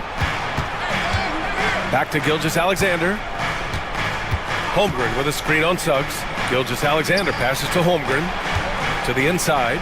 Shoots over Isaac. And Holmgren with the basket on the assist from Gilgeous-Alexander. It's so difficult to defend Holmgren inside. For such a young player, his body control and awareness are off the charts. Now here's Suggs. Pass to Banchero. Ooh, it's stolen by Gilgeous-Alexander.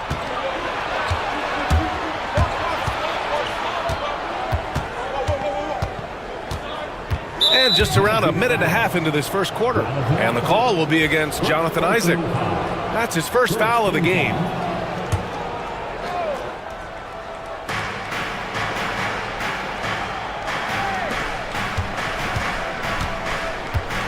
Suggs against Gilgeous-Alexander. Takes it inside. Crafty move. And the layup is up and in.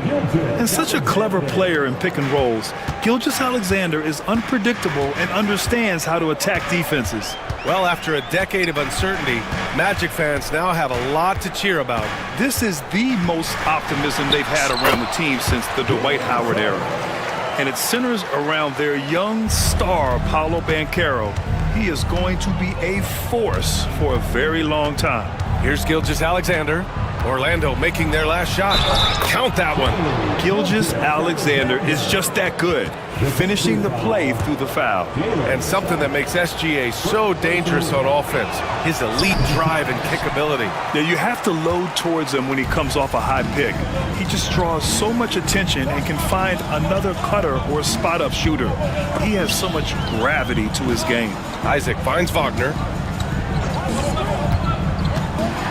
Boom! He jams it straight down. Well, he saw the height advantage he had and went right up with it. That's exactly what you want him to do there. And the foul called on Jalen Suggs. That'll be a second foul of the game. And that puts them just one foul from the bonus.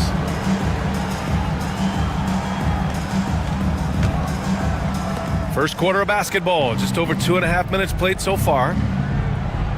Holmgren with a screen on Suggs. Here's Gilgeous-Alexander. Yeah, the length of Isaac is such a tool on defense. It is so tough to get around that wingspan. Caldwell Pope against Dort. Banchero the screen. Caldwell Pope, the pass to Banchero. Second chance shot. Kicks it out to Wagner. 2 minutes remaining in the first. 2 minutes. The Magic need to put one up here. Just 3 to shoot. And Caldwell Pope gets it to go. Well, look, he's got range. You can't give him any space out there. All right, let's get a report from Allie. Jamal Mosley gave me a few minutes to catch up with him. I asked him specifically about Shai Gilgeous-Alexander and what their defensive game plan is for him, and Coach said we have to be active, we have to keep him in front of us, and to try to limit his chances around the rim. Their offense really opens up when he's able to attack the basket. So let's see if the defense is up for the challenge. EA? All right, Allie, thanks once again. We've got 1:28 left in the first. Wagner with a screen on Dort. Here's Suggs. Pass to Wagner. 2 shots, 2 makes. Off to a good start. I love this approach. Getting him involved early, and it's already paying off. Yeah, well, his offensive contributions are going to be very important in this game. So it's good they've already got him in a rhythm. Sweet-looking jumper from the mid-range. I mean, Gilgeous-Alexander just making it look easy. Isaac with a screen on Gilgeous-Alexander. Wagner finds Suggs. And Wagner gets it to go on the assist from Suggs. Wagner's got 6 points. Yeah, a reliable way to create for others. Suggs disrupts the coverage with the play and makes the pass. Gilgeous-Alexander on the wing.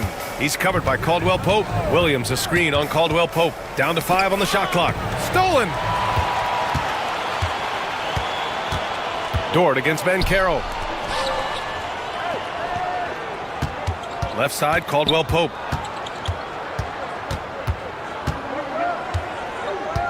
Wagner with a screen on Williams. And the call is going to be, yes, an illegal screen. One of the trickier plays to judge, but it would be hard to argue against the call. Yeah, and that's maybe something that should be called more. We see a lot of moving screens in today's NBA. And there's a whistle. That'll belong to Shai Gilgeous-Alexander. That's his first foul of the game. And just a great job of getting there first and absorbing the contact. 5 ticks left in the first. And so Jamal Mosley calls for the timeout. Coach wants to speak to his guys, maybe alter some of the game plan.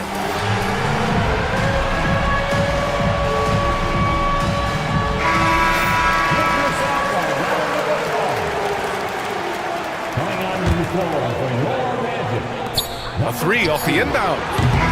1 quarter in the books, and it's been a close one. It's the Magic. They're up by 2, and we'll be back with you shortly.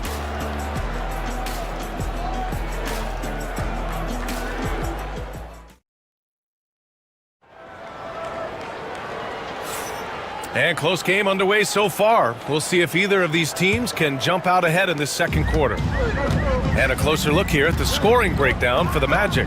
Well, the way they've been attacking inside is phenomenal. Consistently getting high percentage looks, and that's what great offenses are all about. And following off of what you said, they've really done a good job distributing the ball, passing up good shots for great ones. On the floor for Oklahoma City, getting going in the second. Shai and Caruso are the backcourt pair. Inside, we got Williams and Holmgren, and it's Dort in at the 3. Gilgeous-Alexander lifting off and hammering it down with all he's got.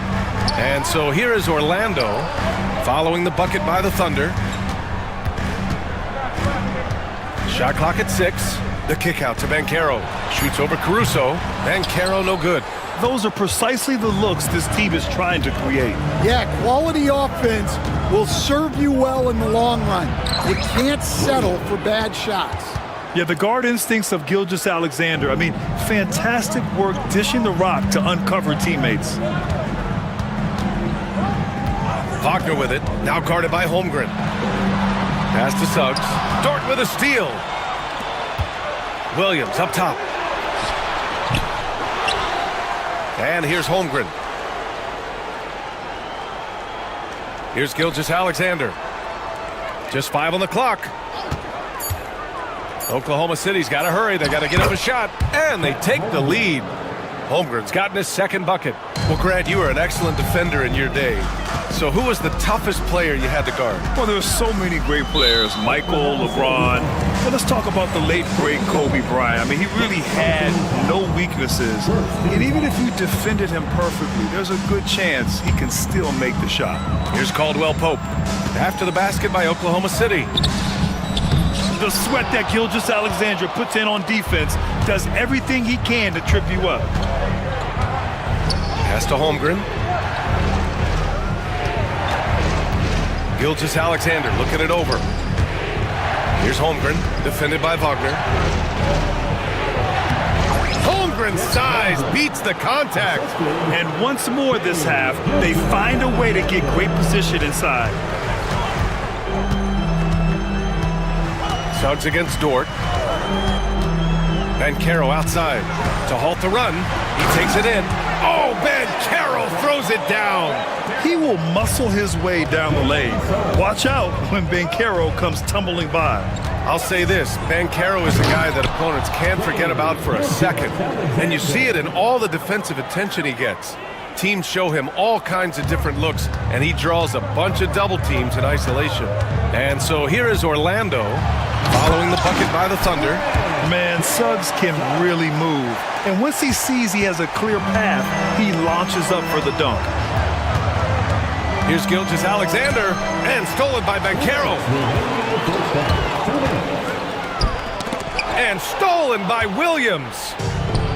And a fast break now for the Thunder. Dort finds Williams. And there's 1:45 left in the first half of this one. Yeah, great length from Isaac. He gets the hand up, gets a piece, using that big wingspan. Here's Suggs. Oh, and that one, no question, powered it down. His hang time on the rim puts a sweet cherry on top, B.A. It's a close game, and those displays of explosiveness can jumpstart a team. Now here's Gilgeous-Alexander. He's got 10, and so they foul intentionally. I mean, I'm just not sure what he was thinking right there. I mean, he needs to get his head in the game. And we've got a timeout from Jamal Mosley. He'll take the opportunity to regroup.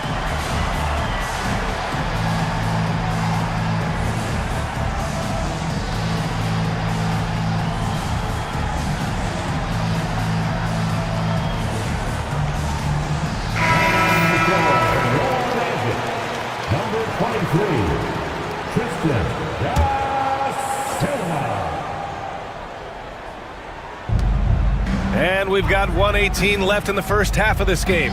Williams a screen on Suggs. Gilgeous-Alexander off target at the rim. The Magic have gone 4 for 6 here in the second. Down low. Here's De Silva, and he dunks it. What a pass to set him up. Oh, what ferocity on the throwdown. I just love when he goes up with purpose. Where was the D right there? The effort lacking big time. And with the score as close as it is, these are the opportunities you truly can't allow. Here's Gilgeous-Alexander. Orlando making their last shot. 6 to shoot. Over Suggs. Gilgeous-Alexander no good. And even with the miss, that's a high percentage shot for him. We've got a 9-second difference between the shot clock and game clock. Pass to De Silva. Outside, Caldwell Pope. Tipped away. Stolen by Caruso. And a fast break now for the Thunder. Here's Holmgren. Misses, and the dry spell continues.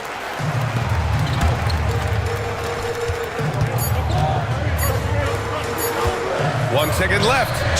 Good! Without a second to spare. Oh, you gotta have some real nerve to hit that shot. What poise, what focus. That's an impressive shot. And the first half comes to a conclusion in a game that's been very close so far. Orlando ahead. They lead by 4. And don't go away. After the break, we'll see you right back here for the start of quarter number 3.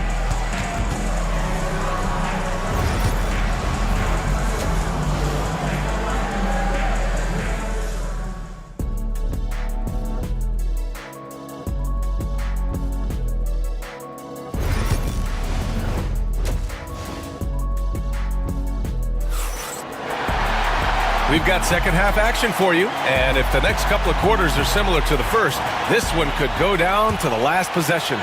You have to like what we're seeing from Shai Gilgeous-Alexander. I like how they control the tempo and play to his strengths. Yeah, he's found his spots, been patient with his shot selection, and it's paid off for himself and the team. And so Jamal Mosley calls for the timeout. He wants to give him a breather and talk things over. Magic leading by 4. Wagner is out there with Wagner. Then there's Kentavious Caldwell-Pope, and it's Houston in at the small forward. So that's who Jamal Mosley starts the second half with. And Wagner gets it to go. Probably a play they drew up in the locker room at half. Yeah, I like how they're establishing their interior presence right away.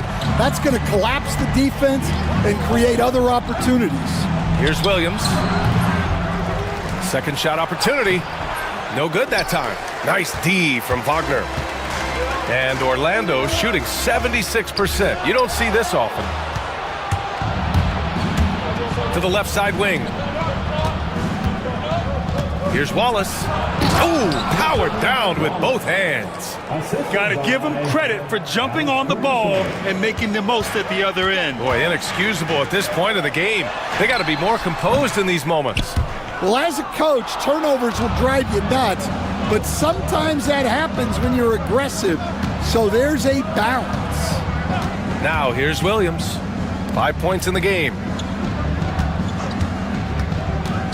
Not sure why he committed the intentional foul. No purpose. I think everyone's a little confused, but weird plays happen.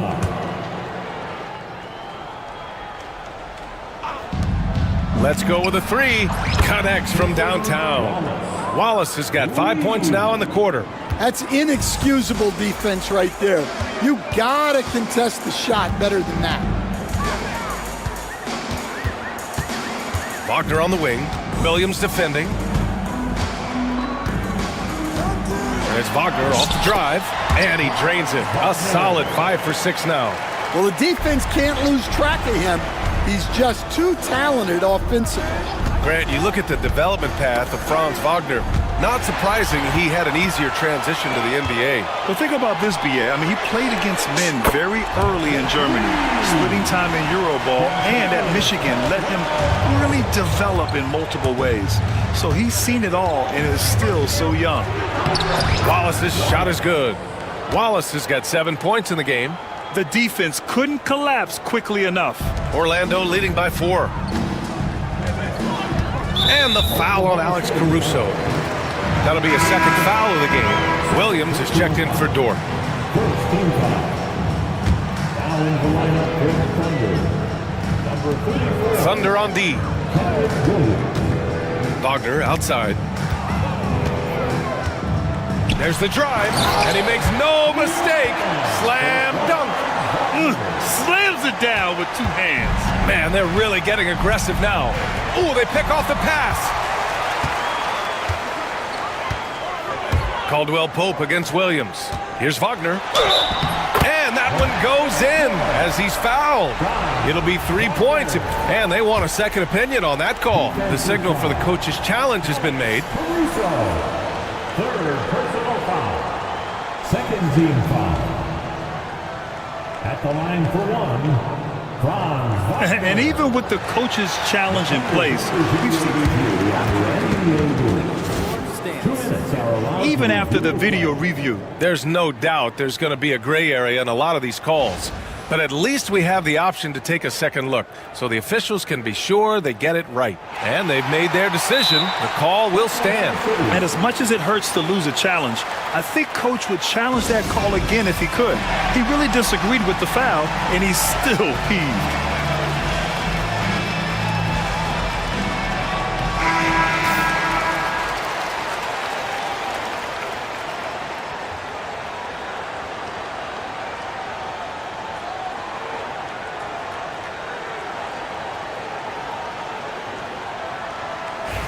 One shot.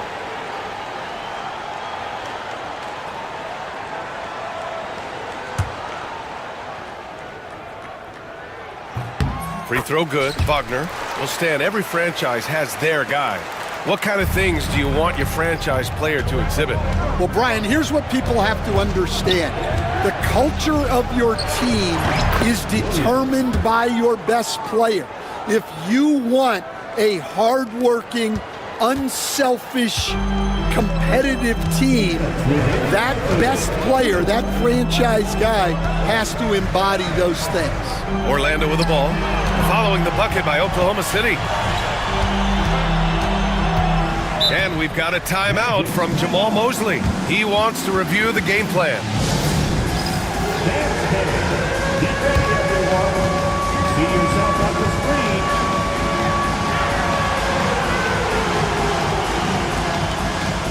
Orlando making some changes. And Caro's checked in for Wagner. Isaac comes in for Houston. And it's Jalen Suggs in for Black. Orlando with the ball. They lead by 7. Oh, Bankero throws it down.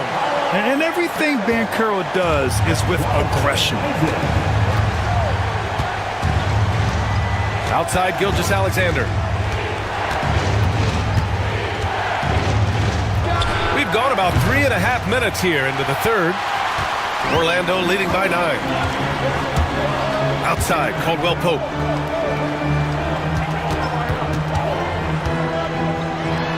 And another basket for Orlando. Their offense has been unstoppable, just firing on all cylinders. Well, clearly the defense has had no answer for them. Might be time to try something different. Here's Holmgren, and he drives in. And the big finish by Holmgren. And putting some power behind his drive, Holmgren managing to get there for an easy slam. Here's Orlando. They're on a 14-6 run. Now here's Suggs. Give him 8. And he says right back at you with a big dunk of his own. And he just driving the stake in him there. He's a guy who just never lets up. Yeah, they're not pulling any punches here. Even the guards are attacking the basket. And slam dunk by Gilgeous-Alexander. Oh, wait. Big finish. Big time. And man, did they need that. You can tell he's trying to get him going with that dunk. Yeah, he saw the opportunity to finish with some authority, trying to fire his guys up. Here's Suggs. He's got 10. Banchero outside.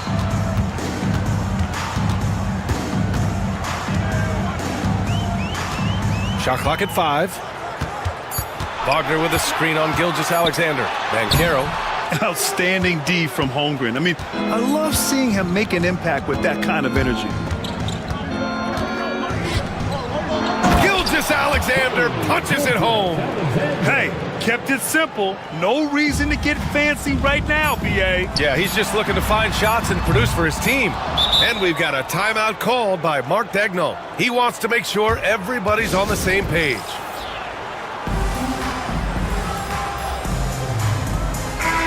And we've got a timeout called by Mark Dagnall. He's going to gather the troops and talk it over.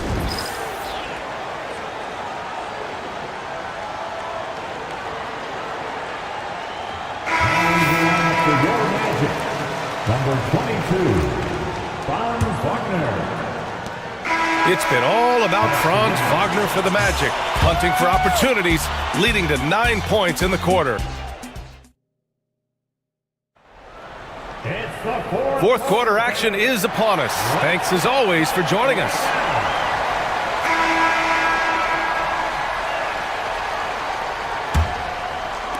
So it's Oklahoma City now. And Oklahoma City looking at who they've got to start the fourth. Shea and Caruso are the backcourt pair. In it forward, it's Dort and Williams. And it's Holmgren in at the center position.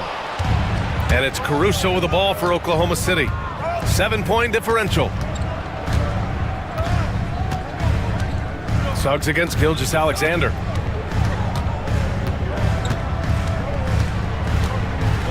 Williams a screen on Suggs. Here's Gilgeous-Alexander. SGA using that size. And the D can't allow Gilgeous-Alexander to get this positioning, because once he does, he makes you pay. On the wing, Suggs. Dort defending. Suggs, the pass to Caldwell Pope. Banchero outside. At the arc, Banchero finds his mark. His ability to shoot off the catch is a big plus. Banchero has quick reactions, a really versatile scorer. And slam dunk by Gilgeous-Alexander. Oh, wait. Big finish. Big time. And man, did they need that. You can tell he's trying to get him going with that dunk. Yeah, he saw the opportunity to finish with some authority, trying to fire his guys up. Pass to Isaac. And stolen by Williams. Over to the left wing. Final quarter here, and we're just over a minute and a half through it. And stolen by Banchero. Poke loose. And it's going to be out of bounds. The Magic will retain possession.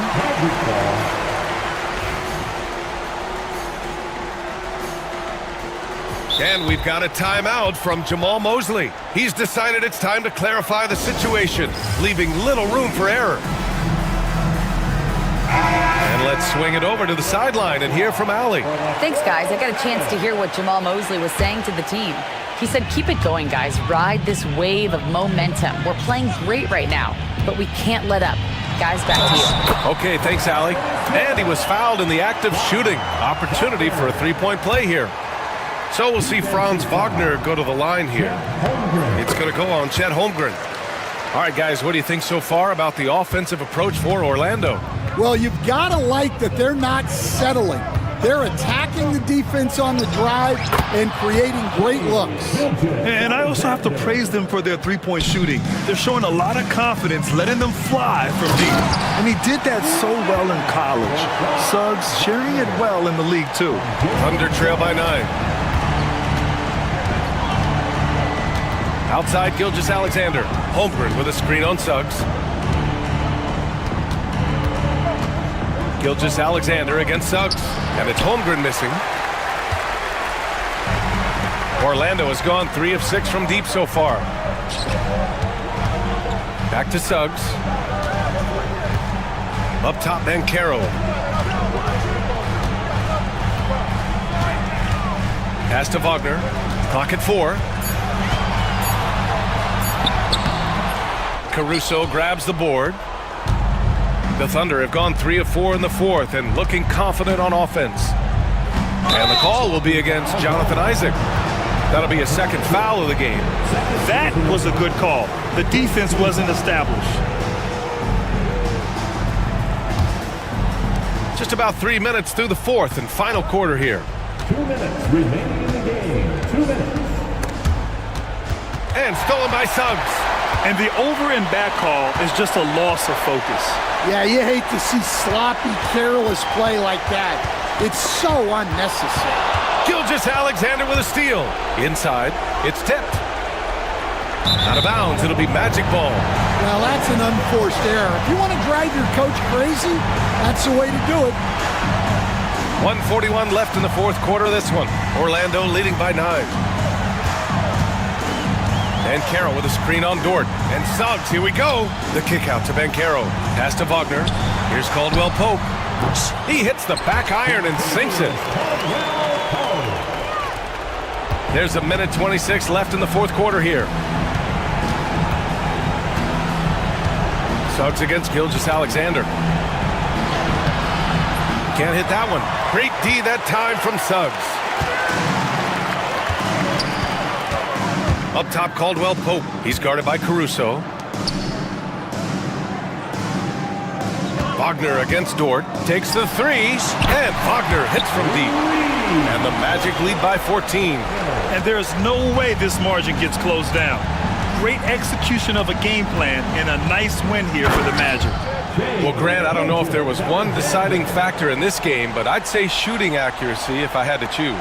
Agreed, B.A. They really went after quality looks and shot the ball with confidence. And when you look at the game, the one thing that helped fuel this team to victory was the efficiency for Franz Wagner. Yeah, you know, he was a man on a mission in this one. The defense had absolutely no answers for him tonight. And Orlando has possession. And it's Wagner off the drive. Throws it down, and the official calls a foul. It may be a three-point play. It's going to go on Shai Gilgeous-Alexander. Free throw good, Wagner. And here's Gilgeous-Alexander. He'll bring it up for Oklahoma City. Trailing by 13. And the foul called on Chet Holmgren. That's foul number 2 for him. 3-second difference between the shot clock and the game clock.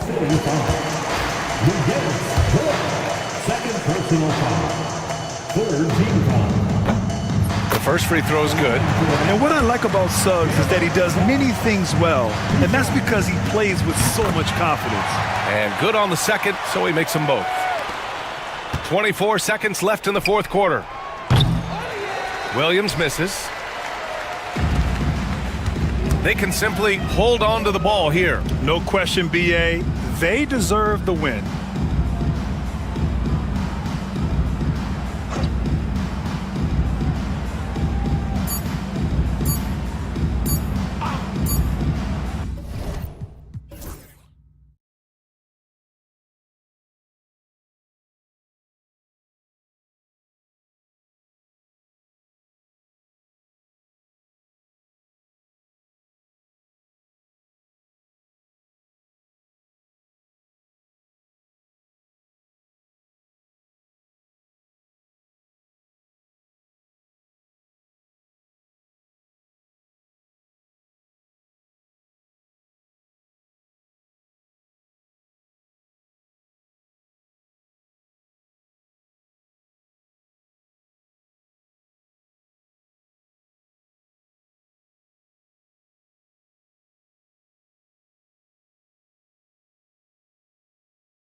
It'll be Portland off the tip. So with Vucevic on the bench, here's the group that Billy Donovan has on the floor. Kobe White is out there with Lonzo Ball. Then it's Smith. Then it's Josh Giddey. And it's Booz Ellis in at the four-man position. And the dime going to Ayton, expanding the passing part of his game. White finds Giddey. Back to White. To the inside. Stolen by Avdia. Fast break. Here come the Trailblazers. And finished off by Avdia. Well, if you don't take care of the ball, fellas, that's what can happen. Absolutely, Greg. That makes the turnover even more painful. We know mistakes lead to breaks. That's just textbook right there. And here are the Bulls now after the Trailblazers pick up 2. Simons surveying the D. First quarter, just over a minute played. Here's Kamare. A kick out to Simons. Shot clock at 5. Again, the Trailblazers good for 2. And hitting the mid-range jumper here early gives the defense just another thing to think about. And you don't see many teams take these shots as often anymore. It's nice to see them take advantage in this area. And a solid playmaker, White has a great sense for when he should look to give it up. Richard, the steady improvement of Kobe White certainly has been fun to watch. It certainly has, Kevin. He's starting to put it all together now, and it can take multiple years. We all knew he could score, but now his passing and his rebounding have also improved. Here's Booz Ellis. The Blazers getting the bucket. To the paint, shoots, misses from close range. The Trailblazers have gone 4-4 to start, so a nice offensive rhythm to start here. And the call will be against Lonzo Ball.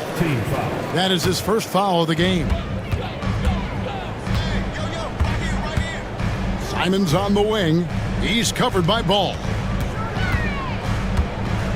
Simons finds 8. Chicago grabs the miss. Defense kind of rolled the dice there, and I'm a little surprised it ended up going their way with the miss. Pass to Giddey. There's the drive. Oh, and that one, no question, powered it down. On offense, Ball is a catalyst. He knows how to move things around and get people quality shots. And it's Simons missing. Shocking that he just bricked that one. The defense got real lucky there. Out to White. Back to Giddey. Throws it down as the official calls the foul. It may be a three-point play. Denny Avdia picks one up. Taking matters into his own hands. Yeah, we didn't expect to see that kind of finish. A point guard getting up like that? Boy, that is special. Portland leading by 3. Simons, the pass to Ayton. The shot from 20 feet away, and the basket is good.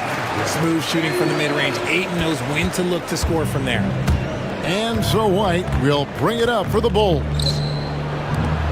Giddey, the pass to Smith. And Smith with the stuff. And although an undersized center, more than making up for it with some serious hops. Ball against Simon. Shoots over Ball. And it's Simons missing. Bulls trail by 3. And it's Ball penetrating. Smith outside. Giddey against Simons. From downtown. And it's Ayton with the rebound. Portland's gone 1 of 2 from long range in the first quarter. Outside, Simons. Over Booz Ellis. And it's Simons missing. Chicago's gone 0 of 2 from deep here. And then Booz Ellis with the dunk. And throwing it down, not necessarily Booz Ellis' game, but don't give him that much space. And the call will be against Lonzo Ball. That'll be his second foul of the game. 43 seconds left in the first quarter. Pass to Ayton. Ayton a screen on Giddey. Ayton kicks to Simons. the slam dunk by Simon. And slams it home and gets some camera time on the end of it. He did. He spent a while up on that rim, didn't he? The drive by Smith. And you can see the passing ability at his size. Buzelis is all for getting it to his open teammate. Ayton with it. Ayton a screen. Pass to Simons. And the slam dunk by Simon. Okay, 2 hands for safety. That's what they say, right? That's right. He was ultra safe with that dunk, no question. Screen by Smith. Here's White. What a performance from Anthony Simons. He has been the story for the Portland Trailblazers. He notched 8 points in the quarter and has that.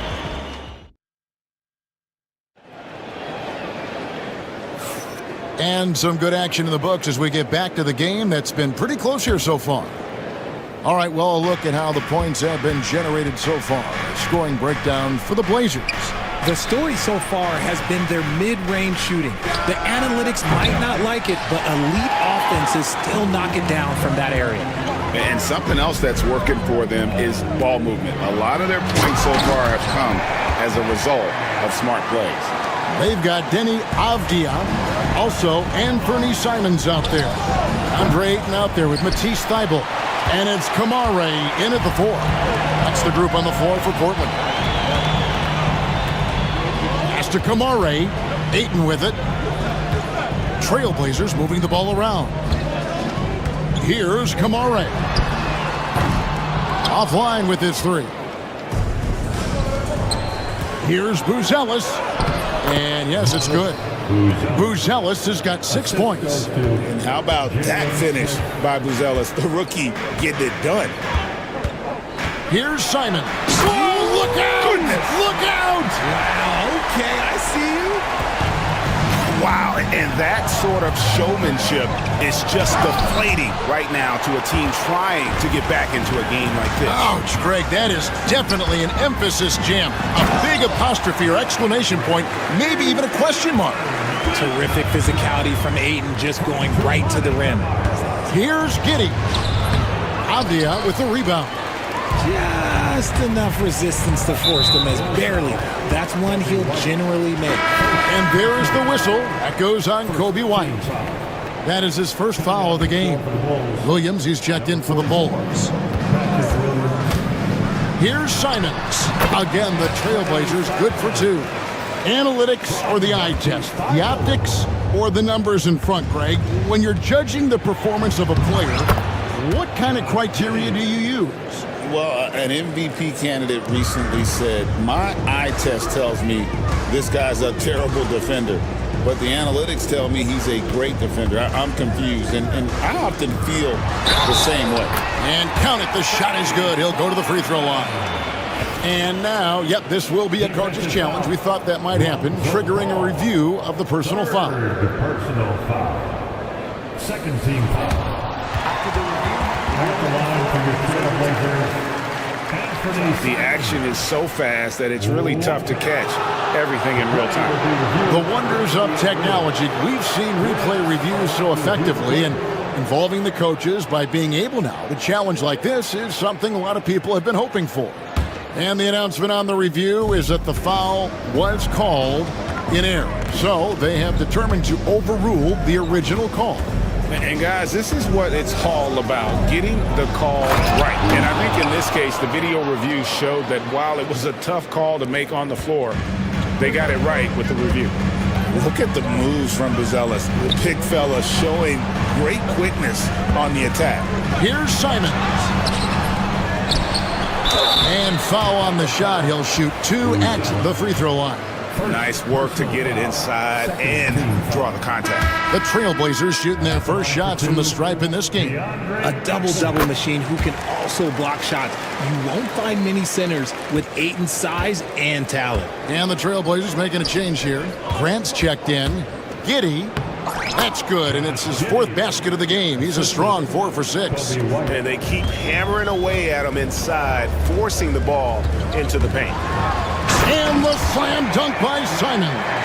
And despite the size disadvantage, attacking the heart of that defense. Really unfazed. Throw his height right out the window there. And just running the offense, White's that new breed of combo guard who can do a little bit of everything.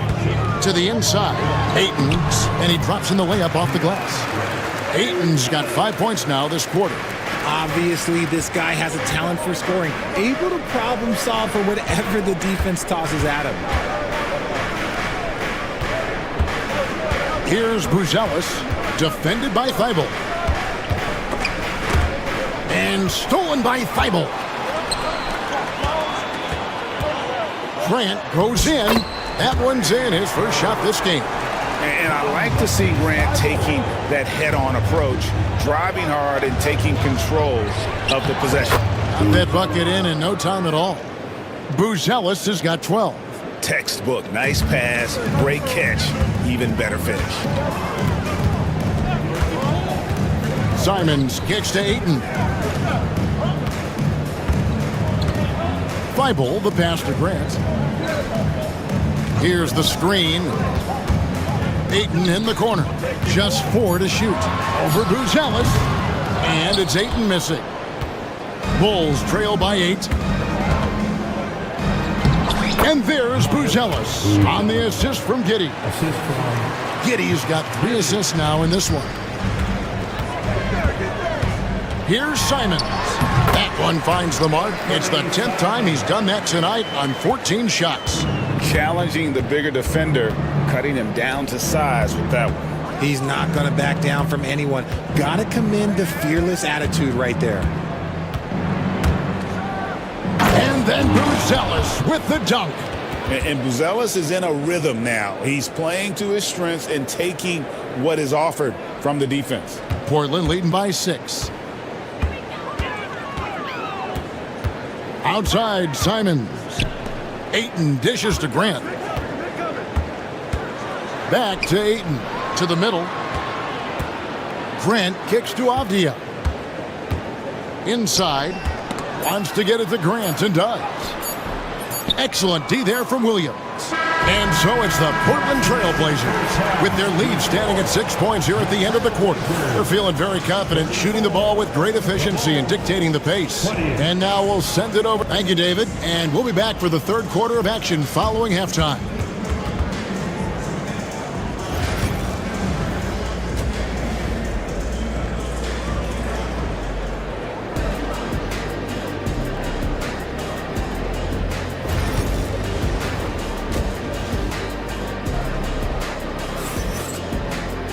And we've got second half action for you. Thus far, a pretty evenly contested game.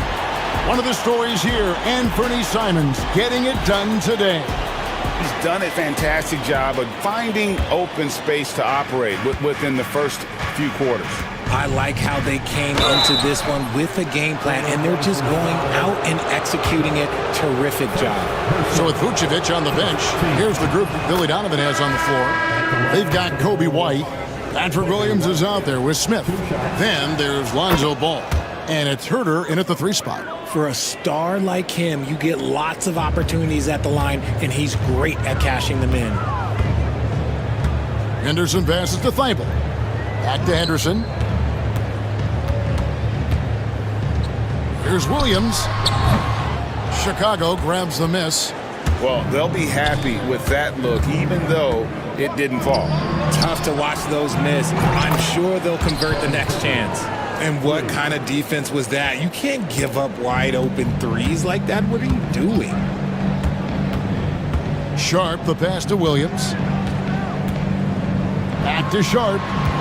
Williams sends a screen for Sharp. And they will get the basket here, folks, as they rule goaltending.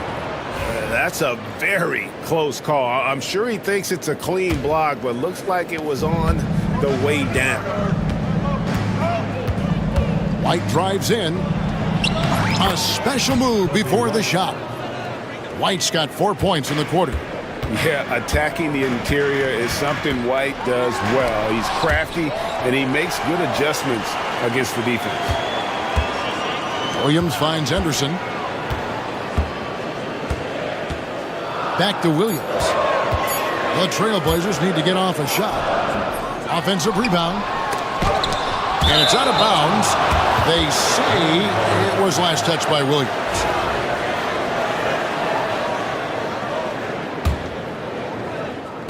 And so it's Ball with it. He brings it up for Chicago.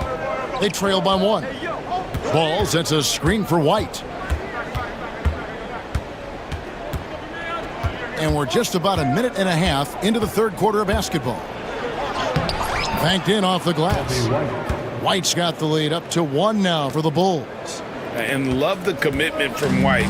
Took the bump, went up strong, and rewarded with 2 points. Williams, a screen on Williams. No good from Grant. For Chicago, they've gone 3 of 3 from the field since halftime. That one good for 2. Now it's a 3-point Chicago lead. And I love White's confidence, as well as his ability to drive hard and finish through contact. Here's Ball, and Ball slams it in. Well, that's why they're in front. Aggressive play at both ends. Nicely done. And so Chauncey Billups calls for the timeout. Wants to regroup and go over the strategy. And Portland making a change here. Reith is checked in. And Chicago also making a switch. Josh Giddey's checked in for White. Pass to Sharp.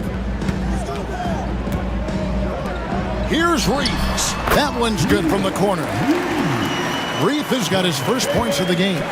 Nice vision from the youngster, Sharp, that time. Giddey kicks to Smith.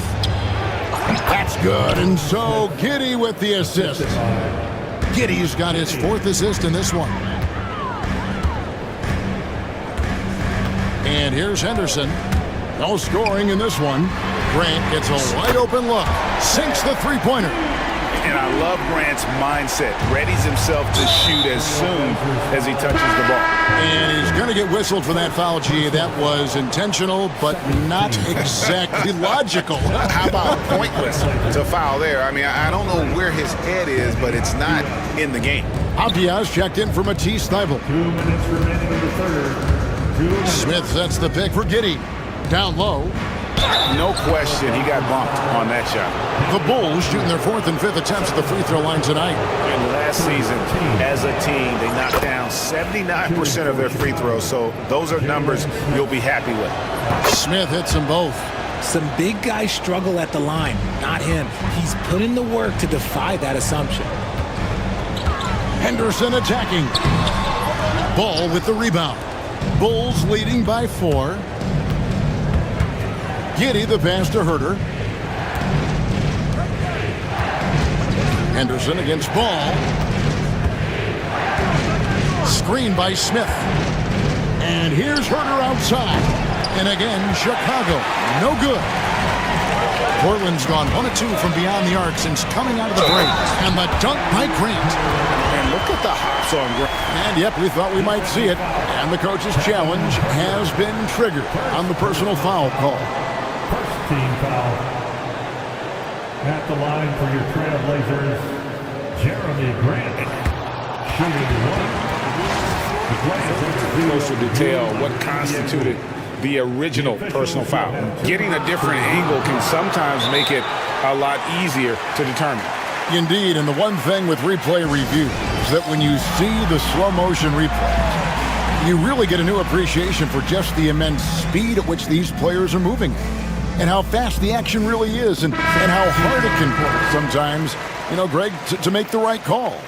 And the announcement on the review is that the foul was called in error. So they have determined to overrule the original call. And guys, this is what it's all about, getting the call right. And I think in this case, the video review showed that while it was a tough call to make on the floor, they got it right with the review. Here's Avdia. Shot clock at 6. Pass to Henderson for the tie. 2 free throws coming up, and they call the shooting foul. Lonzo Ball picks one up. High motor type of player. Henderson fighting tooth and nail down low. That one drops. He ties it up. For Chicago, they've gone 6 of 8 on field goal attempts in the third. A 75% clip. Pass the ball. Here he goes to the middle. And it's Giddy in the corner. And it's going to be out of bounds. The Bulls will retain possession. And he made the right read on that play, but just couldn't secure the steal.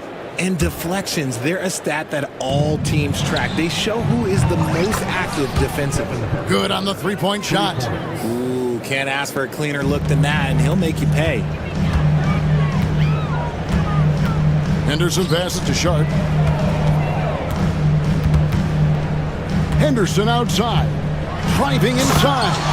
Explosive in every way. The quick first step, and then you see the hop. Chicago has gone 2 of 3 when they ventured outside the arc in the third quarter. Portland trailing here. And no need to rush this. Let the clock run down. Yeah, you don't have to be quick. You just have to be deliberate. A shot by Sharp. Nobody around. That doesn't go in. Had a chance, though, to take the lead. From deep, Herter. Oh, and the buzzer beater's good. And they will go into the fourth quarter riding high. That's almost... And a great show through 3 quarters as we enter the fourth. Who will carry the day? Bulls lead by 4 from Portland. We're back in a moment. And it's been a very competitive game so far as we get rolling here in quarter number 4. Avdia is out there with Anthony Simons. Then there's Matisse Thybulle. Then there's Ayton. And it's Kamare in at the 4 spot. That's the group on the floor for Portland. And Ayton throws it down. With his length, Ayton can easily get to the rim. In fact, he almost makes it look too easy.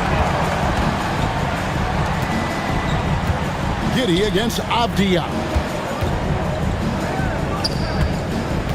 White with it. Smith outside. 5 on the clock. Chicago needs to get off a shot here. Here's Giddy. That's going to be a 24-second shot clock violation. They turn it over. And you can tolerate gaffes like that sometimes, but in a close game, man, I tell you what, that really hurts. And Simons has got the ball here for the Trailblazers. Pass to Kamare. Now Ayton. Avdia kicks to Ayton.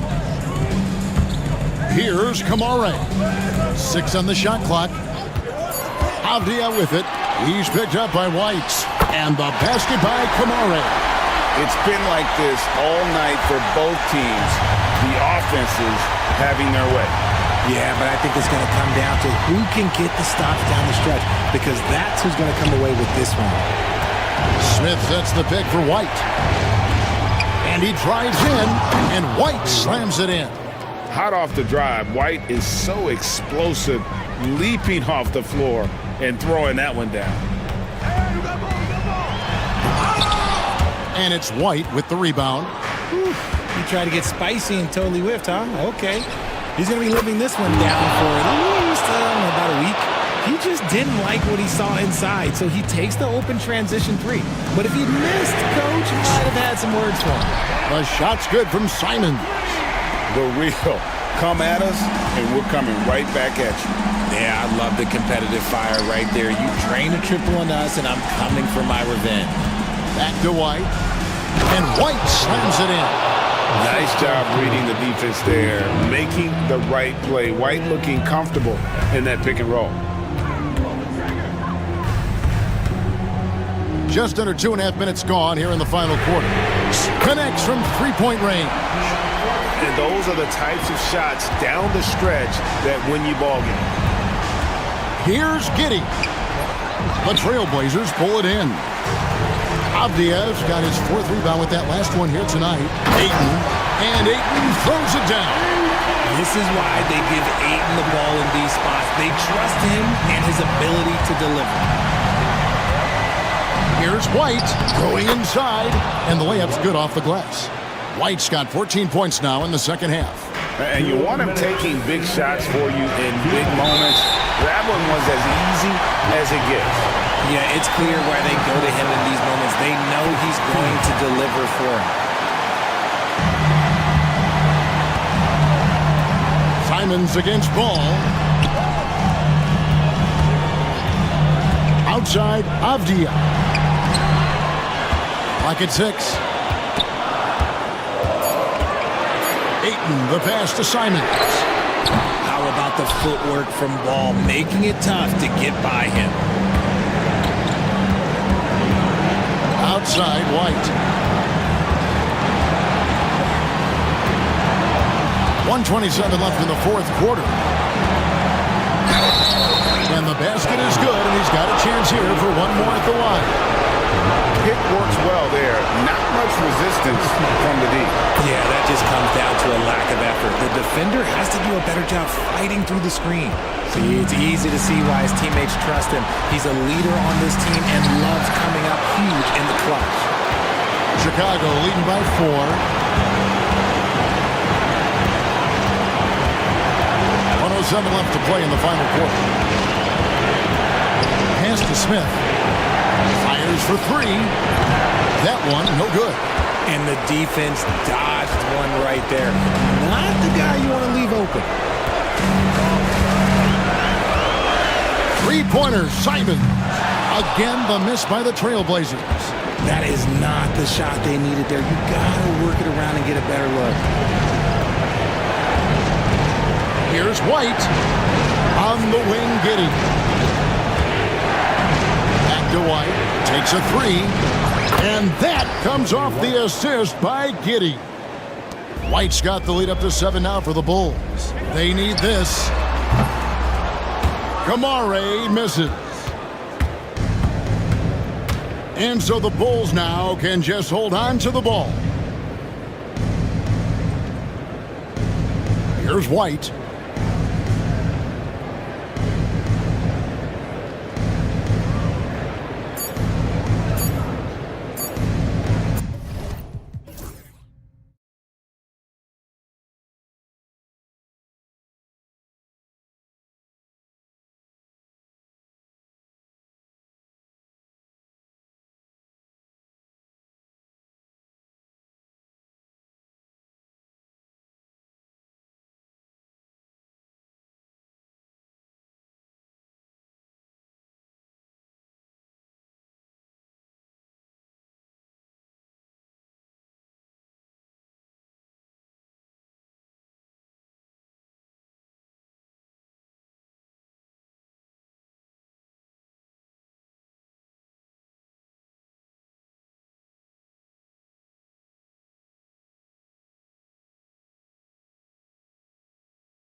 half-court matchup. Oh, yeah, this should be a battle on the baseline.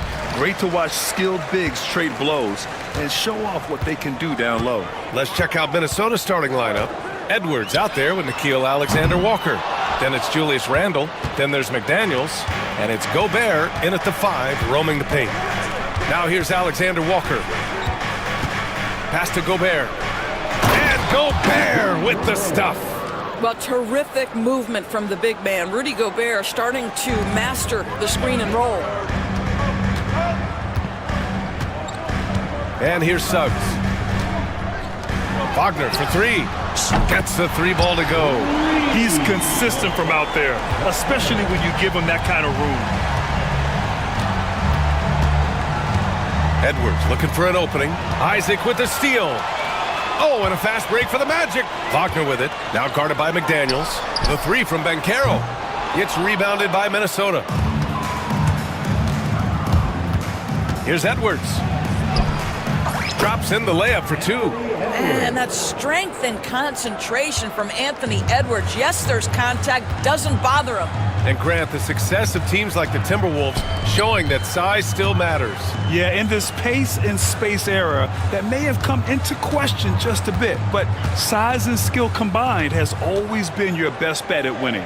Just 5 to shoot. Banchero finds Wagner, and that one is hammered home. I tell you, don't be surprised when Franz Wagner gets up above the rim and finishes. This guy loves to attack the basket. Edwards, the pass to Gobert. And Gobert with the stuff. There is an imagination, a creativity. This guy's passing drives the offense. Wagner with a screen on Edwards. Drops in the 3. Boy, if Suggs is knocking this shot down consistently, the spacing will open up. Edwards against Suggs. Launches a 3. It's hauled in by Isaac. Yeah, and the defense really respects his shooting ability, and they showed it with that tight coverage. And Jaden McDaniels picks up the foul. That's his first foul of the game.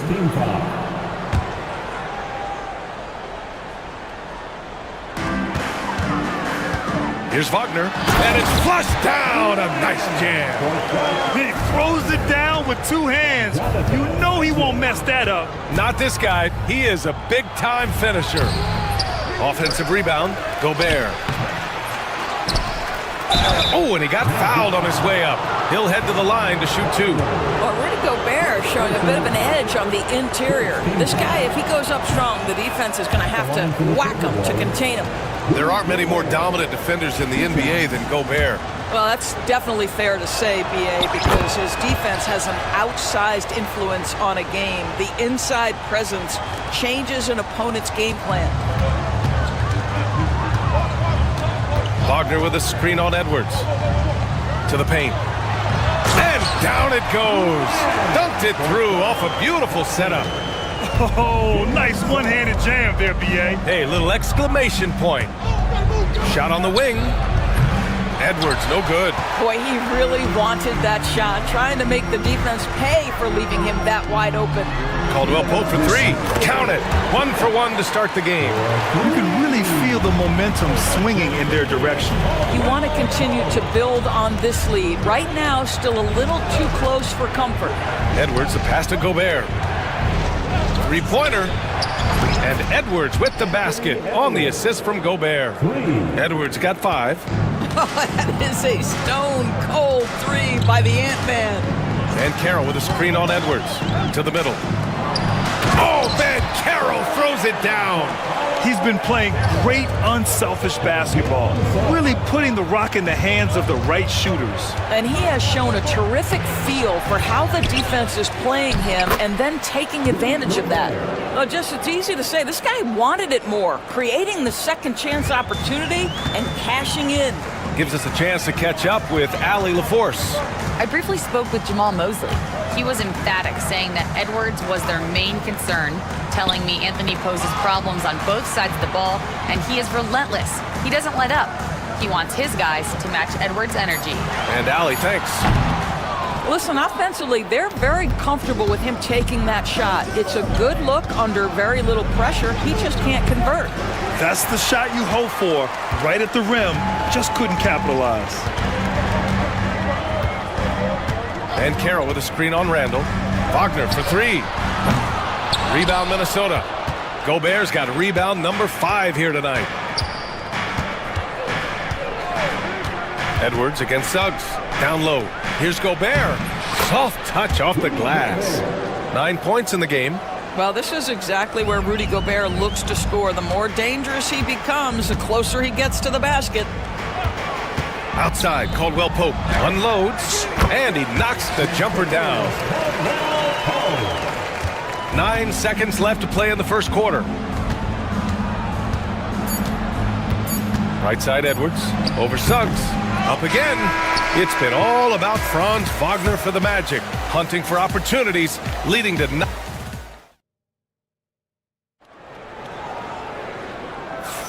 Hope you've enjoyed the broadcast so far. Halfway through the first half in this one. All right, guys, what do you think about the offensive approach we've seen so far for the Magic? Yeah, their early focus on outside scoring has paid off. They're finding plenty of points from three-point land. And their assist total, also impressive early, creating with the pass and playing for teammates. The backcourt is Suggs and Caldwell Pope. Isaac and Wagner make up the forwards. And it's Ben Carroll in at the 5 down low. So that's the lineup on the floor for the Magic.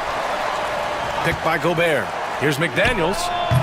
It's hauled in by Isaac. Boy, a miss like that will drive any scorer crazy, especially with the defender giving a cushion.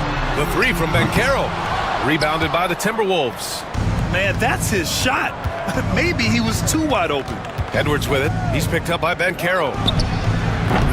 The Timberwolves again can't hit. Magic leading by 5. For 3, Caldwell Pope. And the three-pointer goes. Caldwell Pope's got 8. I'll tell you, you are playing with fire anytime you leave this guy open, and they just got burned. Here's Edwards. Oh, Edwards powers it home. Oh, guys, the agility, the hops, everything about Anthony Edwards, so good athletically. And we've got a timeout from Jamal Mosley. He wants to give him a breather and talk things over. When you look back at the history of the league, Doris, no position has evolved more than the center. You know, B.A., that's a tremendous point because you look at some of the best players in the league, they occupy the 5 spot. They're asked to do so much. Defensively, protect the rim. Be able to switch out and guard smaller players on the perimeter. Now you're being asked to be able to make shots from 3. I mean, the big man's got a lot of responsibility in today's game. What a great score. Franz Wagner gets it off quickly. So little time to react. Edwards, a pass to Randall. Off target from 3-point range. And here's Wagner. He'll bring it up for the Magic. They lead by 8. Biggest lead of the game. And Caldwell Pope gets it to go. He's got 10. When they get their opportunity to punch it inside, they don't hesitate. Gobert with a screen on Suggs. Isaac against Edwards. And Edwards slams it in. Well, in pick and roll action, Anthony Edwards is thinking score first. Good decision right there. And Doris, you watch Anthony Edwards year to year. He just keeps reaching a new level.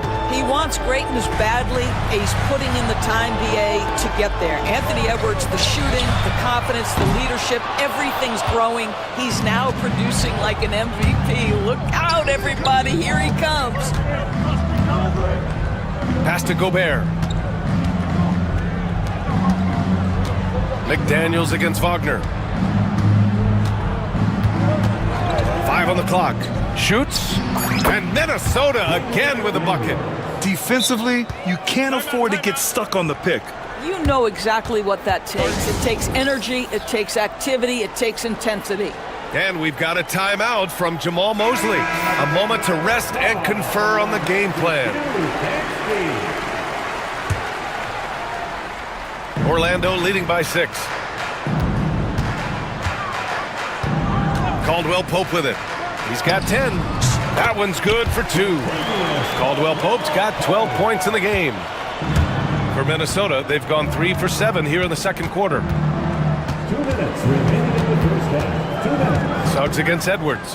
From the arc. It's hauled in by Isaac. Isaac's got 5 rebounds in the game. And he ends that fast break chance. An intentional foul. That's a textbook example of the transition take foul rule. Orlando shooting their first foul shot of the game. That's good from Suggs. And despite his young age, we know Jalen Suggs has proven to be a tremendous leader. His teammates love playing with this guy. And Chris Finch has called timeout. He'll take the opportunity to regroup.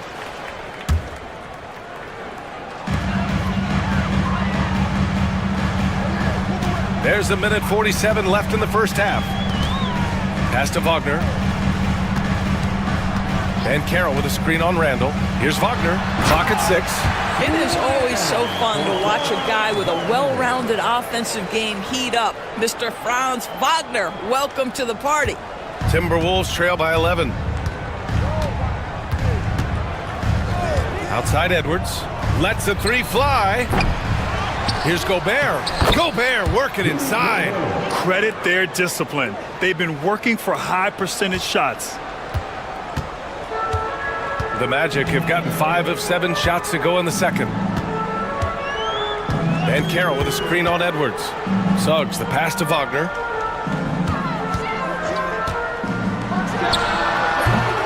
Edwards pulls it in. Minnesota has gone 0 for 3 from deep to begin the second. McDaniels from long range hits the trifecta. McDaniels got 5 points now in the quarter. Well, Anthony Edwards plays with joy, and you love to see him get his teammates involved. Pretty pass. Suggs against Edwards. Suggs, the pass to Wagner. And Carroll with a screen on Randall. Wagner for 3. Good! Now 7 for 11 on the night. Both teams are starting to find a rhythm here. And this is partly what the game has become, right? A matter of dueling three-point opportunities. Offensive rebound. And for some reason, he decided to foul there. Yeah, B.A., that's an odd move. Maybe there's something else behind it. I mean, I'm just not sure what he was thinking right there. I mean, he needs to get his head in the game. Suggs against Edwards. Fires from deep. Oh, Edwards! Money on the triple! Well, there's an unpredictability to his offensive game. He is always keeping the defense off balance. Another miss by Wagner. That shot, no good. And so it's Orlando, leading by 6 as we wrap up the quarter.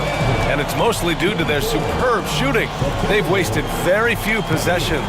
We'll be right back after this word.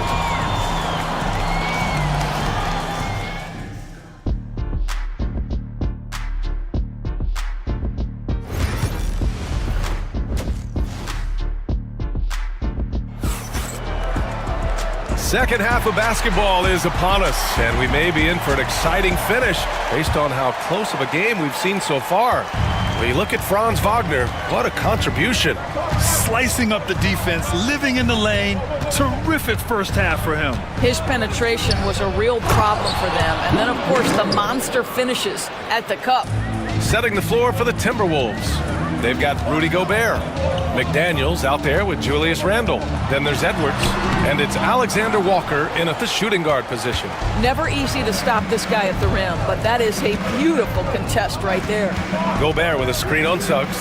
Edwards with a step. And Edwards slams it in. You better get out of the way. So much power from Anthony Edwards on that drive. Look out. Wagner outside.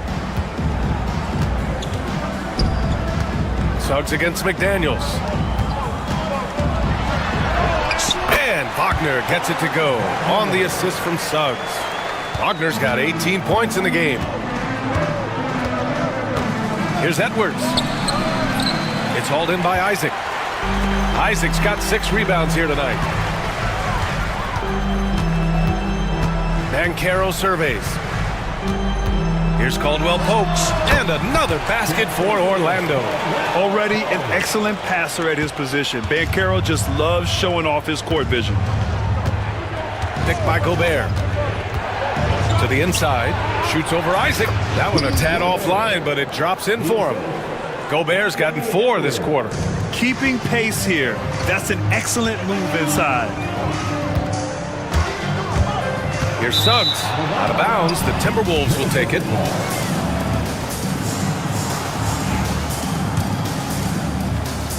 Here's Edwards. He's got 14. And so they choose to intentionally foul. And so Jamal Mosley calls for the timeout. I think right now he must be looking at some adjustments.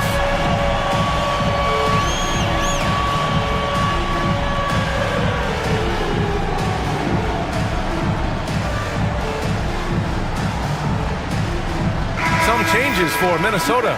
Reed's checked in for Gobert. And it's DiVincenzo in for Anthony Edwards. Timberwolves trail by 4.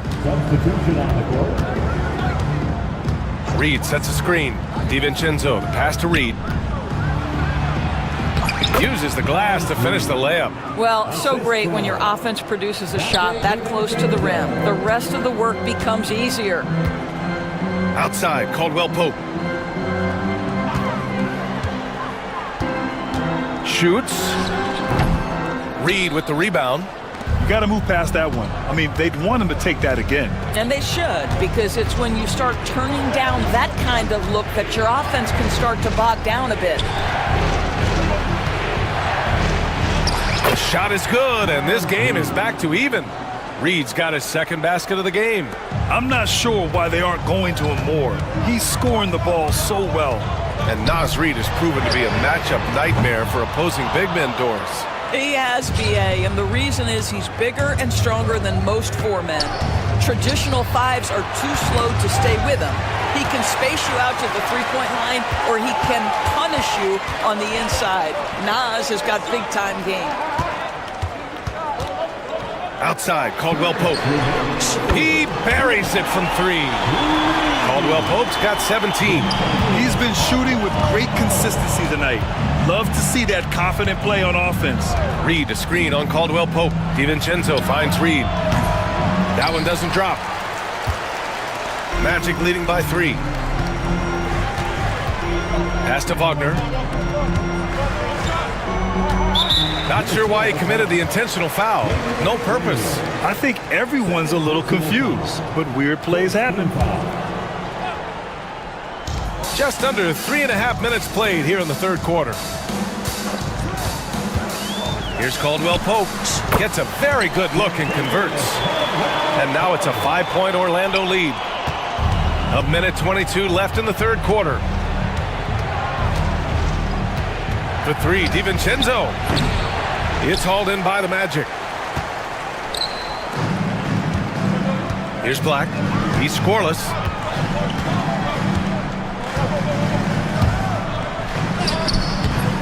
Reed with the rebound.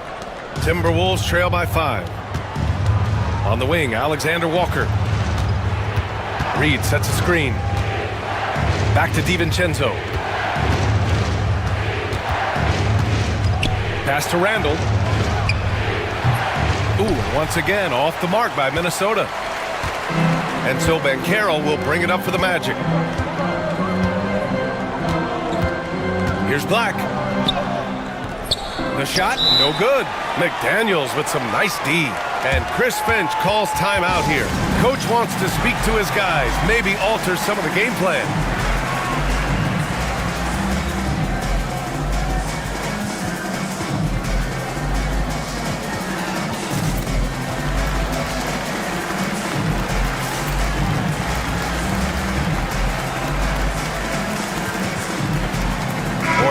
Making a switch here. Wagner's checked in. Gobert's checked in for the Timberwolves. Edwards comes in for McDaniels. And Chris Finch calls timeout here. And we might see some changes. Coach potentially looking to adjust. Suggs is checked in for Black. Timberwolves trail by 5. 6-second difference between the shot clock and game clock. Gobert with a screen on Suggs. Edwards for 3. No good.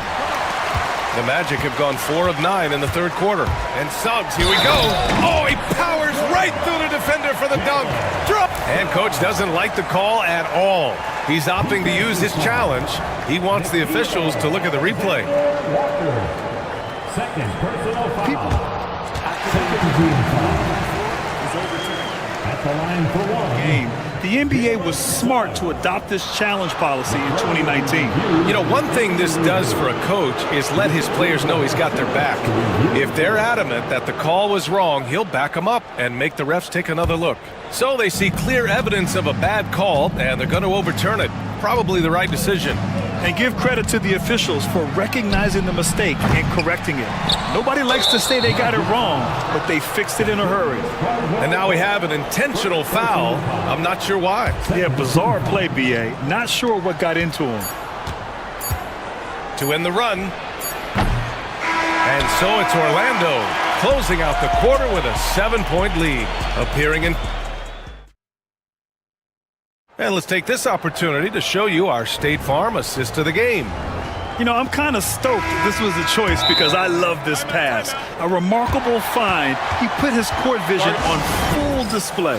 Well, making the game easy for your teammates. All about putting them in a position to score. That's pretty. And this is it. Glad to have you along for this fourth quarter. A moment to hear from Allie LaForce. Hi, guys. Well, Jamal Mosley was just reviewing the plan with his team. He kept it real with his team, telling them, I know you feel good about this lead, but let's not get lazy. Let's not act like this is a sure thing all of a sudden. Looking to keep their focus on the task at hand. Brian? Okay, good stuff. Thank you, Allie. The backcourt is Suggs and Caldwell-Pope. Isaac and Wagner make up the forwards. And it's Ben Carroll in at the center, locking down the middle. So that's the lineup on the floor for the Magic.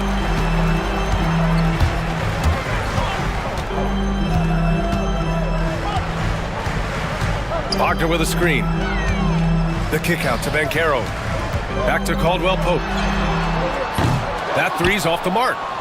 Timberwolves trail by 9.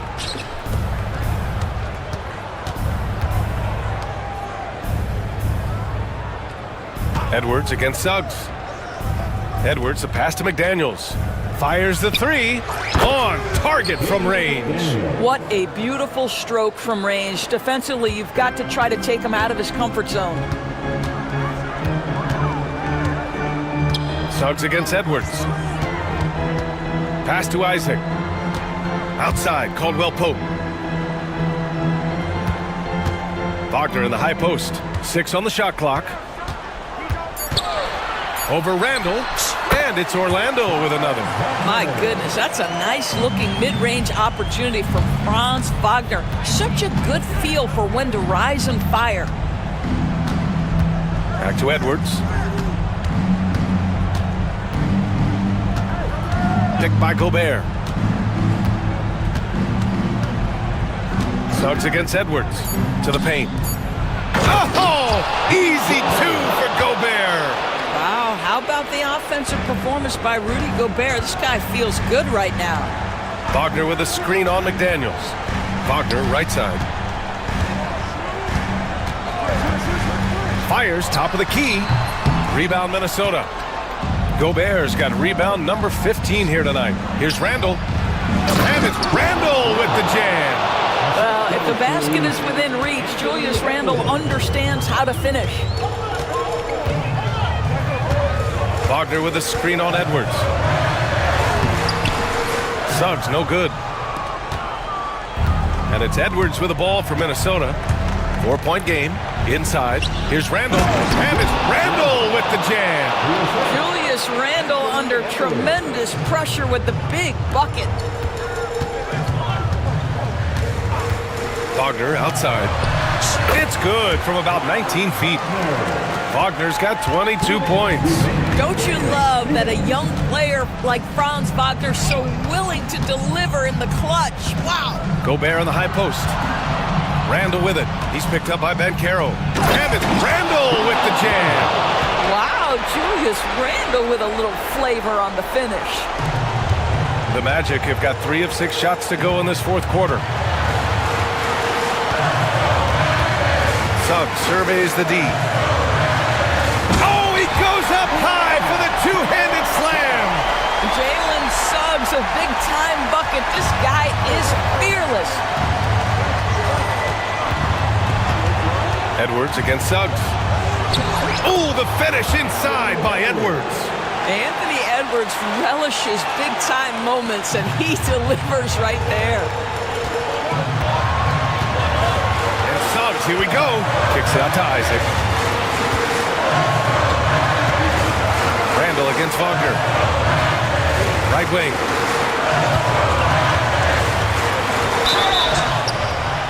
And so, and no surprise here. At this stage of the game, they're going to...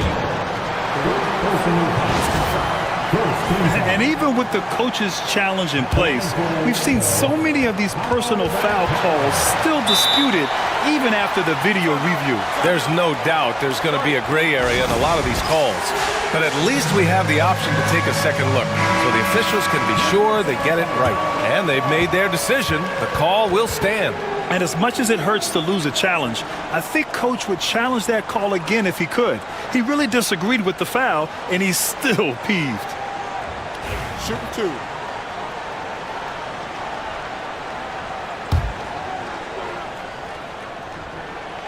Good on the first, and that makes it a three-point lead.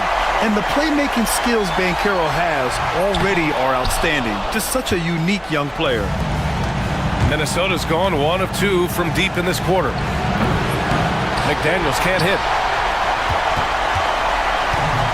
Orlando has gotten 6 of 13 shots to go from outside the arc. Isaac, money! Yes, stepping up when his team needs a bucket. Isaac relishes being in these situations. Picked by Gobert. And here's Edwards outside. That shot off the mark.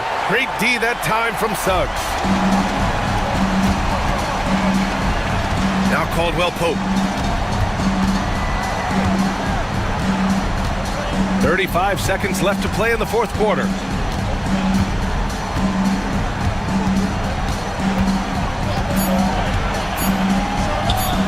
And he sinks that one, hitting the back of the rim on the way in. Now it's a 7-point Magic lead. Edwards against Suggs. This one for 3. Edwards can't hit.